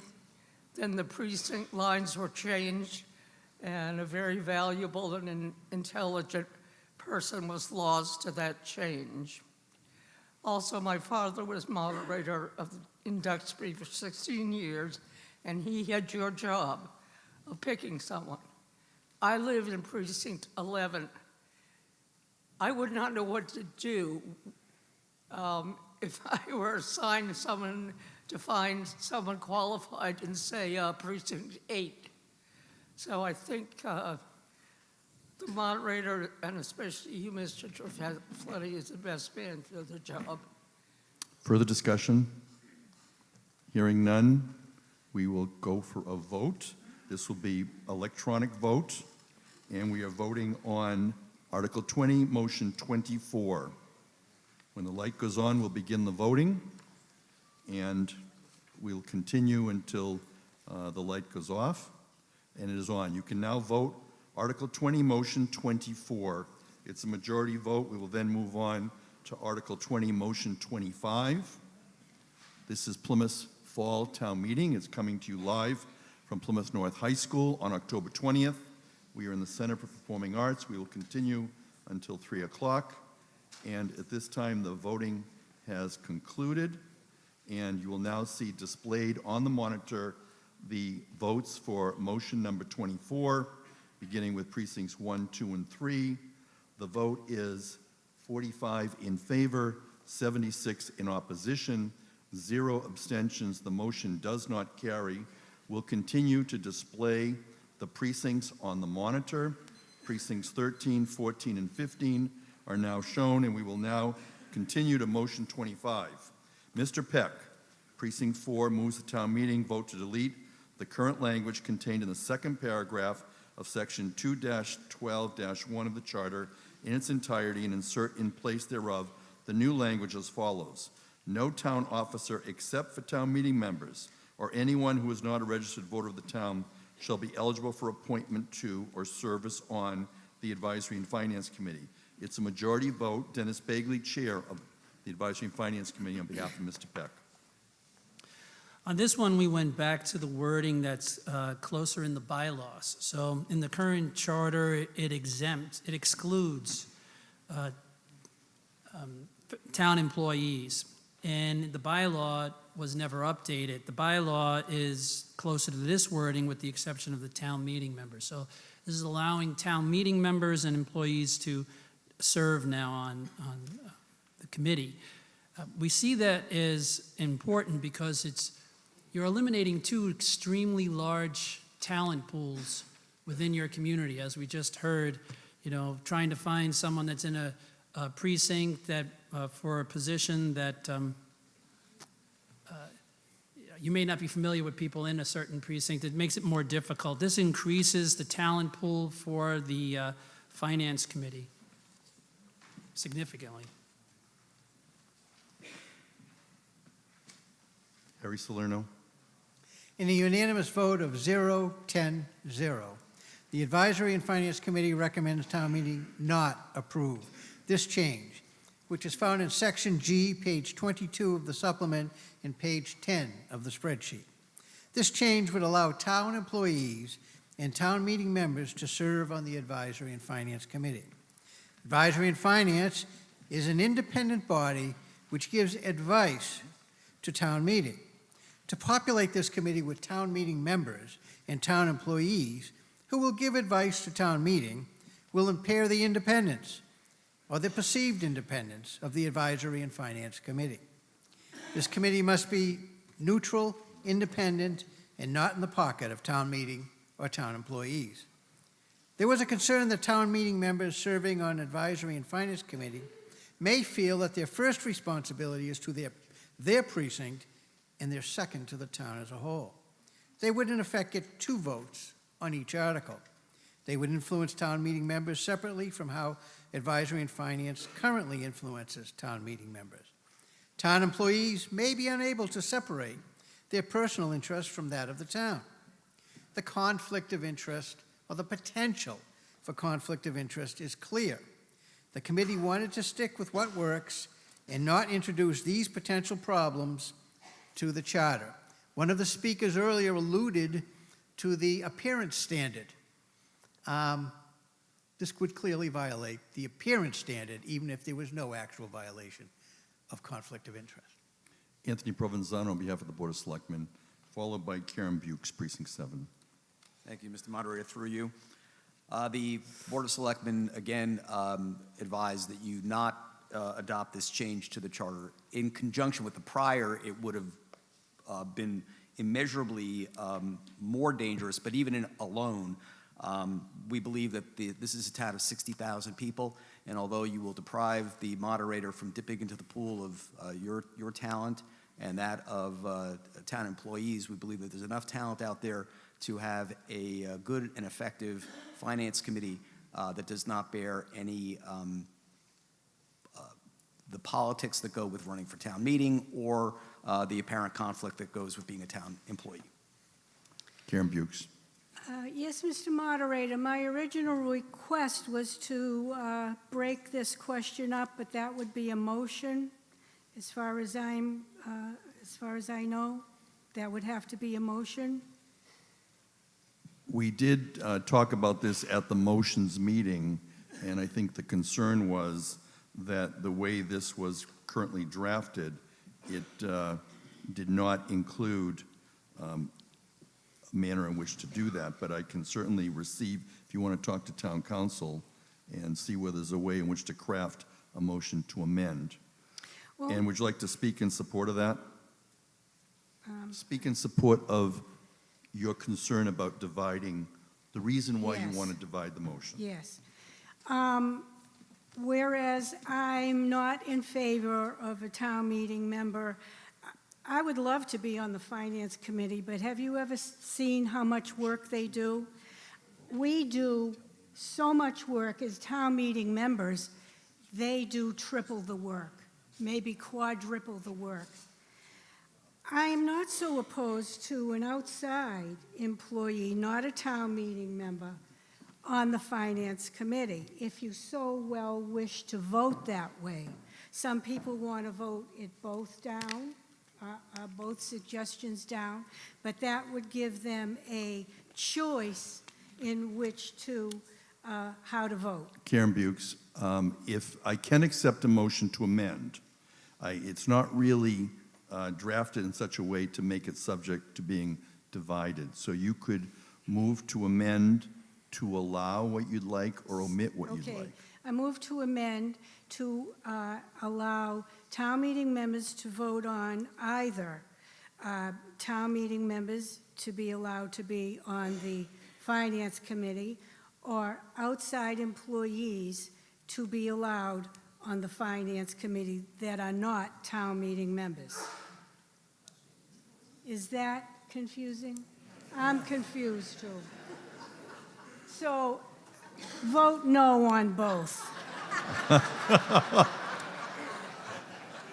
Thank you. Further discussion? Betsy Hall, we're debating motion 25.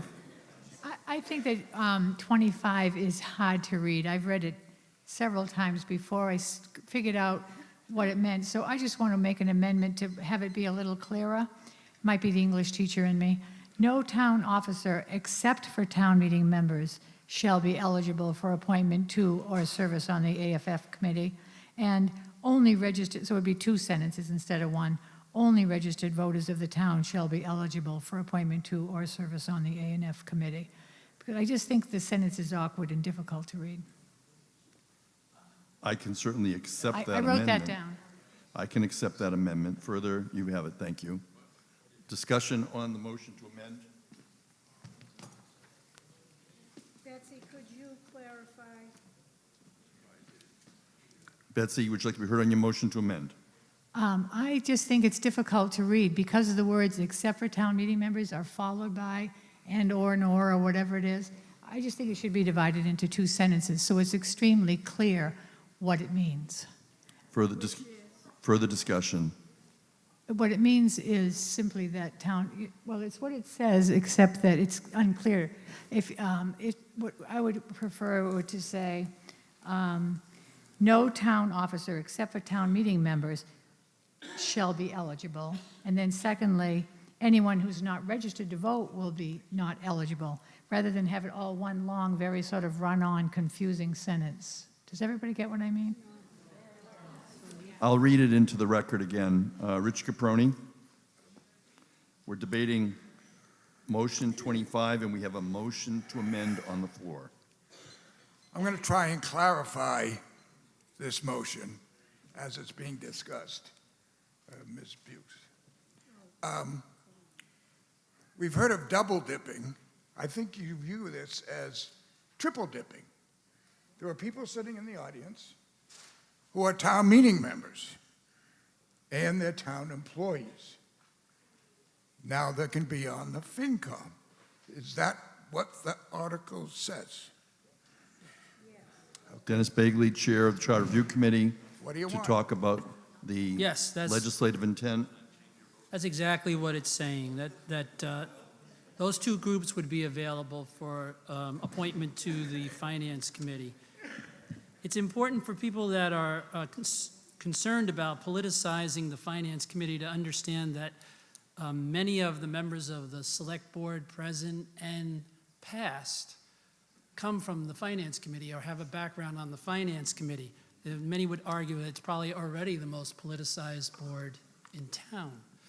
So allowing the town meeting members and the employees to join, I don't think is increasing politics any more than it's already there. Mr. Trifletti. I'm going to come first to. Oh, okay, I'm sorry. Thank you. Good afternoon. Joseph Curley, Precinct 15. I think I can clarify what Betsy's trying to do, and I've reduced it to writing. And the words should be, no town officer nor town meeting member shall be eligible for appointment to the Advisory and Finance Committee.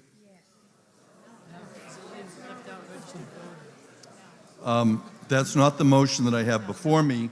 Mr. Curley, do you care to continue to speak in support? I will withdraw. Thank you. Further discussion on the motion to amend from Betsy Hall. Betsy? I just want to be clear that I am not supporting or opposing this at all. I'm just saying the wording is confusing. So I'm not recommending you vote for it. I'm not recommending you vote against it. I'm just asking for clearer wording. And I'll read the words one more time before we take a vote. No town officer except for town meeting members shall be eligible for appointment to or service on the Advisory and Finance Committee, period. Only registered voters of the town shall be eligible for appointment to or service on the Advisory and Finance Committee, period. Further discussion on the motion to amend. Hearing not, I'll call for a vote on the motion to amend the main motion. It'll be oral. All those in favor say aye. Aye. Opposed say no. No. The motion carries. It's a majority vote. Now we continue with the main motion as amended. Further discussion. Hearing none, we'll now vote electronically on the main motion under Article 25. Motion 25 as amended. Article 20, Motion 25 as amended. Yes, Mr. Conroy, please come forward. So you're now voting on a new main motion as amended, which was by substitution. So, for example, if you look at what you have in your packet, it begins with Mr. Peck, Precinct 4, moves the town meeting vote to delete the current language contained in the second paragraph of Section 2-12-1 of the Charter in its entirety and insert in its place thereof the new language as follows. So therefore, we are substituting in its entirety new language, and the new language that you just voted was the motion to amend from Betsy Hall. So the new language is, no town officer, except for town meeting members, shall be eligible for appointment to or service on the Advisory and Finance Committee. Only registered voters of the town shall be eligible for appointment to or service on the Advisory and Finance Committee. Karen Bukes. Which actually states town meeting members and employees that are town meeting members can be on the Finance Committee, correct?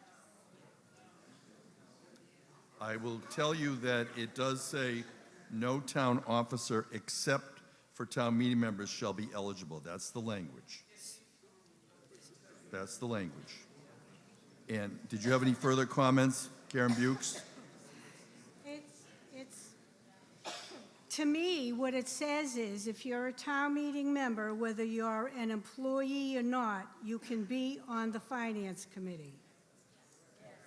That's, yeah. Michael Landers, we're debating motion 25 on Article 20. I just wanted to clarify, under the current ruling, if a town meeting member decides to go on the Finance Committee, they basically have to step away from their town meeting position. Is this article, is this saying that they actually could remain in both positions? Is that what you're saying? Dennis Bagley, Chairman of the Charter Review Committee. Yes, it would be a lot of your town meeting members hold 2 or 3 hats. The Charter Review Committee today, several members are town meeting members also. So yes, it would be a dual role.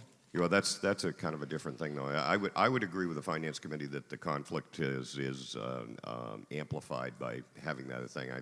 I think right now we know that if we want to serve on that committee, we'll step away. So that's my personal opinion. I would say vote no. Virginia Davis. I'm sorry, we have a point of order before she speaks? Please. This is All right. just for clarity. It's a motion to close debate. This isn't debate. I want clarity. It says deletion. I mean, we're discussing what's going to be the change, but it's a We're deletion. deleting the language that's in the charter currently, if you vote yes, and you're substituting this new language as the new charter language. But if you vote no, it stays the same, It stays the way it is. Thank you. Okay. I have a motion to close debate. Is there anyone else who cares to rise to be recognized as wanting to be a speaker? If not, I'm going to take an oral vote as to whether to close debate. All those in favor of closing debate say aye. Aye. Opposed say no. The motion carries. We are now going to vote on the motion as amended for Article 20, Motion 25. It will be by electronic voting. A question, please come forward. This will be a point of order since we've already closed debate. There's no more discussion on the motion. Thanks. Just a, point of order. There's 7 votes recorded. Is it possible to clear those off so that it can be reset before the... The light has not gone on, and I'm going to assume, therefore, that we have not commenced the voting. And the request is that the screen be cleared in order to have accuracy on the voting. So, again, Article 20, Motion 25, as amended. And when the light goes on, please vote. And you'll be voting electronically under Article 20, Motion 25, as we continue with Article 20 and the motions that we have before us. And the light did not go on. It is on now.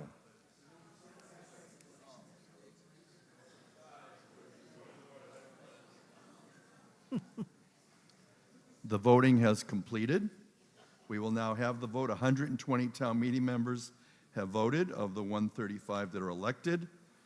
And as you can see, if for any reason your vote is not registered when it's displayed at the end of the display, please rise to indicate whether you've been shown in the display. Currently, we're showing 23 yes, 95 no, with 3 abstentions. The motion does not carry. We'll continue with the displays. Is there anyone whose vote was not recorded? Thank you.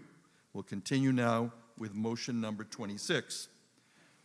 Mr. Salerno moves the town meeting vote to delete the current language contained in section 2-12-2 of the charter in its entirety and insert in place thereof the new language as follows.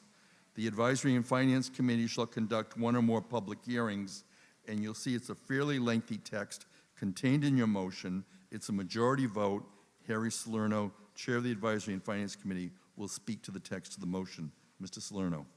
In a vote of 7-6-0, the Advisory and Finance Committee recommends town meeting approve this change, which is found in Section C, page 14 of the supplement, and page 11 of the spreadsheet. Michael Withington, Precinct 5.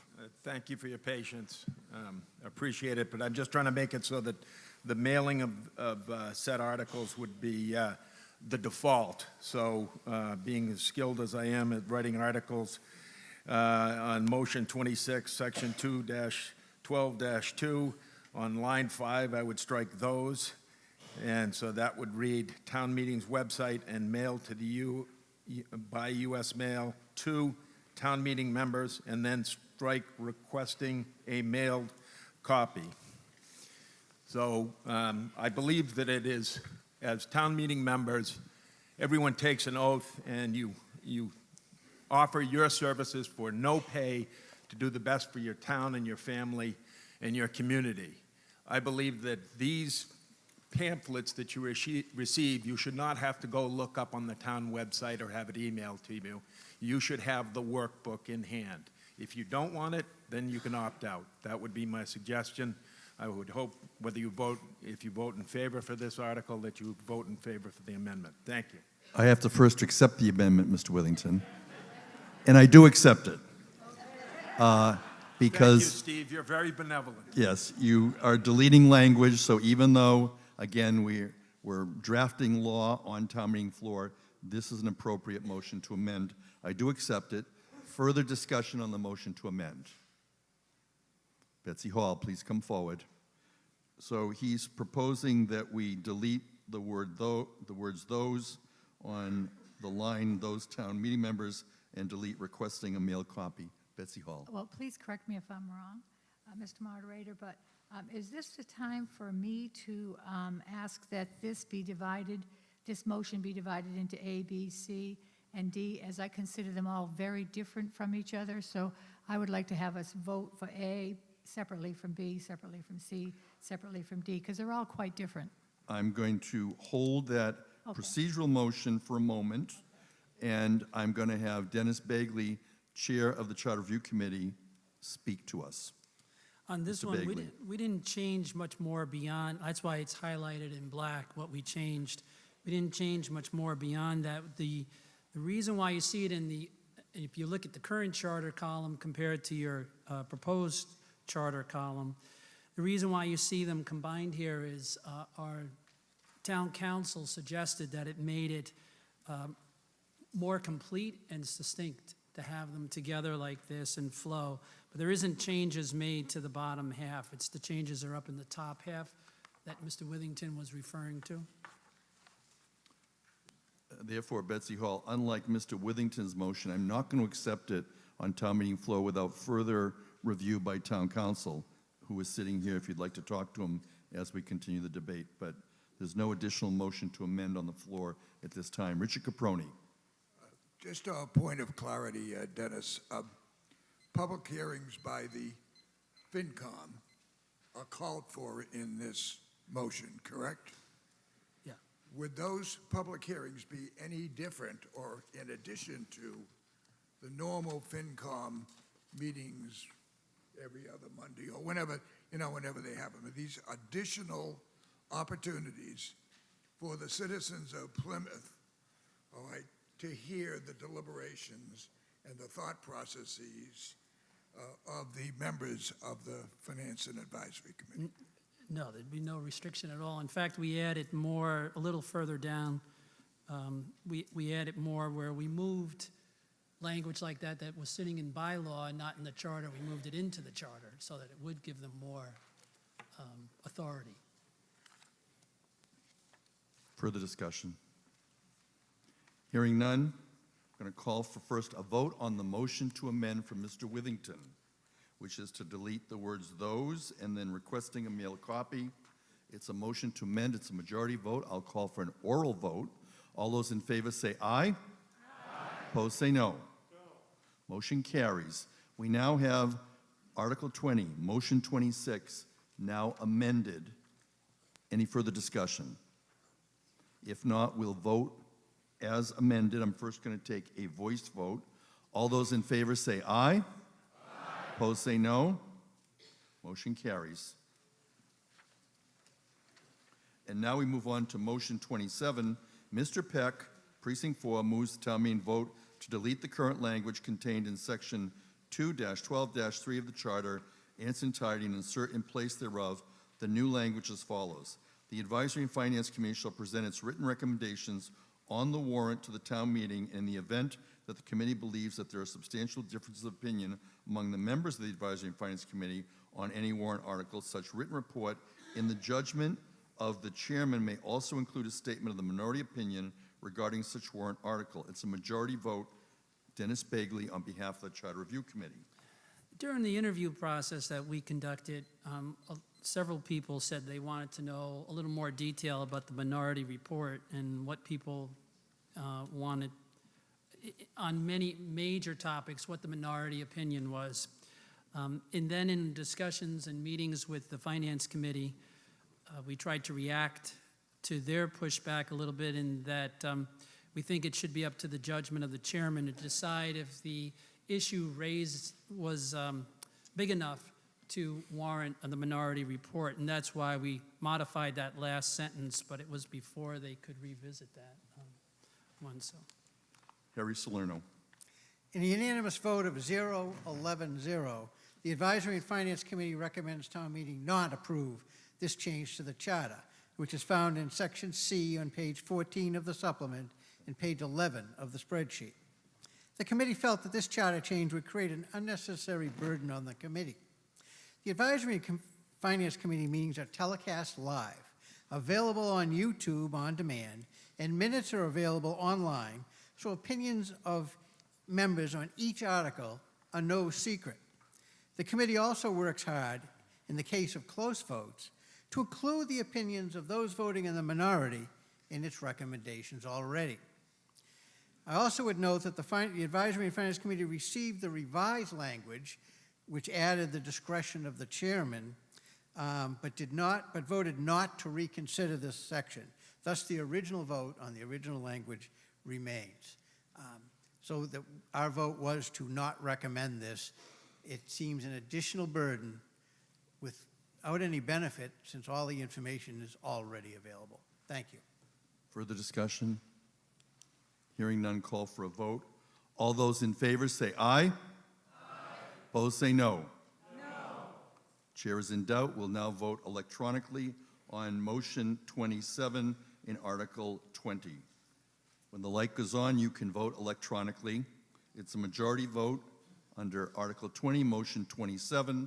We're waiting for the light to go on. You can now vote. This is Plymouth's Fall Annual Town Meeting, coming to you live on October 20th. We are at Plymouth North High School, located on Aubrey Street, in the Center for Performing Arts. We are continuing to debate Article 20. We're on Motion 27 of the 45 motions under Article 20.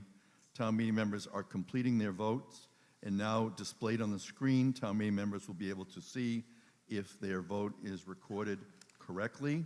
We're beginning with the first three precincts.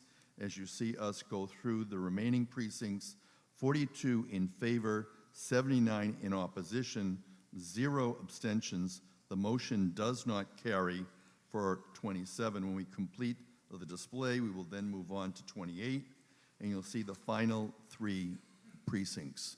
We're now going to move to Motion 28. Mr. Salerno moves the town meeting vote to insert as Section 2-12-5 the new charter language as follows. The Advisory and Finance Committee may appoint such subcommittees as it deems advisable. Majority vote. Mr. Salerno. In a unanimous vote of 11-0-0, the Advisory and Finance Committee recommends town meeting approve this change, which is found in Section C, page 15 of the supplement, and page 11 of the spreadsheet. Any further discussion? Hearing none, call for a vote. All those in favor say aye. Opposed say no. Motion carries unanimously. Motion 29, Mr. Salerno moves the town meeting Vote to insert as section 2-12-6 the proposed new charter language as follows. 2-12-6, the Advisory and Finance Committee shall have the authority at any time to investigate the town's accounts and management, and the books, records, and accounts of all departments of the town shall be open to the inspection of the Advisory and Finance Committee or any of its authorized subcommittees and any person employed by it. It's a majority vote. Mr. Salerno. In a unanimous vote of 11-0-0, the Advisory and Finance Committee recommends town meeting approve this change, which is found in Section C, page 15 of the supplement, and page 11 of the spreadsheet. Further discussion? Hearing none, call for a vote. All those in favor say aye. Aye. Opposed say no. Motion carries unanimously. Motion 30, Mr. Salerno moves the town meeting vote to insert in section 3-2-5 the new charter language to the end of the first sentence thereof as follows. And may designate one select person to participate in the negotiating of collective bargaining agreements. It's a majority vote. Mr. Salerno. In a unanimous vote of 10-0-0, the Advisory and Finance Committee recommends town meeting approve this change, which is found in Section D of page 17 of the supplement and page 12 of the spreadsheet. Further discussion? Hearing none. Anthony Provenzano, Vice Chair, Plymouth Board of Selectmen. Good afternoon. Through you, Mr. Moderator. The Board of Selectmen voted 4-1 not to support this change. We believe that the town manager can always employ the good offices of any member of the board to assist management in collective bargaining agreements, but that shouldn't be something that is addressed in the charter. Further discussion on motion 30? If not, we'll take that by electronic voting on motion 30. Please be ready to vote electronically. It is the motion from the Advisory and Finance Committee. When the light goes on, you can vote on motion number 30. Please vote. This is Plymouth Fall Town Meeting. It's coming to you live on October 20th from Plymouth North High School. We'll be continuing with the remaining 15 motions under Article 20 as we move through our warrant this afternoon. Thereafter, we will pick up in our warrant articles. Currently, we're voting on motion 30. It'll be displayed on the screen, and you can check for whether or not your vote is recorded properly. The precincts are being displayed. We have 78 voting in favor, 41 in opposition, 1 abstention. The motion passes. We are now continuing with the precincts, and you will see displayed the remaining precincts, 13, 14, and 15, and therefore move on to motion 31. Mr. Salerno moves the town meeting vote to delete the current language contained in section 3-2-8 of the charter in its entirety and insert in place thereof the new language as follows. The select board shall meet jointly with the school committee, planning board, and all other elected boards of the town for the purpose of sharing information.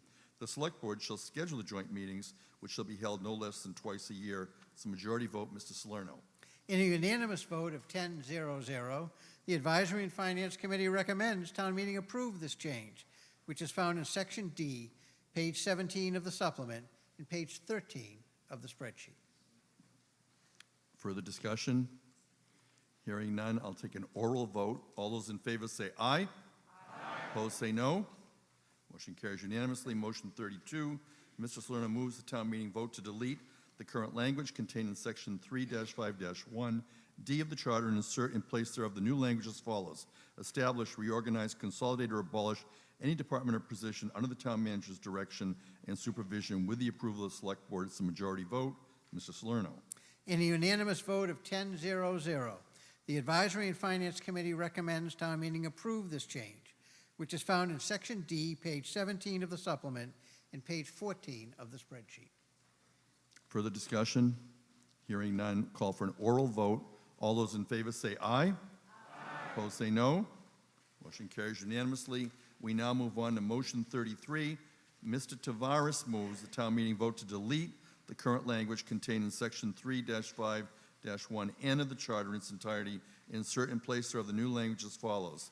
Have full jurisdiction over the lease, rental, disposal, and use of all town property except schools after consultation with the select board and shall be responsible for the maintenance repair of all town property. It's a majority vote.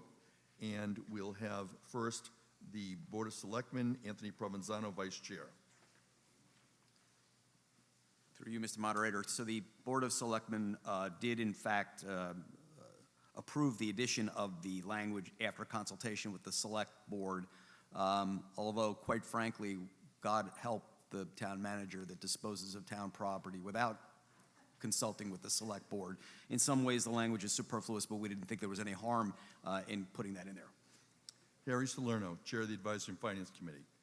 In a vote of 190, the Advisory and Finance Committee recommends town meeting not approve this proposed change, which is found in Section D, page 17 of the supplement, and page 15 of the spreadsheet. The committee felt that the town manager should be allowed to make decisions about one-time rentals of a property for an event without the need to consult with the Board of Selectmen. While we appreciate the language having been changed to after consultation, after consultation with the selectmen, ultimately, the committee felt that disposal of property is a responsibility of town meeting and should remain that way. Further discussion? Yes, please come forward. Alan Costello, town meeting member, Precinct 10, speaking on Article 20, Motion 33. Mr. Costello. Alan Costello, Precinct 10. To that point, can consultation be amended to approval? I mean, what's the definition of consultation if it could have a negative response or a positive? So you're moving to amend the word Consultation substitute to the word approval. approval with consultation. You want to substitute that word, is that right? If it's within my right to, within my time to do it on the floor, So I'd instead like of to do that. consultation with, it's approval by? Okay. Accept that. Further discussion on Mr. Costello's motion to amend. Do you want to speak in support of it? Mr. Costello? I would just feel very confident if the Board of Selectmen approved such a move. Consultation, in my opinion, leaves it a little wide open. They could go to the meeting and not have a favorable response and yet move forward on the disposal of property. I just want to guard against that if that's a possibility. Further discussion? Mr. Salerno? Our committee would rather have had the language with the approval of, which was part of the commentary within our discussion. Further discussion on the motion to amend? Hearing none, I'll first call for a voice vote on the motion to amend. All those in favor say aye. Aye. Opposed say no. The motion carries. We now have a new main motion as amended. Amy Hine on Article 20, Motion 33 as amended. Okay, Precinct 14. So I guess my question is, as of now, town meeting decides whether we dispose of a property. Does that mean if we sell it? So can you clarify that? Because at the end of the FinCom recommendation, it says that the committee felt the disposal of property is the responsibility of town meeting. So are you saying that transitions to the town manager? Mr. Salerno, do you care to respond? I'm just confused about that. Did you want to? I have Melissa Arrighi, Town Manager, further responding. Even if you make this change to the charter that would require the disposal of property to be approved by the Board of Selectmen, it still requires town meeting action prior to that. Further discussion, Betsy Hall. We're debating Motion 33, Article 20. My understanding of the disposal of property is that if the town owns tax title property, then it can go to auction without coming to town meeting, but it cannot go to the Conservation Commission or affordable housing without coming to town meeting. That's what I was told, or I understood I was told, that the selectmen can put town-owned property up for auction at any time without coming to town meeting. Is that a statement, or would you like confirmation? I'd like confirmation, yes. Thank you. Would someone care to respond to the inquiry from Betsy Hall, town meeting member, and I believe Mark Rich, town council, is going to come forward and respond. Thank you. Welcome. Thank you, Mr. Moderator, once again. Tax title property is different than property that's held generally by the town.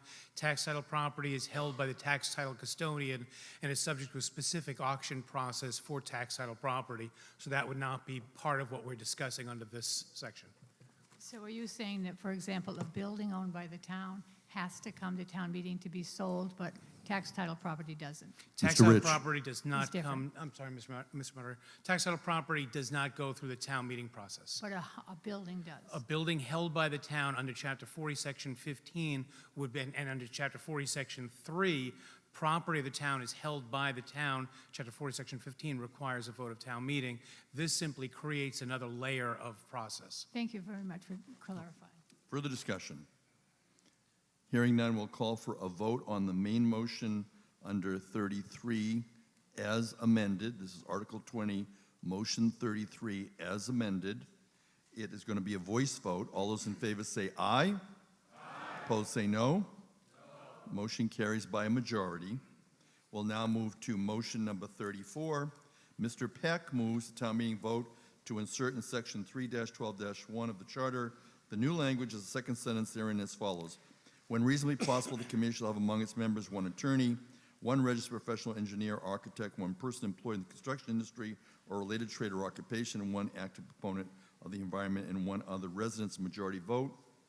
Dennis Bagley on behalf of the Charter Review Committee. On this one, if you look at your, the current charter wording and the new proposed wording, you'll notice that the current charter says the Board of Selectmen shall appoint a zoning board of appeals of 5 members and 2 associate members and 3 overlapping terms. What we've tried to do is break that out so that it's clearer to try to get the correct mix of talents on the board. So just like with the building committee, this is consistent in other locations in our existing charter. The building committee and other locations, they already specify different positions. This one would add, so now it's saying for 1 attorney, 1 registered professional engineer, architect, 1 person employed in the construction industry or a related trade or occupation, 1 active proponent of the environment, and 1 other resident. This makes the wording very similar. If you thumb through to look at the building committee and other committees, it is making itself consistent with that type of wording that we already have in the charter. Harry Salerno, Chair, Advisory and Finance Committee. In a vote of 5-6-0, with the chair voting to break the tie, the Advisory and Finance Committee recommends town meeting not approve change, which is found in Section D, page 18 of the supplement, and page 19 of the spreadsheet. There was the sense that this language would somewhat bind the selectmen with their appointments. It is exclusionary, so that some residents who may be good candidates would be excluded or would have to wait too long for an other resident position to open up. Some were uncomfortable with the ambiguity in the phrase proponent of the environment. Other members felt that this change to the charter would be positive, that it would articulate the ideal of a balanced zoning board of appeals, which benefits the town. This language more properly belongs in the bylaws, where it may be overridden by a 2/3 vote of the select board in the event an ideal slate of candidates does not present itself. Further discussion, Edward Conroy. Oh, excuse me, Anthony Provenzano, Vice Chair, Board of Selectmen. Do you have our motion to amend on that? I do not have that in the book, so I'd be happy to receive it. Do you want to speak to it, Mr. Provenzano? Yeah. The Board of Selectmen have a motion to amend. We'll read it into the record momentarily when we have it. But in the meantime, Mr. Provenzano, you can speak to it. Sure. And then if someone from the Board of Selectmen can provide us with a motion to amend, we'll put it into the record. In substance, Mr. Moderator, and through you, we wished to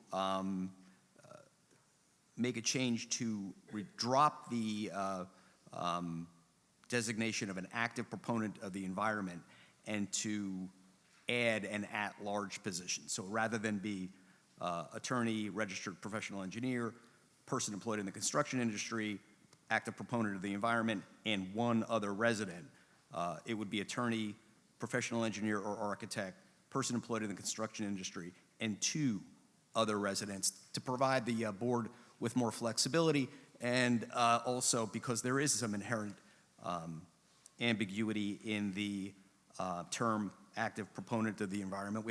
I know what an attorney is. An attorney has a license to practice law. I know what a registered professional engineer or architect is. I know what a person employed in the construction industry is.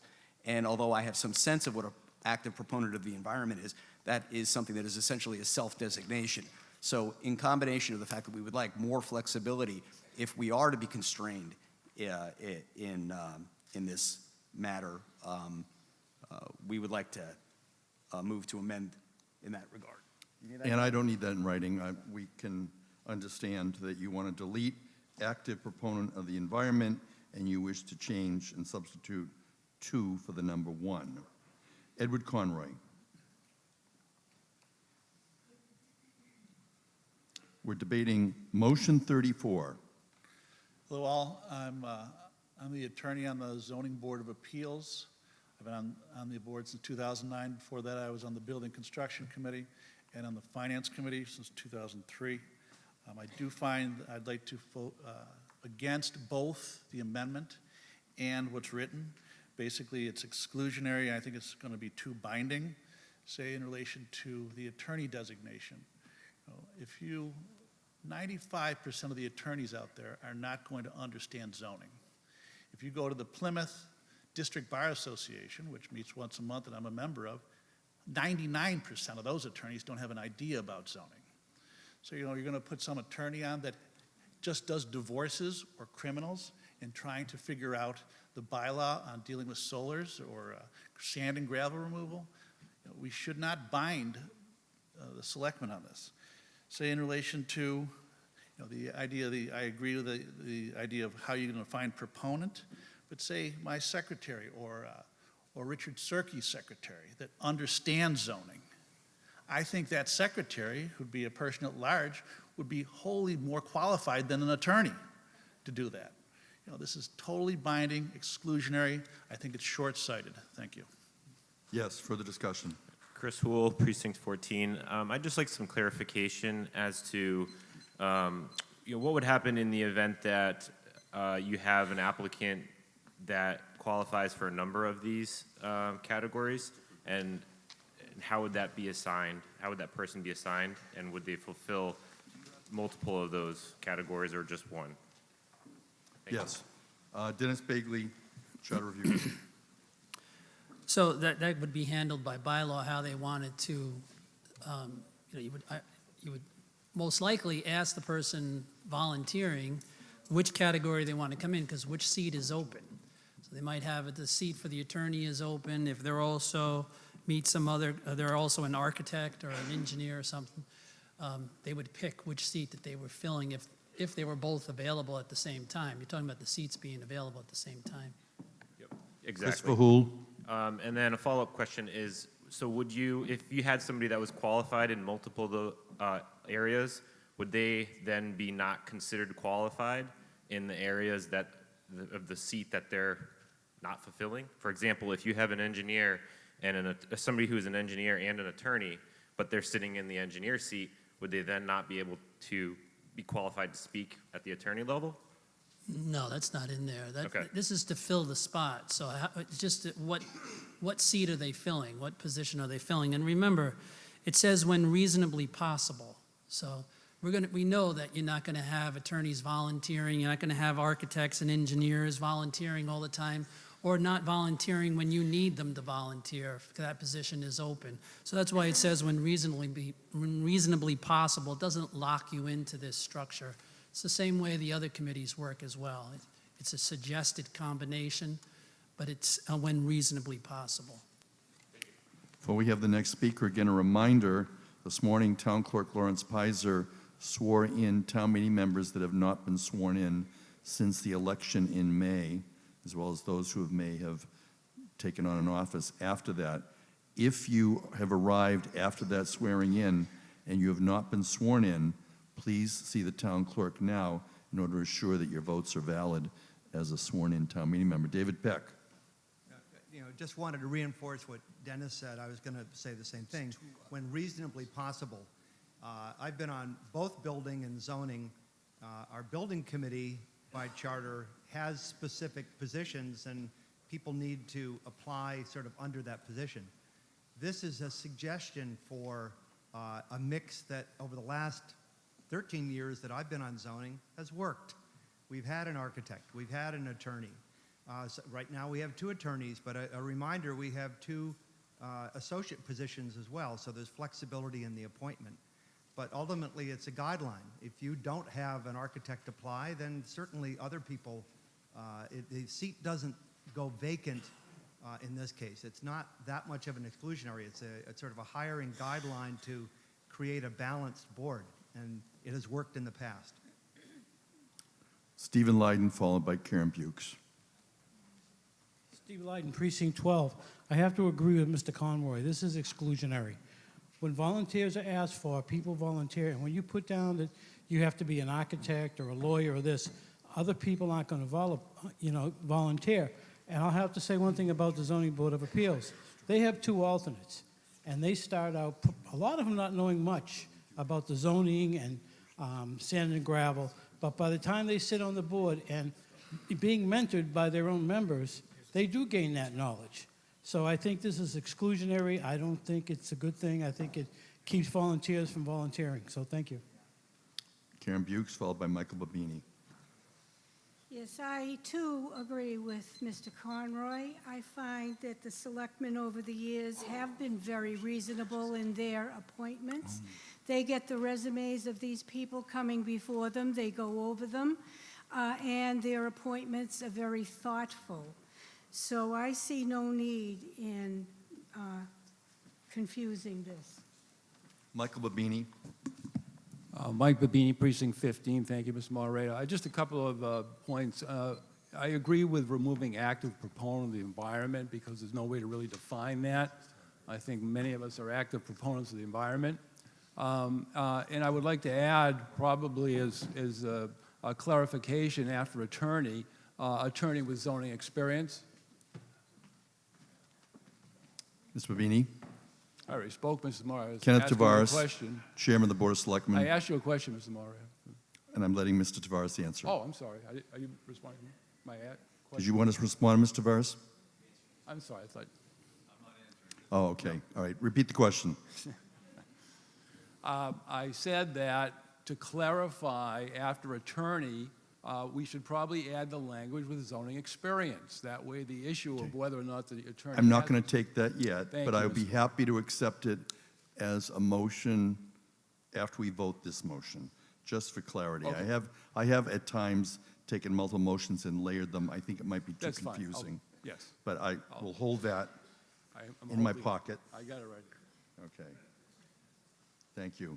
Any further discussion on the current motion to amend to delete active proponent of the environment and add Yes. 2 other residents?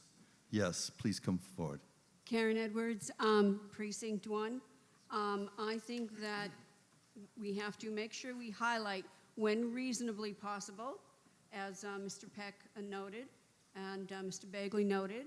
And I also do not agree to delete active proponent of the environment because, as we know, more and more of us are becoming more environmentally concerned, but we also have members in our town that really have many different kinds of degrees regarding environmental degrees. And when you get those letters of request, that you really need to also make sure you note that on their resumes or their letters.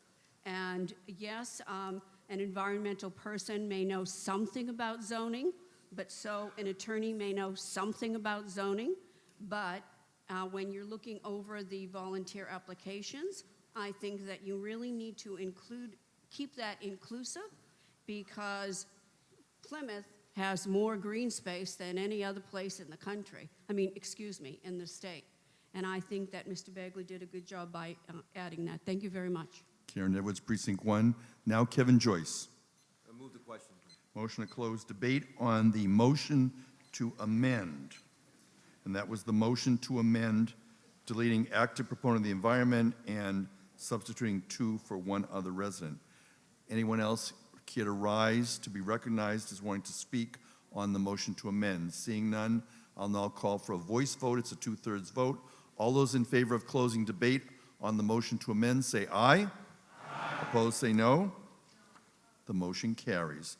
We are now going to vote on the motion to amend, which was to delete active proponent of the environment and to substitute 2 for 1 other resident. I will now take a voice vote on the motion to amend. All those in favor say aye. Aye. Opposed say no. No. Chair is in doubt. We will now vote electronically on the motion to amend under Article 20, Motion 34. This is a motion to amend from the Board of Selectmen. Kenneth Tavares, Chair of the Board of Selectmen, moves. You can now vote on this motion to amend. You're voting as to whether or not to delete the language active proponent of the environment and whether to substitute 2 for the number 1, other resident. Ken Tavares, Board of Selectmen, yes.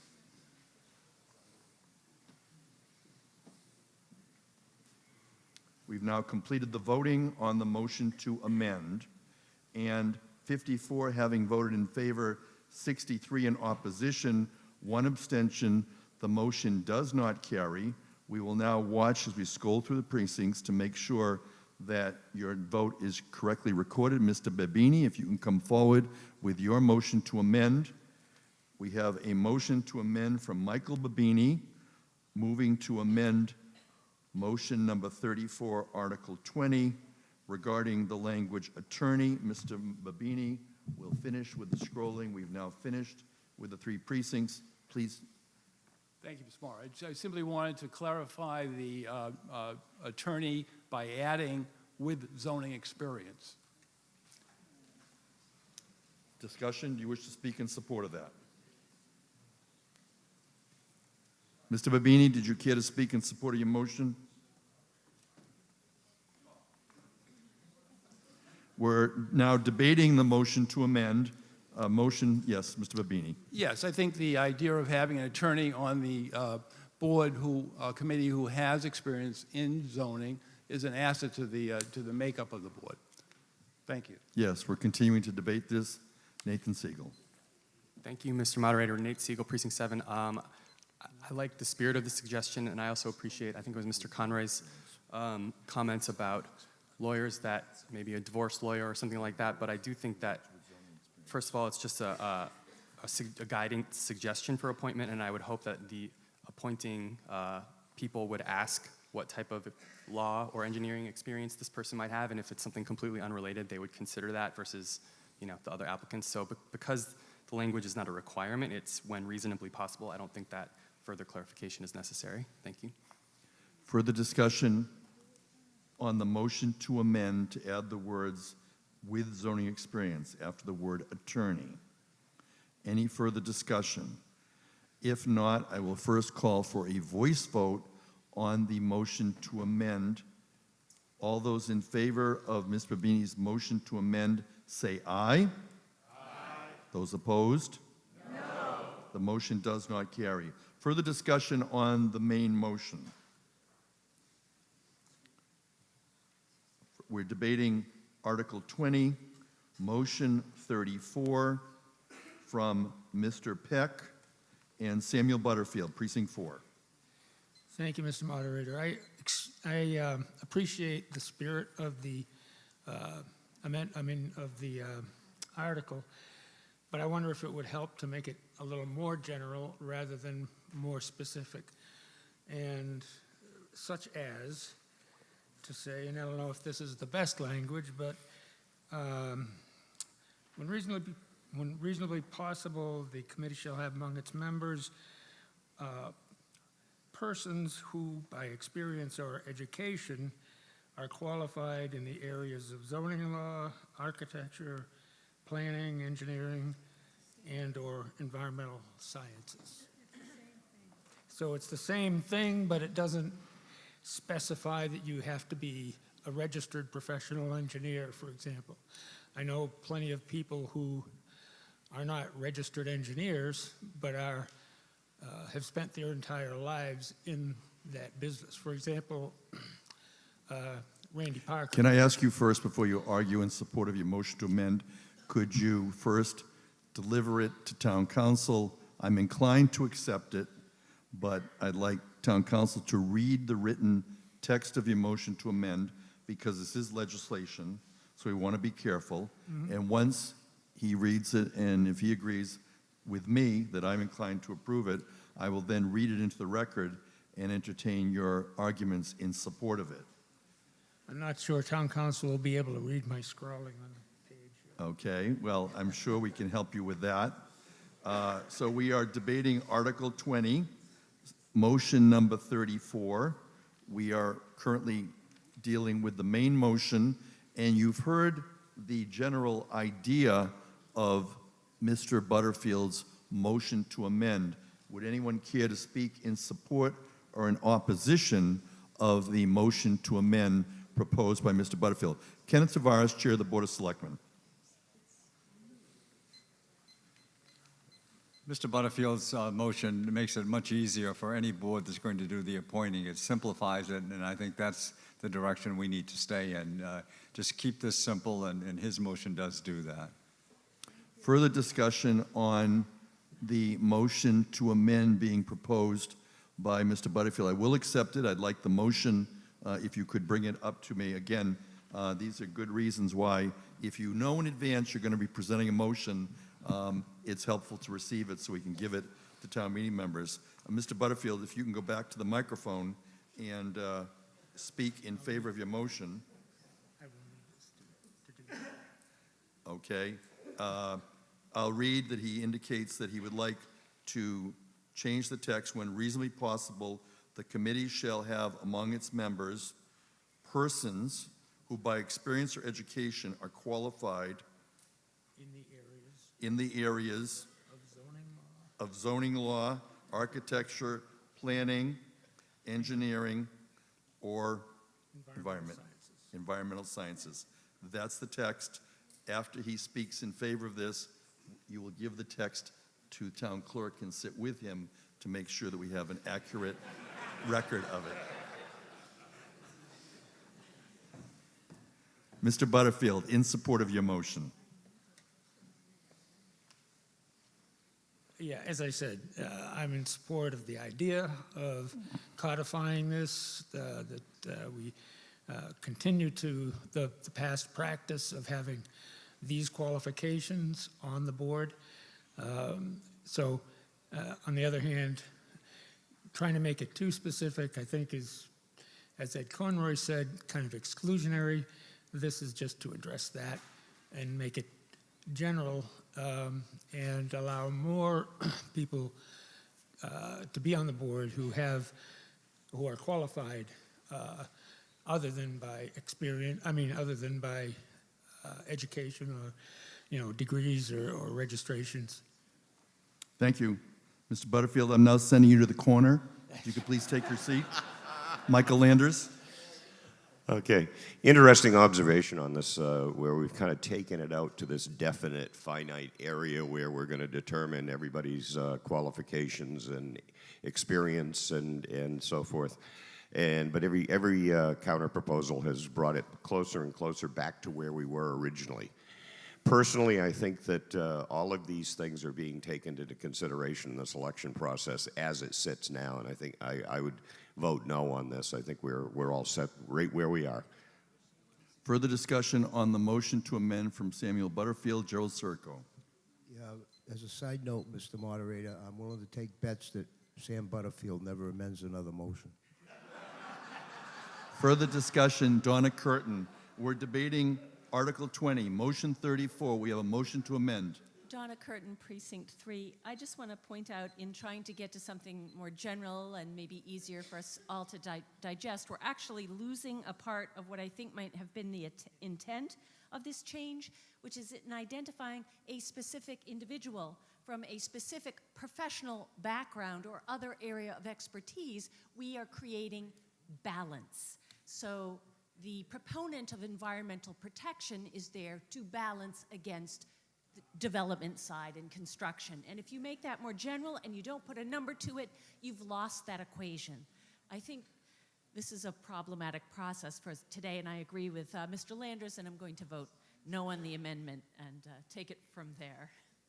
Further discussion on the motion to amend that has been offered by Samuel Butterfield as we debate Article 20. Yes, Jean, please come forward.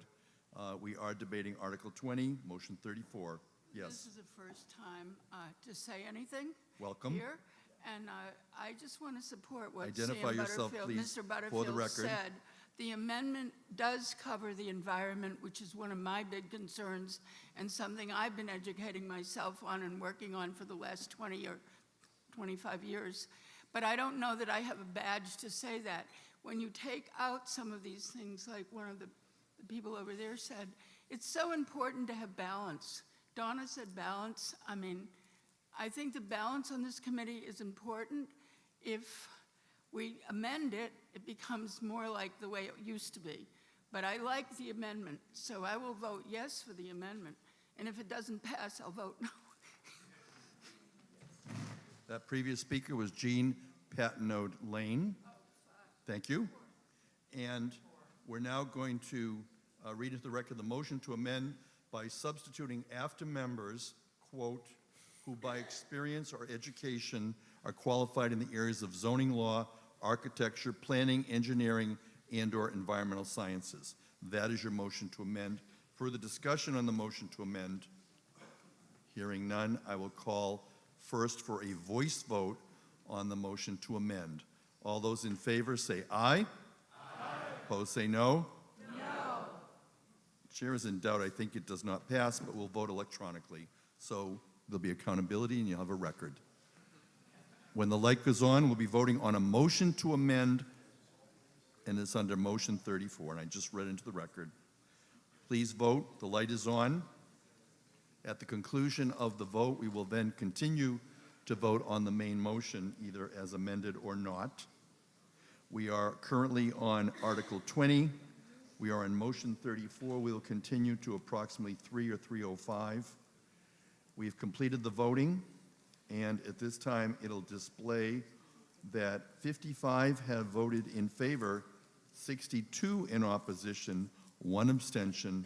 The motion does not carry. We're back to the main motion. Further discussion on the main motion. Anyone care to be heard before we take a vote on the main motion? If not, I'll first take an oral vote on the main motion. It's a majority vote. And this is the main motion under Article 20, Motion 34. All those in favor say aye. Aye. Opposed say no. No.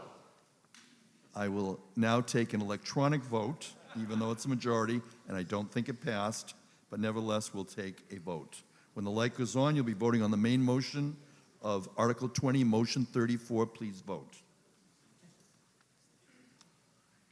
If we do not conclude Article 20 before our adjournment, we will stop since we have 46 individual main motions, and therefore we will stop at the end of a main motion. We're continuing to debate the articles and the motions presented at our fall annual town meeting on October 20th. We are coming to you live from Plymouth North High School. We've just completed voting on Article 20, Motion 34. We are now going to show and display to town meeting members their record of votes. We are showing in groups of 3 the precincts, 36 having voted in favor, 80 in opposition, 1 abstention. The motion does not carry. When we complete the display, we will move on to motion number 35. And you'll see that all the precincts are now shown. Motion 35, Mr. Salerno moves that a town meeting vote to delete from section 3-14-7 of the charter the language contained in the first sentence thereof as follows: a land use and acquisition committee. It's a majority vote. Mr. Salerno. In a unanimous vote of 10-0-0, the Advisory and Finance Committee recommends town meeting approve this change, which is found in section D, page 18 of the supplement, and page 21 of the spreadsheet. Further discussion? Hearing none, call for an oral vote. All those in favor say aye. Aye. Opposed say no. Motion carries unanimously. Motion 36, Mr. Salerno moves town meeting vote to delete the current language contained in section 3-14-8 of the charter in its entirety. Insert in place thereof the new language as follows: an open space committee comprised of 9 persons. And you have the text with the delineation as to the membership. It's a majority vote, and Mr. Salerno will speak and further explain the motion. Mr. Salerno. In a unanimous vote of 10-0-0, the Advisory and Finance Committee recommends town meeting approve this change, which is found in Section D, page 18 of the supplement, and page 21 of the spreadsheet. Thank you. Further discussion? Hearing none, we'll call for a vote. All those in favor say aye. Aye. Opposed say no. Motion carries unanimously. We now move to motion number 37. Mr. Salerno moves the town meeting vote to insert as section 3-14-9 the new charter language as follows: Land Use and Acquisition Committee comprised of 7 members. You have the text. It's a majority vote, and Mr. Salerno will speak to the composition. Mr. Salerno. In a unanimous vote of 10-0-0, the Advisory and Finance Committee recommends town meeting approve this change, which is found in Section D, page 19 of the supplement, and page 21 of the spreadsheet. Further discussion? Hearing none, we'll call for a vote. All those in favor say aye. Aye. Opposed say no. The motion carries by a majority. We'll now move to motion 38. Mr. Salerno moves town meeting vote to insert as section 4-3-1 through 4-3-3 the new charter language as follows. And you'll see the text relative to the school committee and the powers. It's a fairly lengthy text contained in your motion packets. It's a majority vote. Mr. Salerno will speak to the text. Mr. Salerno. In a unanimous vote of 11-0-0, the Advisory and Finance Committee recommends town meeting approve this change, which is found in Section C, page 15 of the supplement, and pages 24 and 25 of the spreadsheet. Further discussion?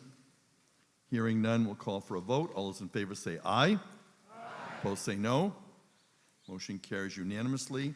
And we now move to motion 39. Mr. Salerno moves the town meeting vote to insert as section 5-3-2 the new charter language as follows. Elected town meeting members shall present themselves within 30 days of election to the office of the town clerk for the administering of the oath of office or make alternate arrangements with the town clerk. Failure to comply with the previous sentence shall result in a vacancy. An elected official cannot act in any capacity until the oath of office is taken. It's a majority vote. In a unanimous vote of 11-0-0, the Advisory and Finance Committee recommends town meeting approve this change, which is found in Section C, page 16 of the supplement, and page 26 of the spreadsheet. Further discussion? Yes. Betsy Hall.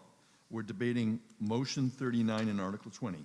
So as a chairperson of Precinct 12, if somebody didn't take an oath and then there's a vacancy, how does that play out? I mean, does someone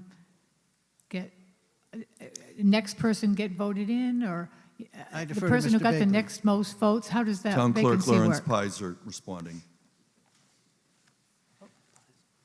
We already have in the charter a process for a vacant office. So that we would just follow that vacancy It policy would- we have already? It would move to the next, under that process, it would move to the next highest vote getter in that election.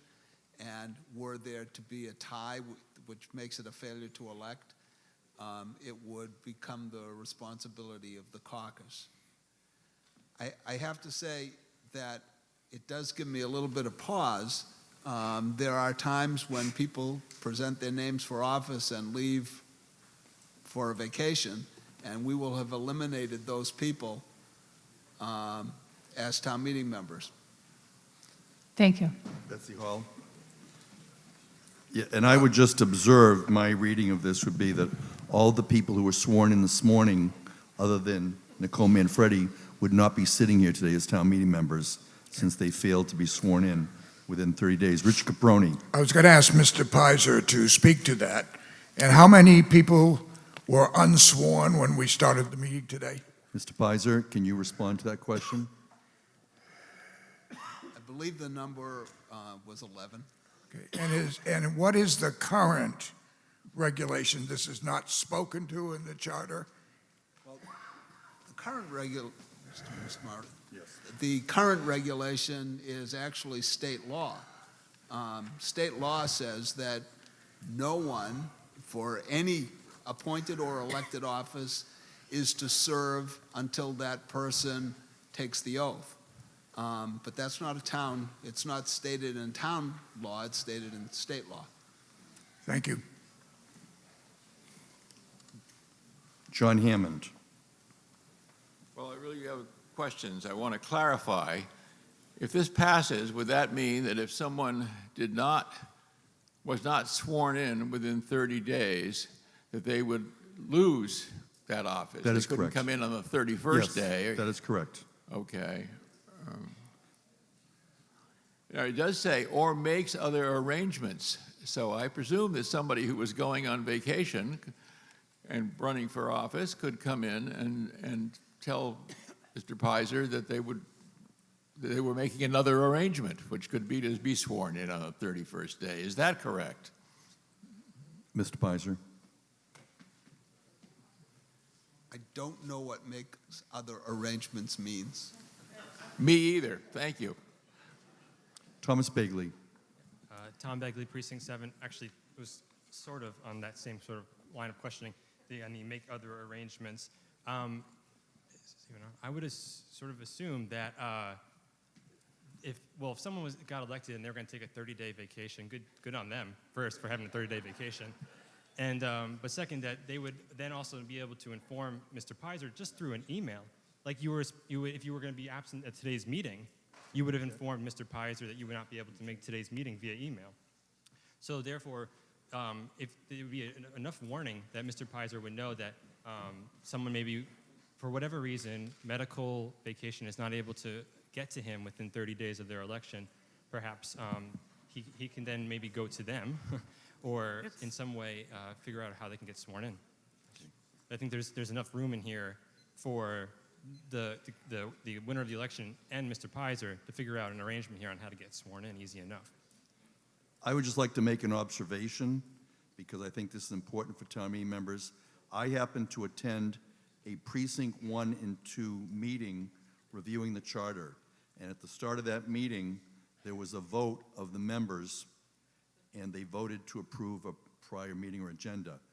3 people in Precinct 2 were not sworn in till this morning. So if they were people who voted at that meeting, their actions are not valid. So again, for town meeting members, for those of you that were not sworn in until today, you had no right to be taking any votes or action in your precinct until this morning. Yes, Ms. Edwards.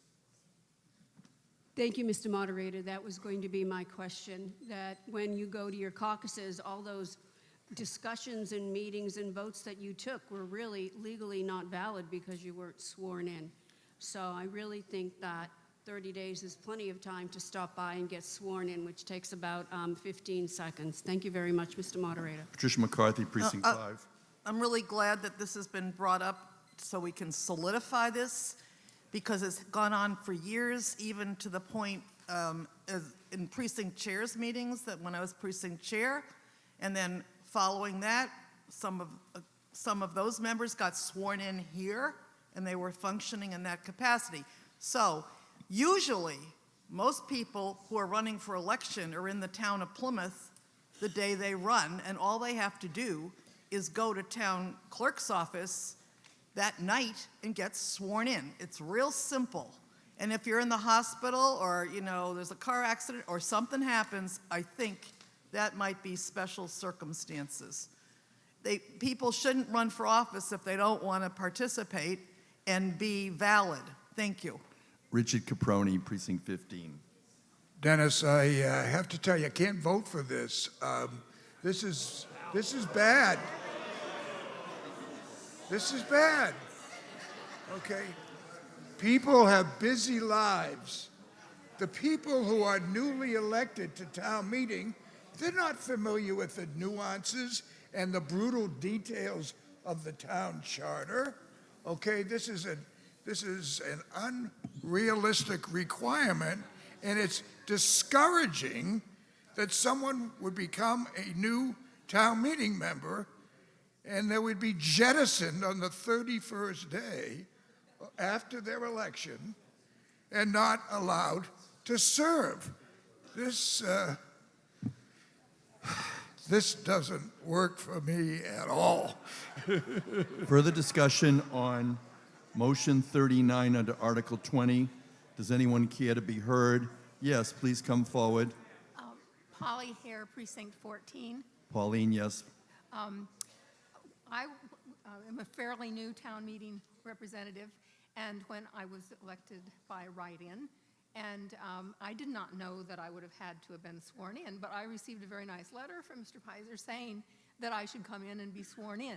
Are those letters still sent out to every newly elected person? Anyone care to respond That to helps whether clarify for me. a letter? Town Clerk Lawrence Pizer says yes. Thank you. Further discussion on Article 20, Motion 39. I understand in the debate we have some division, so I'll be taking this electronically. Any further discussion? If not, we will now take a vote under Article 20, Motion 39. When the light goes on, please vote.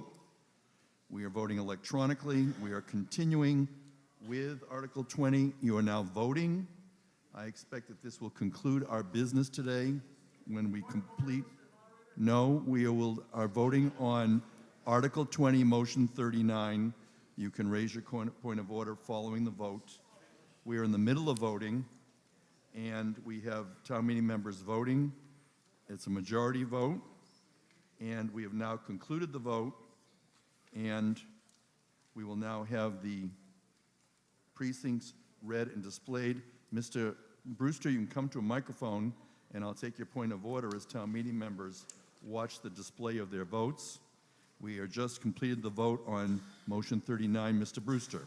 Yeah, Wrestling Brewster, Chair of Precinct 5. I'd like to request a extension from 3 o'clock so we can at least get through the articles that we're working on. The motion. I have already a motion to adjourn. You can speak in opposition to that when I'd like to speak in I have the opposition. motion, and I'm not entertaining that motion yet. Okay. We're in the middle of voting Article 20, Motion 39. We've completed the display. 88 yes, 31 no, 0 abstentions. And we will now continue to Motion 40. Motion 40, Mr. Salerno moves the town meeting vote to insert in Section 5-4-1 the following new language at the end of the first sentence, or in accordance with the requirements of general laws, Chapter 43A, Section 6, to the extent applicable. It's a majority vote. Mr. Salerno. In a unanimous vote of 10-0-0, the Advisory and Finance Committee recommends town meeting approve this change, which is found in Section C, page 16 of the supplement, and page 26 of the spreadsheet. Further discussion on motion number 40? Hearing none, I will call for a vote. All those in favor say aye. Aye. Opposed say no. Motion carries unanimously. Motion 41. Mr. Salerno moves the town meeting vote to delete the current language contained in Section 5-6-2 of the Charter in its entirety and insert in place thereof the new language as follows. And it begins, if within 10 days of an affirmative vote of final passage by the town meeting, a referendum petition is filed with the town clerk, signed by not less than 3% of the registered voters in the town as of the date of the most recent annual town meeting election, asking that any question involved in such vote be submitted to the voters of the town at an election, then the town shall hold a referendum election for such purposes. There's added language in the text, in the motion book that has been presented to you, and Mr. Salerno will speak in connection with that. In a unanimous vote of 10-0-0, the Advisory and Finance Committee recommends town meeting approve this change, which is found in Section B, page 10 of the supplement, and page 27 of the spreadsheet. Further discussion, it's a majority vote. Hearing none, I'll call for a vote. All those in favor say aye. Aye. Opposed say no. Motion carries unanimously. Motion 42, Mr. Salerno moves town meeting vote to delete the current language contained in Sections 5-6-3 and 5-6-4 of the Charter in its entirety and insert in place thereof the new language as follows. A non-binding public opinion advisory question may be placed on the ballot at an annual or special town election by vote of the Select Board with no less than 35 days written notice to the town clerk of the form of the question. There is additional text contained in your motion packet, and Mr. Salerno will speak to that. It's a majority vote. In a unanimous vote of 10-0-0, the Advisory and Finance Committee recommends town meeting approve this change, which is found in Section B, page 10 of the supplement, and page 27 of the spreadsheet. Further discussion on motion 42? If not, call for a vote. All those in favor say aye. Aye. Opposed say no. The motion carries by a majority. And now we move to motion 43.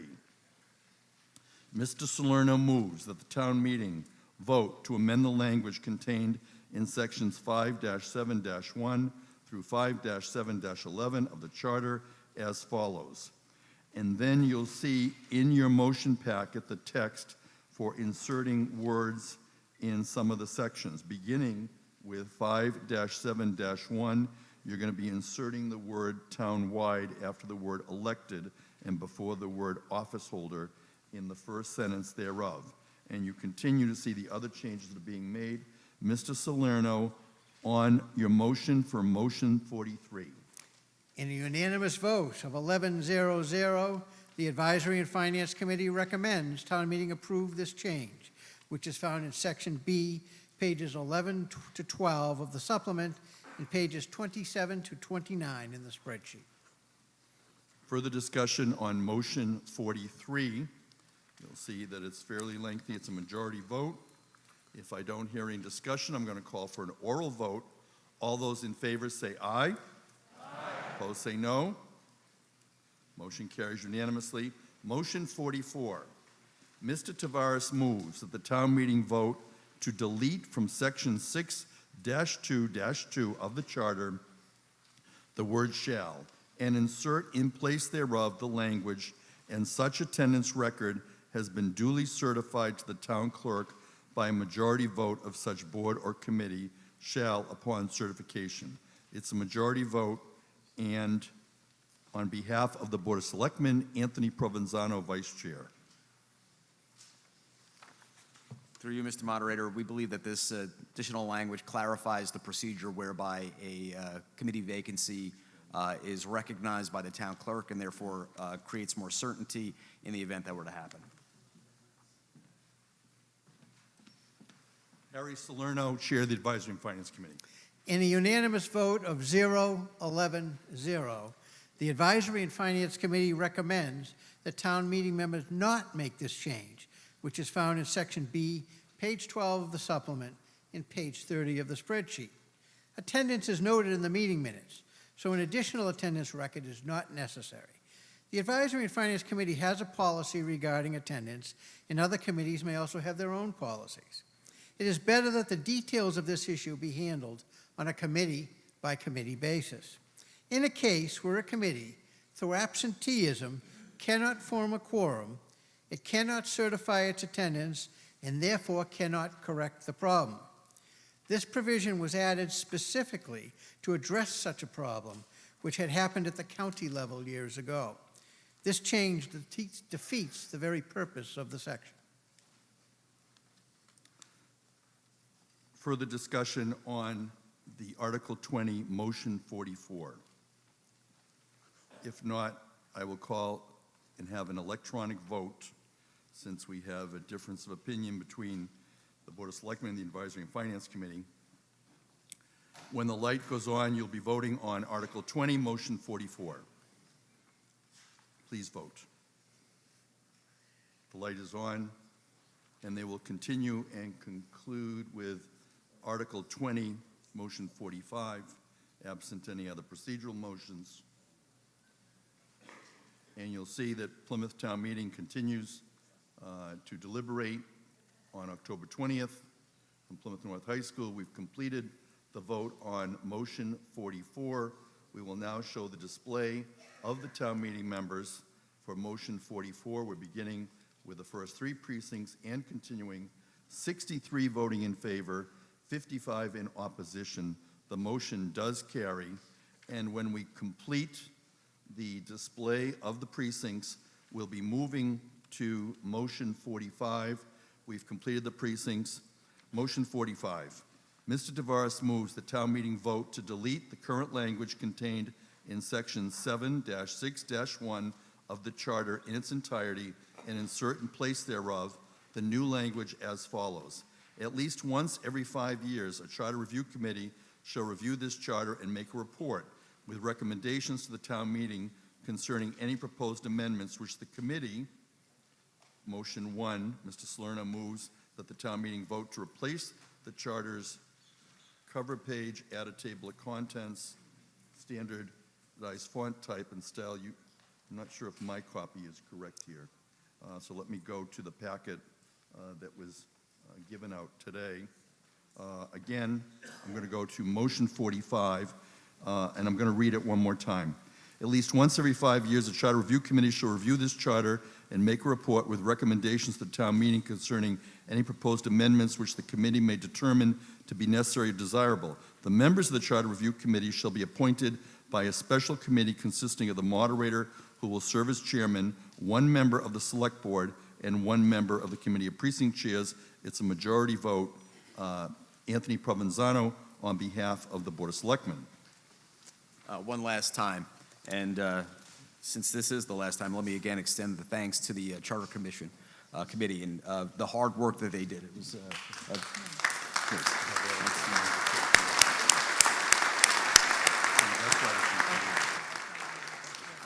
So in 5 years, when we do this again, this proposal is to change the appointing authority, the appointing mechanism for the creation of the future charter committees. And we believe this change is helpful, unlike the change that was proposed with the Finance Committee, where speed may be an issue. In this case, there is no problem on that score, and we believe that having the executive authority weigh in on who might sit on this committee in the future would be helpful. Harry Salerno. In a vote of 4-6-0, the Advisory and Finance Committee recommends town meeting not approve this change, which is found in section H, page 22, not page 12 as the supplement indicates, and page 31 of the spreadsheet. This change would create a committee to appoint Charter Review Committee members. The majority of the committee felt that the current system with the moderator making the appointments is working well. The moderator is elected by the entire town every 3 years to act as the head of the legislative branch, and by design has the appointing authority for that branch. The town can vote the moderator out of office or even hold a recall if they feel he is not doing a good job. The appointees work very publicly, so everyone can witness the job that they do. This, by design, is a system of transparency and checks and balances. They felt the proposed composition of the committee was problematic because it would be less likely to ever see a proposal for a change to the form of government. They also felt that giving the executive branch authority over the legislative branch was not a good idea. The committee wanted to stick with what works for reasons cited in earlier proposals. Those in favor of the change felt there was no guarantee that a future moderator would have the same experience, judgment, or ethics as the current moderator, and this addition would put a preemptive system of checks and balances in place. They also felt that the selectmen should have a voice in the future government of the town. Thank you. William Abbott. You ready to come forward, Mr. Abbott? I've recognized you. This is on Article 20, Motion 45. This change in the charter, I think, is one of the most critical, maybe one of the two most critical changes in the charter. Because if you want a change of government, if you want to go to a council and a mayor, there's a statute, state level, you get an elected commission, they go out and get signatures, 9 members are elected townwide, and they work on a charter. The provision in our own charter is not such a provision, although it's been interpreted that a charter review committee could also come up with an entire new form of government. It was tried twice in the last 15 years. So to have one person make all of the appointments to the charter review committee, all 9 of them, with an agenda, what kind of government that one person wants, he could basically change our form of government. So three heads are better than one. We need three people to make these appointments, not just one person. Who knows who the moderator might be in the future? And to wait till he's been turned out of office on the ballot, that's 2 years later, the government will already change by then. We'll be operating under a totally different form of government. So that's not the answer. I think the only way we can address this is to diversify that opinion, have three members appointed. One is a selectman, because this is the executive branch that's going to be affected just like the rest of us, just like the legislature. So it's a selectman, a member of the precinct chairs will be a town meeting member, and the moderator, who will be the chairman. And I think that avoids what could be a really, really serious problem that could happen to us and change our total form of government. Thank you. Further discussion on motion 45 under Article 20. I did say at the outset that I would speak on those in which there is information that I have as moderator. I first want to thank the Charter Review Committee for its hard work. They've done a terrific job, and I'm very proud of all the people that I appointed. I would also note that earlier, Beth Siegel, when she spoke, did talk about the diversity on the committee, people who are younger, people who are older, some with experience, some without experience, diversity of gender and other things. I would like to clarify one comment that was made earlier from Mr. Provenzano, and that is, although there have been no resignations from this Charter Review Committee, there have been resignations in the past, which I, as moderator, have filled quickly in order to fully constitute the Charter Review Committee. But the last thing that I would say as the presiding officer of the legislative branch is that, in my opinion, a Charter Review Committee is appropriate to be something that comes from town meeting. We have, just as we have the Advisory and Finance Committee advising town meeting, this is a legislative function in proposing new law to the town, and specifically its constitution. And therefore, while we certainly have in the past consistently included people with executive experience, it has been the presiding officer of the legislature and not a third of a committee, including the executive branch, deciding this legislative function. And so for those reasons, I would ask a town meeting to consider those factors when voting under Article 20, Motion 45. Further discussion?